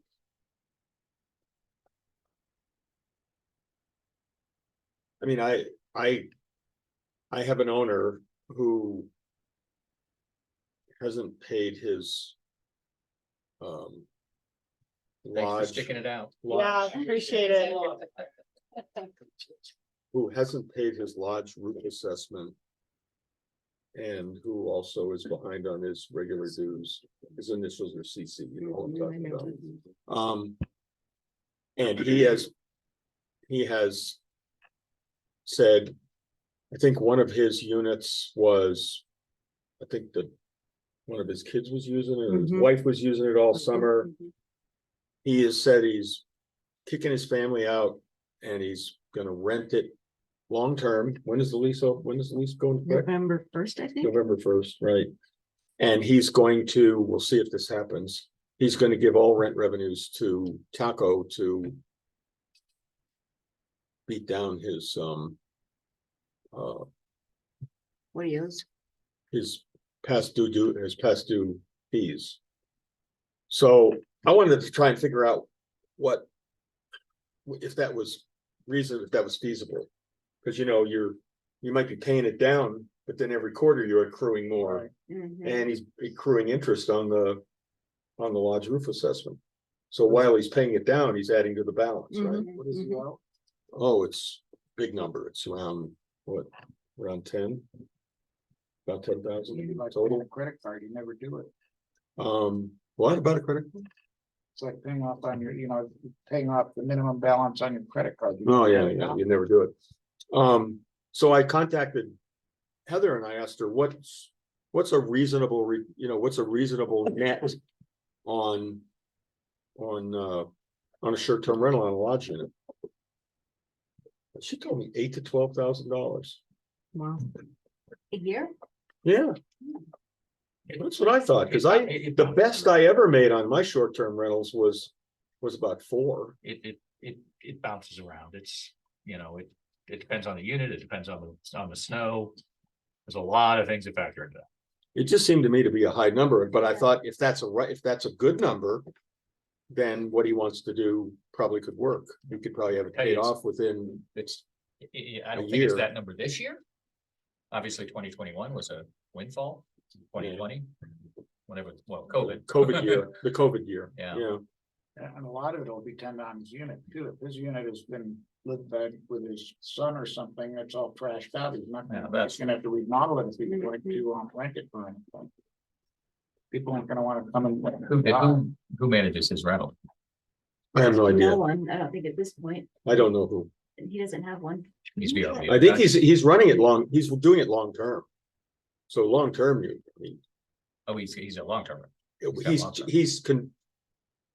I don't think he was renting it at all, was he? No, He was just letting his family use it. yeah, Mhm. so he doesn't have anybody at this point. So now he's renting it long term Okay. in order to get, and he can get, what do you think? A month. How much is he getting? You got the lease, right? 1,500. 1,500 a month for a lodge unit. Yeah. So I thought 1,500 a month, if he shoots that all over the Taco. I mean, what's that? 15,000 a year? Yeah, it's No, 15, 18,000 a year? I need to go buy a house here and just rent all my stuff. I mean, he could get right in a year easily at that rate. Well, I think we start with our rates here at 60, so they go up 10 for long terms. And they go up 30 a month to even them out with long terms for short terms, like right? Short terms are at 30 a month, or are they at 40 a month now? Currently they're at 40 a month. 40 a month, Yeah. so they're gonna go up 20 and long terms will go up 10, but then they'll be even. They'll be even. There's no reason that should be any different. Because it's still the same burden. So I'm gonna take this. I'm gonna copy it. And I'm gonna go to revenue over here. And I'm gonna add a line. And I'm gonna go insert public service. All right, so. Call this.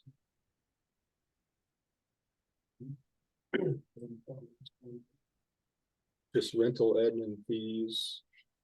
And we have, are those good numbers, Paige? 115 short-term and 11 long-term? Yeah.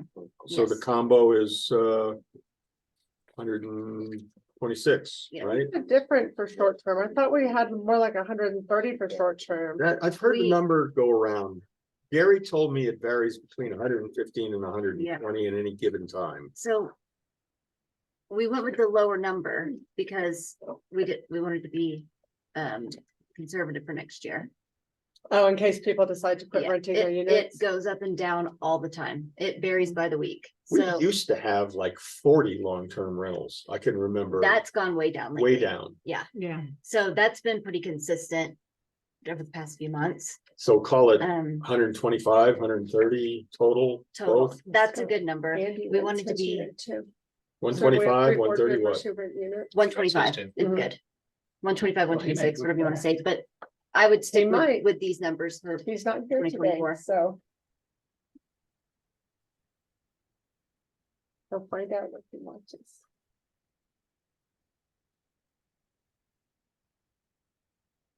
And we said 60 a month, right? right.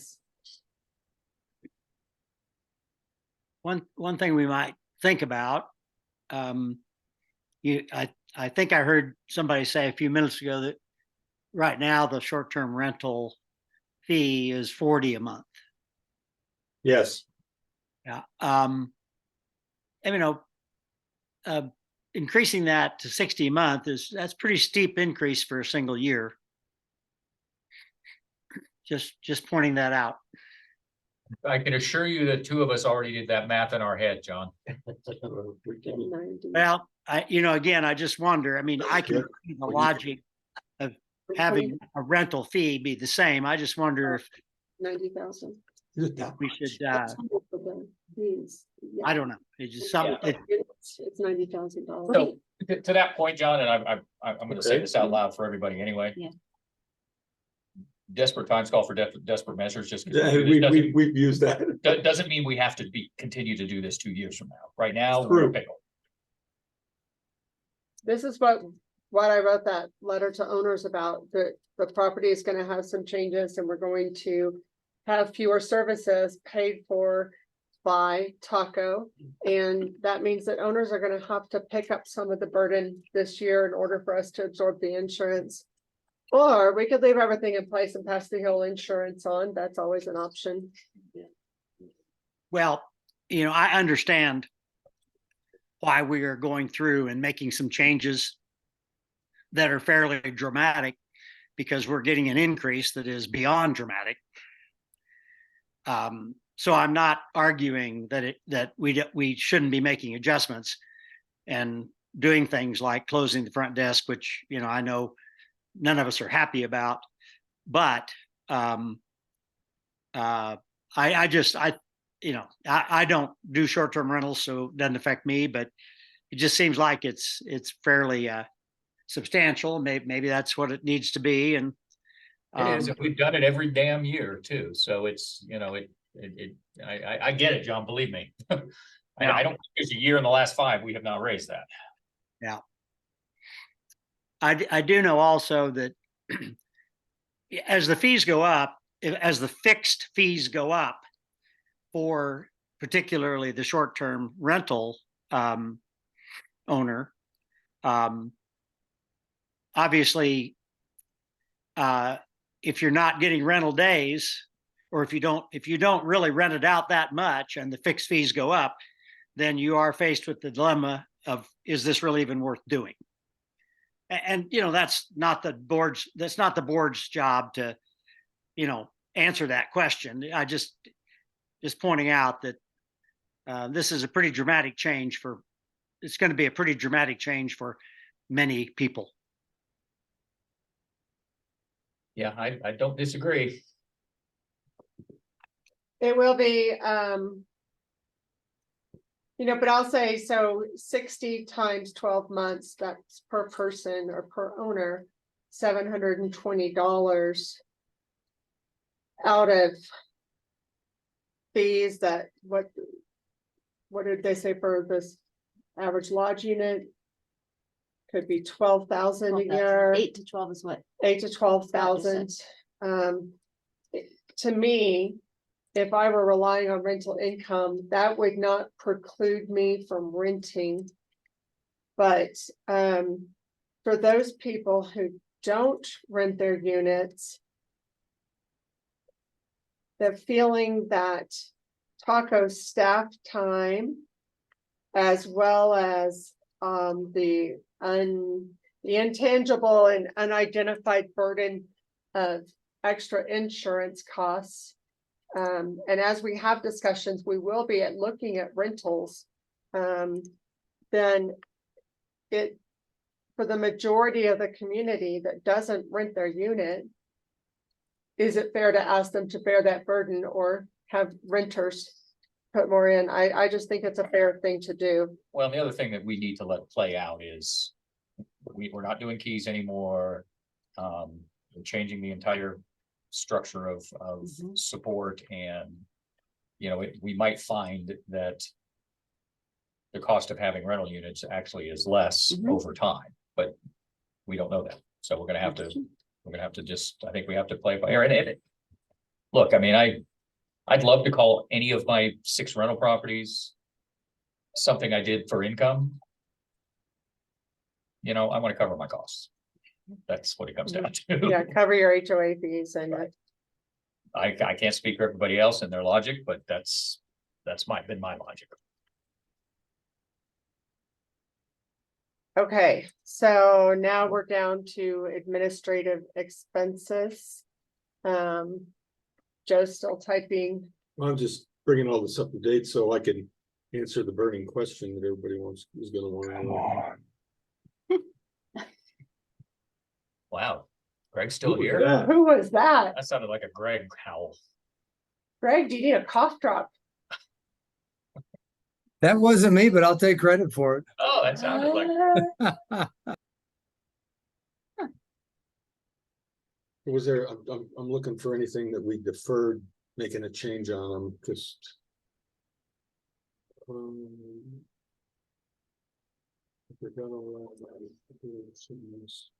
We said that number was okay for right now. They're gonna look into a few things though, so Yeah. we'll shore that up. We're early gonna next week. clean this all up next week, but right now that number looks Looks like it's fairly reasonable. solid, yeah, okay.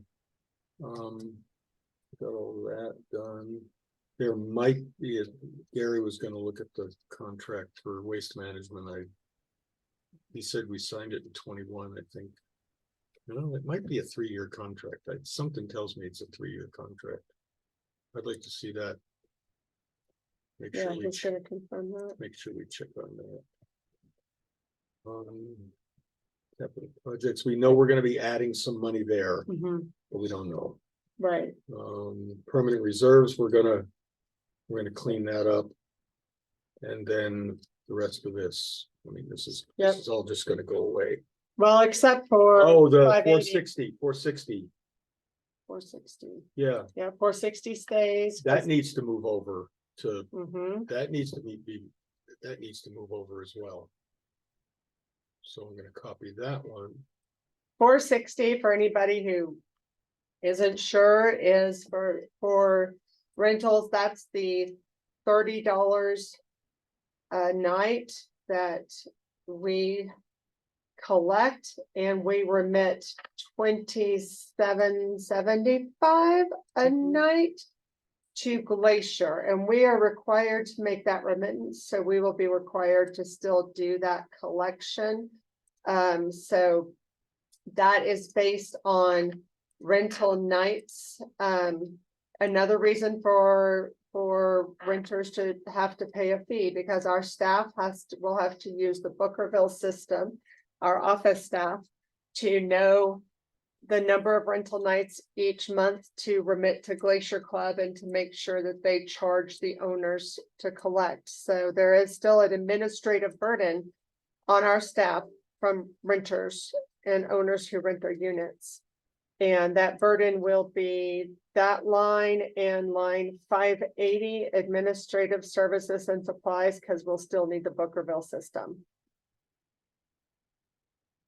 Okay, let's talk about that though.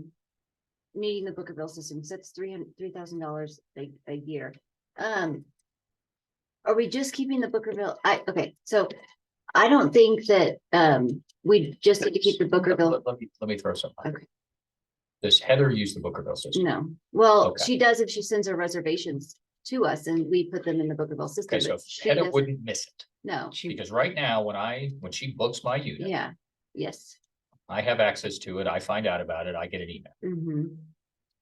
If you guys received an Same email way. Right.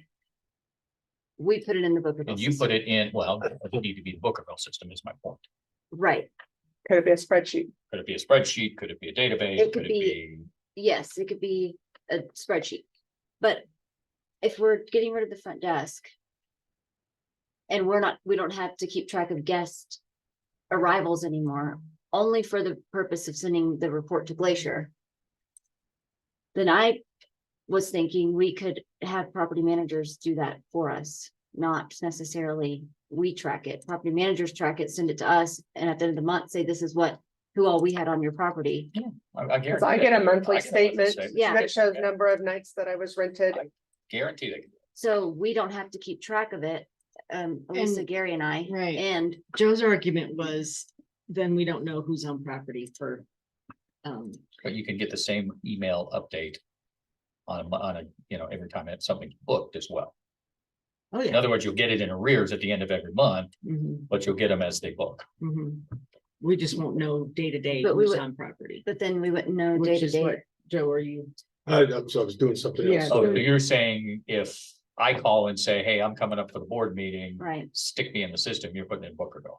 Yeah. And we're still putting it in. And we Bookerville, didn't, but we were kind of not wanting to do that, but Joe's argument was, then we won't know who's on property. Do we have to know who's but on why does property? it matter? If, Yeah, yeah, so For this snow was his- shoveling, yeah. it's. Yeah. but with Right. snow shoveling, we're going back Safety to, issues, we're shoveling everything anyways, because we're gonna have to do it regardless. So, safety issues, we would go about it the same way as we would if we get a smoke alarm, we call the unit, and then go to the unit. So I don't see any other safety issues of knowing who's in the unit versus just going to the I unit. don't know, my gut says it's in your best interest to know who's here and who's not. Maintenance is huge for us. I- Bookerville is, Bookerville's huge for you? yeah, if we gotta do work in a unit, or I know it's not booked for the week, or In other words, you have to have some kind of visibility, whether Yeah. it's Bookerville or whatever, you've got to have visibility.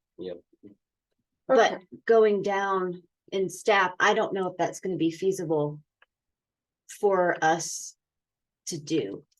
At the front, I mean, that's a whole, It is a lot. it's a lot, When I've worked up there, it's like, oof. so I don't want to keep something for $3,000 and us later find out. What do you enter in Bookerville? You get a reservation form from my property manager that says the Jones family is coming Yeah, December 1st through departing December 7th. So 6 dates, nights. name, basic dates, name, phone number. Well, for our new purposes, do we need all of that in? We have to have the dates and the name at least, and a phone number so we can call whenever there's an emergency. So we're doing the very minimum now. You have the reservation form on file. Because property managers would send that to you. Yeah, we don't even need. You would have the reservation phone form. number and the name through that, because that's what they send you for you to enter in Bookerville, right? So in Yeah. Bookerville, we're just looking to see who's there on what day, so all you would really have to enter is unit 589 will be occupied December 1st through 5th. No, you don't. You don't I guess need we their phone number need their or their names. names, or because you would have the form on file if there's something with that unit that you could pull it. So if there's only, there's Heather with 80, whatever the number is. Mhm. Supposedly, there's only 10 other units with property managers like you have. Well, mine, I And then think there's a mine bunch of represents Airbnbs. 10 units. I think there are a couple other property managers who, I know there's personal Yeah. ones that do their own VRBO. but there are a couple other property management Mhm. companies too. Okay. I just wonder if it wouldn't make sense to talk to the property management companies first to figure out what they could provide to you. Absolutely. Even maybe Yeah. they can get you access to a system of some kind, or at least. Yeah, check with Heather. Mine said it is very antiquated to have a front desk. Nobody does it that way anymore. Yeah, no, I And totally, so- Heather told me the same thing. I just, it, I mean, I think to the extent we can lean on the property management companies, and that gets us 95% of the way there, mhm. we should do it. And then the rest we have to put on the owners that run independently. But I think we have to have that discussion. Okay. And it sounds to me like between Heather and who you use, Durango Vacation, Durango Colorado Vacations. okay, Lori Naylor, Lori's. yeah, so that probably gets you 90 out of 115 units.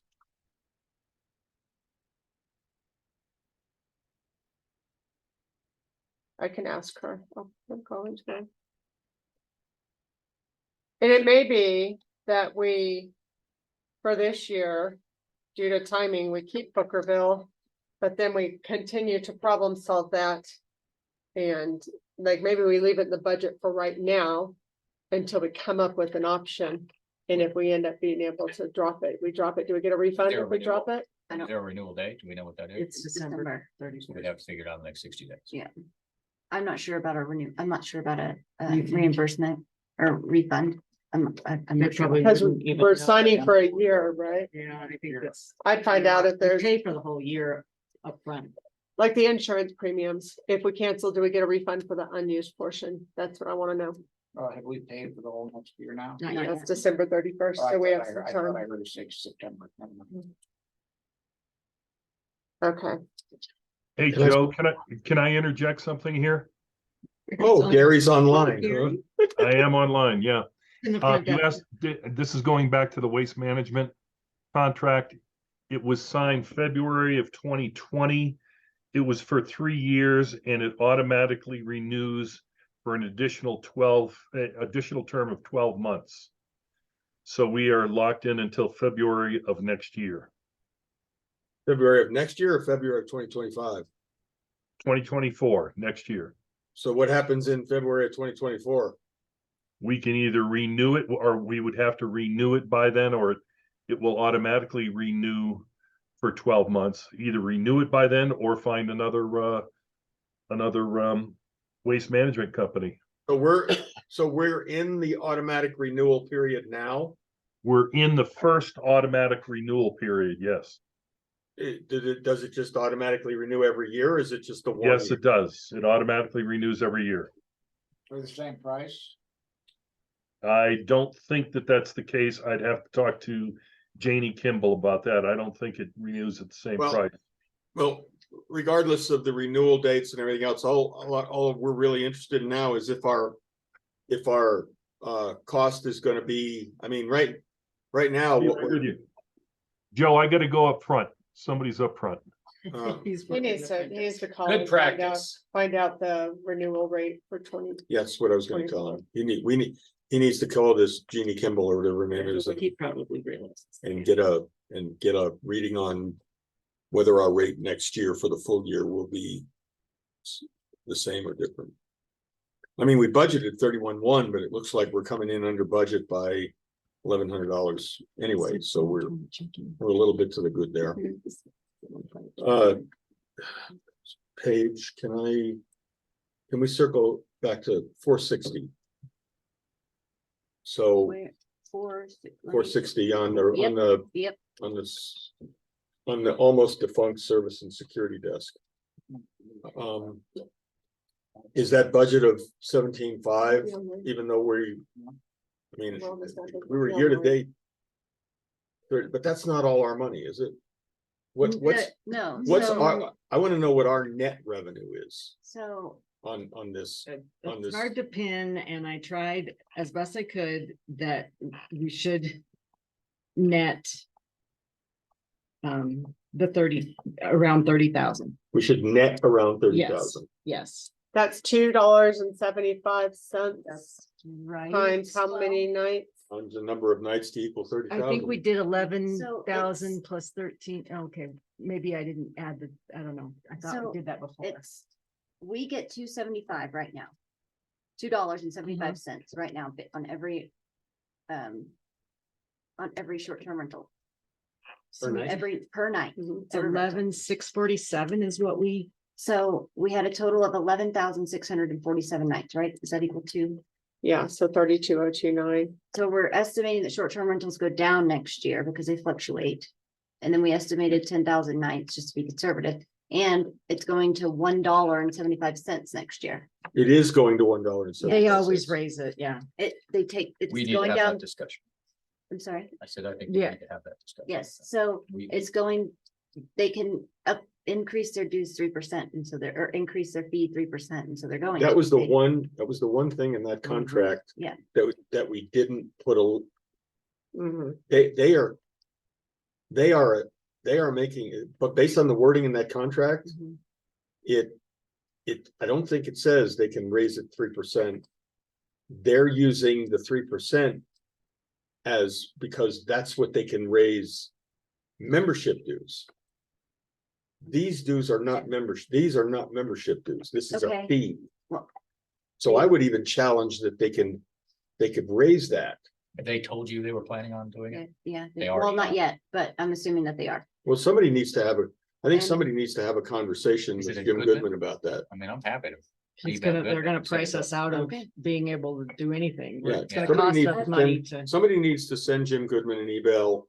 I'll be happy with it. Well, they're making so much money off of. Yes. Like my membership is Let a them family have of five, they'll and check people in. all five of us haven't been here all year, So you know? to off Stacy's point, I've also ran data. I've sent this, I don't know if you guys have seen it, but off of the short-term renters that don't use the facilities. So Mhm. every day we send them our check-in arrivals. And so I asked them for their log data of people that actually use the facilities.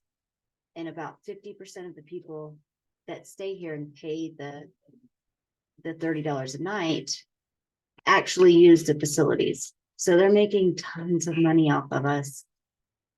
And they're still doing They- this, so I know, but. And they that's complain something that- about Do us. we know if have we heard any rumblings of them having similar issues with insurance? I don't know. I asked, I thought We asked. we not a asked Jim condo. Goodman and he said, now they're just. He doesn't, I mean, he may not know what the homeowners are dealing with. Or maybe he does just from through conversations, but he said as far as the club itself and the club buildings and facilities. Yeah, they're not really residential. He doesn't have any residential. he said if They he- don't single family. He Yeah. said his insurance has gone up, but it's not It's- anything he like said this. He says we're doing okay, is what he said. Okay. Yeah. I think you passed that on to me, didn't you? Mhm. Yeah. If you look at them, I don't know whether it's on Zillow or Redfin or whatever, those are estimates or those are actual numbers, but if you look at the numbers that they claim their insurance is costing Think for so. houses over there, Mhm. Joe, it's pretty high. Huh. you done? Yeah. But that's not Glacier's cost. No, but. I'm Yeah, saying just get me yeah. those estimates that are on the capital sheet, Okay. those two things. Okay. And the, You got 50 minutes. Gotta get Operations. to us in the next 50 and the operations budget Budget, for yeah, 2024 by area. Monday. Thank you, Bobby, for all your time today. Good, Bobby. I guess the only thing you got, Bobby, is the electrical system certification. Paige, you're doing the fire alarm upgrades, right? Yeah, Yes. okay. And Joe, I want to get you that number more than you want it, so. Yeah. I'm in line before you. All right, I'm gonna need, you know more about Excel than I do. I need to find it. What, I did something so that when I click on a cell, it doesn't outline it anymore. And it's only on this page. See, on this, if I go to this page, and I click on a cell, it outlines it. What? What did I do? Excel that first thing. made that happen? See, I click on it, and I can put information in it, but it doesn't outline it anymore. That's weird.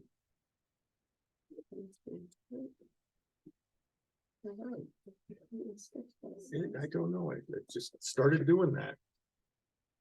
It did it when I brought this, this line over from I'll look at it later. Let's get Yeah, through it's not this. important. I know it's doing it. I know how to manage it, so that's all right. So Paige, Yes, I need a reasonable number for the budget for 460. okay, I mean, somebody's gonna They have, gave us 17.5. I gave you 7. yeah. okay, so we'll put 17.5 in. I think, I'll double check and see. are you gonna talk to Jim Goodman? Emailing him right now. Thank you, Go Scott. and talk to accounting and see what they can get. They always. Yeah, wait so till the for right last now, we're minute stuck for at Sandy 175 Greco. a night for She's the- 10,000 nights.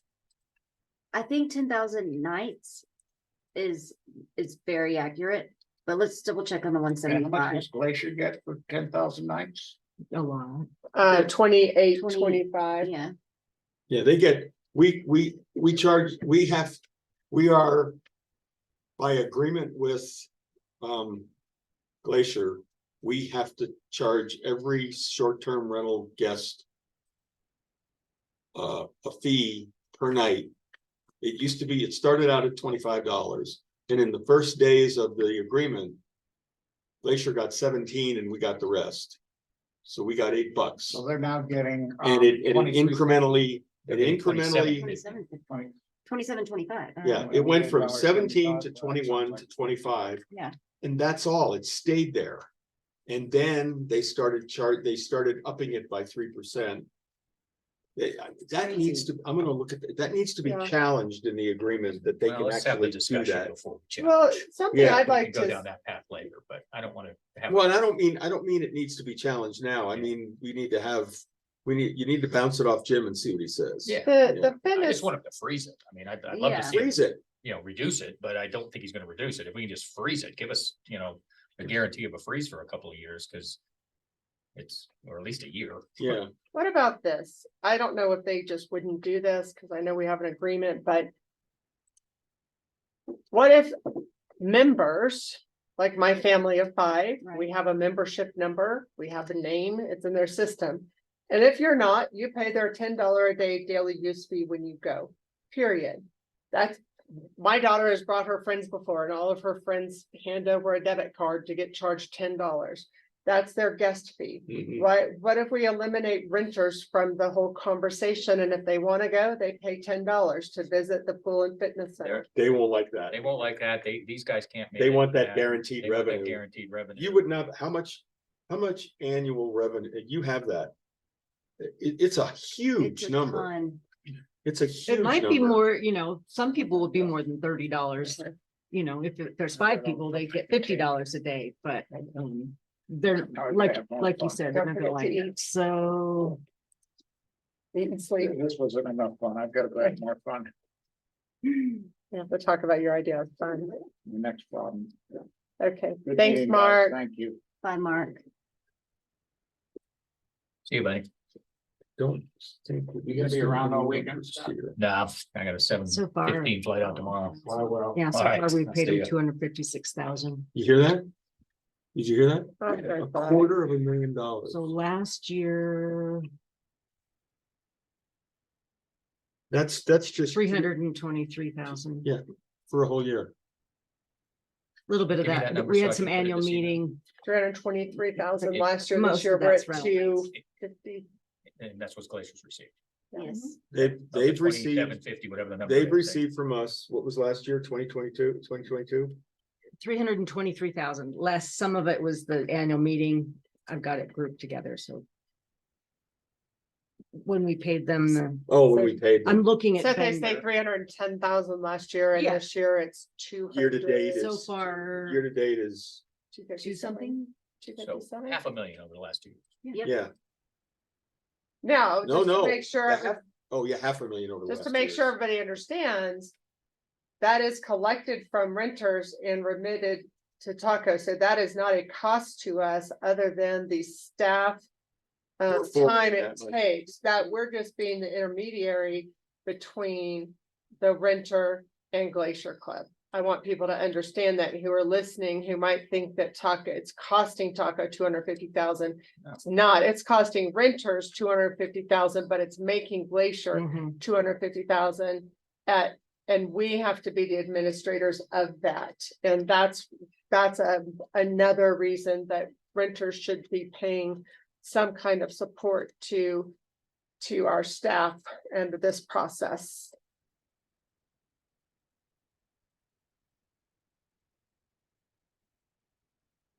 It's crazy. I mean, I have 3 units, I have 3 memberships. Now, let me ask this, if I cancel my Glacier membership, because I'm never here, which I'm not going to do because I'm asking for a renter, then they don't have to pay the 30 a night because They it's can't only, even use it. it's They only can't- for renters. Now, but their renters could go and do the daily use fee. You have to have a You have to have membership. You have to have a Oh, you have to membership. membership, okay. Okay, got it, thank you. Because there's a Right now, couple. Heather requires, Yeah. because she doesn't have a way to police it. you Yeah. guys, They don't have a way to police it. Heather requires everybody have. To have one. There's yeah. 2 of them, There's a few That that have don't. opted to not have one, have a membership. which is Okay. crazy that they don't get any kick. back.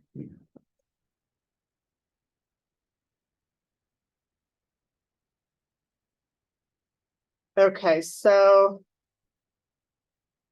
we are going to leave that for now at 17.5, which is the difference between what we collect from every renter and what we remit to Glacier. Because every renter, we collect a flat $30 and then we remit to Glacier. Now we remit $28.25. All right, so with everything we've done today and knowing that there's a couple of holes in the capital budget, the capital projects budget that we still need to evaluate. And not moving any money in or out of reserves. That leaves us with a number that has to be plugged into the assessments to owners of $2,652,648 as compared to this year's budget of $2,450,908. So a little over $200,000 increase in budget. That's 8.2%. I would say though that what we haven't gone back to is that contingency fee. The contingency fee is We've- another thing. we've got to build. 8.2% is a win. Huh? 8.2%. It's a big win. It's a big win. Surprising. 20%, but we, So what would you, I mean, contingency, what if we? Oh, I haven't been expecting 20% since we kicked out So what if we just- AIC at 1.7 million. I've been thinking it's gonna be in the neighborhood of 10%. So what if we, how's it look if we just go to 10% and include 1.8 in contingency? Well, we can look at what 10% is and see what that gets us. Yeah. so there are a couple Don't forget, things. that we got these 2 things in the capital budget that haven't been plugged in yet. Yeah, So- I get it. I just want to say that I was not expecting that. So great job to Stacy and Joe and everyone else that worked on that. Yeah. That I was, mean, I'm in the same boat. I'm in shock right now. Yeah, So but I'm bad news. So I'm Yeah, you've like, been that all day. Do you have anything good to say? oh, you haven't been with me the last 2 weeks. I think that they're like, can we So- talk about, because I'm. But Stacy, I've Is that- kept hearing you say things like, I love finding money. I did. I got this $95,000 Find us something. yesterday. No, but I'm thinking, so this 350,000, the sale of company assets really should go to reserves. We should never stop increasing our reserves. And eventually something I'd like to do in 2024 is start connecting them to the long-term asset replacement and bring that more up to date. Work toward bringing that Well, up to date. if you take that 350 out of here and put it in reserves, that number just went to 25%. Right. So then something else, if we leave it there, we have to build in a contingency, because right now it's a little, Well, that contingency will add to that 25%. right, so let's leave it where it is, but build in a contingency. And if we don't meet our contingency, then that will go to reserves, but we have to have a contingency, especially with the insurance situation. We're gonna get a fire number as soon as possible. But I hesitate to say this is our number right now because I really feel like we need a contingency. given the economy, given the insurance, and that we have to go through this whole insurance process again in April and in October next year. How much of a contingency would make you feel good? $200,000. Holy shit. I told you I'm bad news, but it's. We're an old So you- property. So that's 16%, is what you're saying. Is that what it would go up to? I'm We gonna were tell you in a 8.2% second. at $200,000, so 16.5. Then maybe we just bring it to 15% and make that the contingency.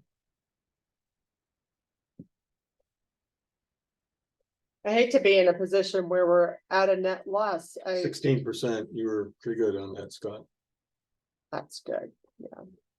That's, if you throw a $200,000 contingency on this budget. Then that means the HOH, that means you've raised the budget 16.4%. Then what if we raise it 15% and then make the difference our contingency? So Well, I'm good with that number. I mean, even with, if we can figure out the insurance situation and get it to come back down, then it just comes right back into those reserves, so. where would you put that? Where would you plug that contingency in here? Why don't we add a line item in reserves, it says insurance contingency. Well, reserves is not part of the No. budget. In administrative expenses, 502,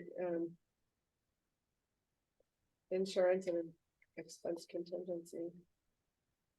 You know, I just feel like it's risky not to have a contingency. We're an old property. The environment all around us is changing. Not disagreeing in any way, shape or form. I mean, we went from 1.7 2 weeks ago to 900,000, so. We don't know what's gonna happen. I'm hoping we just keep going down Yeah. and we learn more and more. And then you can all laugh at me next year about my contingency and say, oh, Stacy, we didn't need that contingency at all. Yeah, we And do keep in mind, folks, do keep in mind that this budget, that if we're looking at it, even with that kind of an increase, the units have to sell, and they have to sell for what we think they're going to sell for this budget to work. Yeah. So I think the contingency is not a bad idea, because who knows? I mean, you can't guarantee what they will sell for. What'd you say, 200,000? 200. What I was gonna say is, just bear in mind, there has been a precedent set to sit in that seat with Madam President title for 3 years. 3 I wasn't years? madam. I don't care. That's best for the property and best for the budget. I mean, either that or we can be very precise and then just at the end of the year say, we're over budget because we didn't expect these differences, but building in a contingency allows us to account for those differences. I'm in agreement. Again, as I said, every time I agree, I stroke, but Well, I also want to say we had a conversation with our attorney. That the 15% limitation in our DCCRs for budget increase and assessment increase is trumped by the state law requirement that we have insurance. And so we stay at 15%. if we stay at 15%, but we still have a few holes to plug. Yeah. So But no, I that's agree. just, you know, that is something we try to honor, but if we get trumped by state law, then No, yeah, that's a very good point. That's good to bring up. Now, is it 2:20 already? Just so you guys know, they're about to start working and they may kind of make some noise, but they're gonna be quiet. They have to fix this leak before the weekend. Yeah. We just gotta try and find the route, because that's okay. everything above it, we've been unable I to find. think we're pretty much probably ready to Yeah. be done anyway, so. We'll be super quiet, you don't even know we're here. Actually, I would like you to be loud, so you force us to be done. Yeah. Did you guys hear that conversation, people online? There's a leak in the ceiling in here and they have to kind of go in and figure out where it is.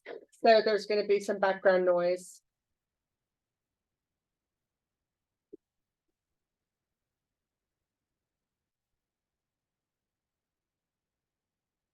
Okay, so Yes. Um, we have again included the sale of those 2 units. And is it clear to everybody that the sale of those 2 units depends upon an affirmative vote of 67% of the votes in the association to approve the sale of those? Thank you, John. I should have mentioned that earlier. Yes, so we would have to put that to owner vote. And can I interject? You can. So in that case, in order to encourage owners to vote affirmative on that, we must leave the sale of units 110 and 114 in this budget. Okay. As long as we have. Because if you take that 350,000 and move it into reserves, that's not gonna give the owners and then increase the dues by that much. That's gonna de-incentivize the owners to vote for that. Yeah. For those sales. No, I mean, it was good that John brought it up. We have to figure out the mechanics of when we do that vote, but I think the fact that we're doing so in order to. Yeah, we're not just Numbers putting the down. money in reserves, we're using it to Right. keep your dues in a reasonable Right. range. Right. So- And, Go ahead, John. well, and since we cannot foresee the future, it's kind of, we're doing what we have to do to find a way to meet this very, very, very large increase in this one line item that 6 months ago we would not have even imagined. So, again, I think we have to make it clear to the owners that approval of the sale there, without that approval and without that sale, this budget is we would have to go back and make a new budget. Yeah, and so we can either have the sale of those units or we can add 350 to the assessments. That's pretty much the bottom line. Thank you for verbalizing that. Mhm. They reduced your contingency to 175,000 and that put us at 15.4. I can make that compromise. My 200 was just off the top of my head. I can go with 175, Very- but maybe we could look at some of the operations when we get their budget by area and talk a few of those points down. Yes, we can. Okay, We still have so, the beauty of having this workshop much greater than one day before the board meeting is that we have some time to work on this. I think it's a good idea. So yes, I can accept your 175.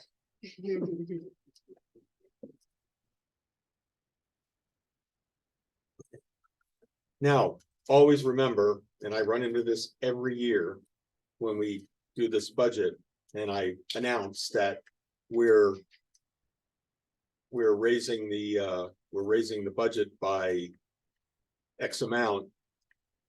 And then when I go back in and calculate and back out the TV and internet charges that get charged as line items, everybody's assessment seems to creep up above that number. I thought It's you a said it was weird- gonna be yeah. 8.5%. Why is mine 8.9%? Yeah, but you just saved them 6% on internet. None of them want it. 6% on internet and 50% on cable TV That they don't or want. satellite TV that a lot of them don't want, yeah. So it's still to be finalized, because we have to run changes through and we have a few blanks in the budget.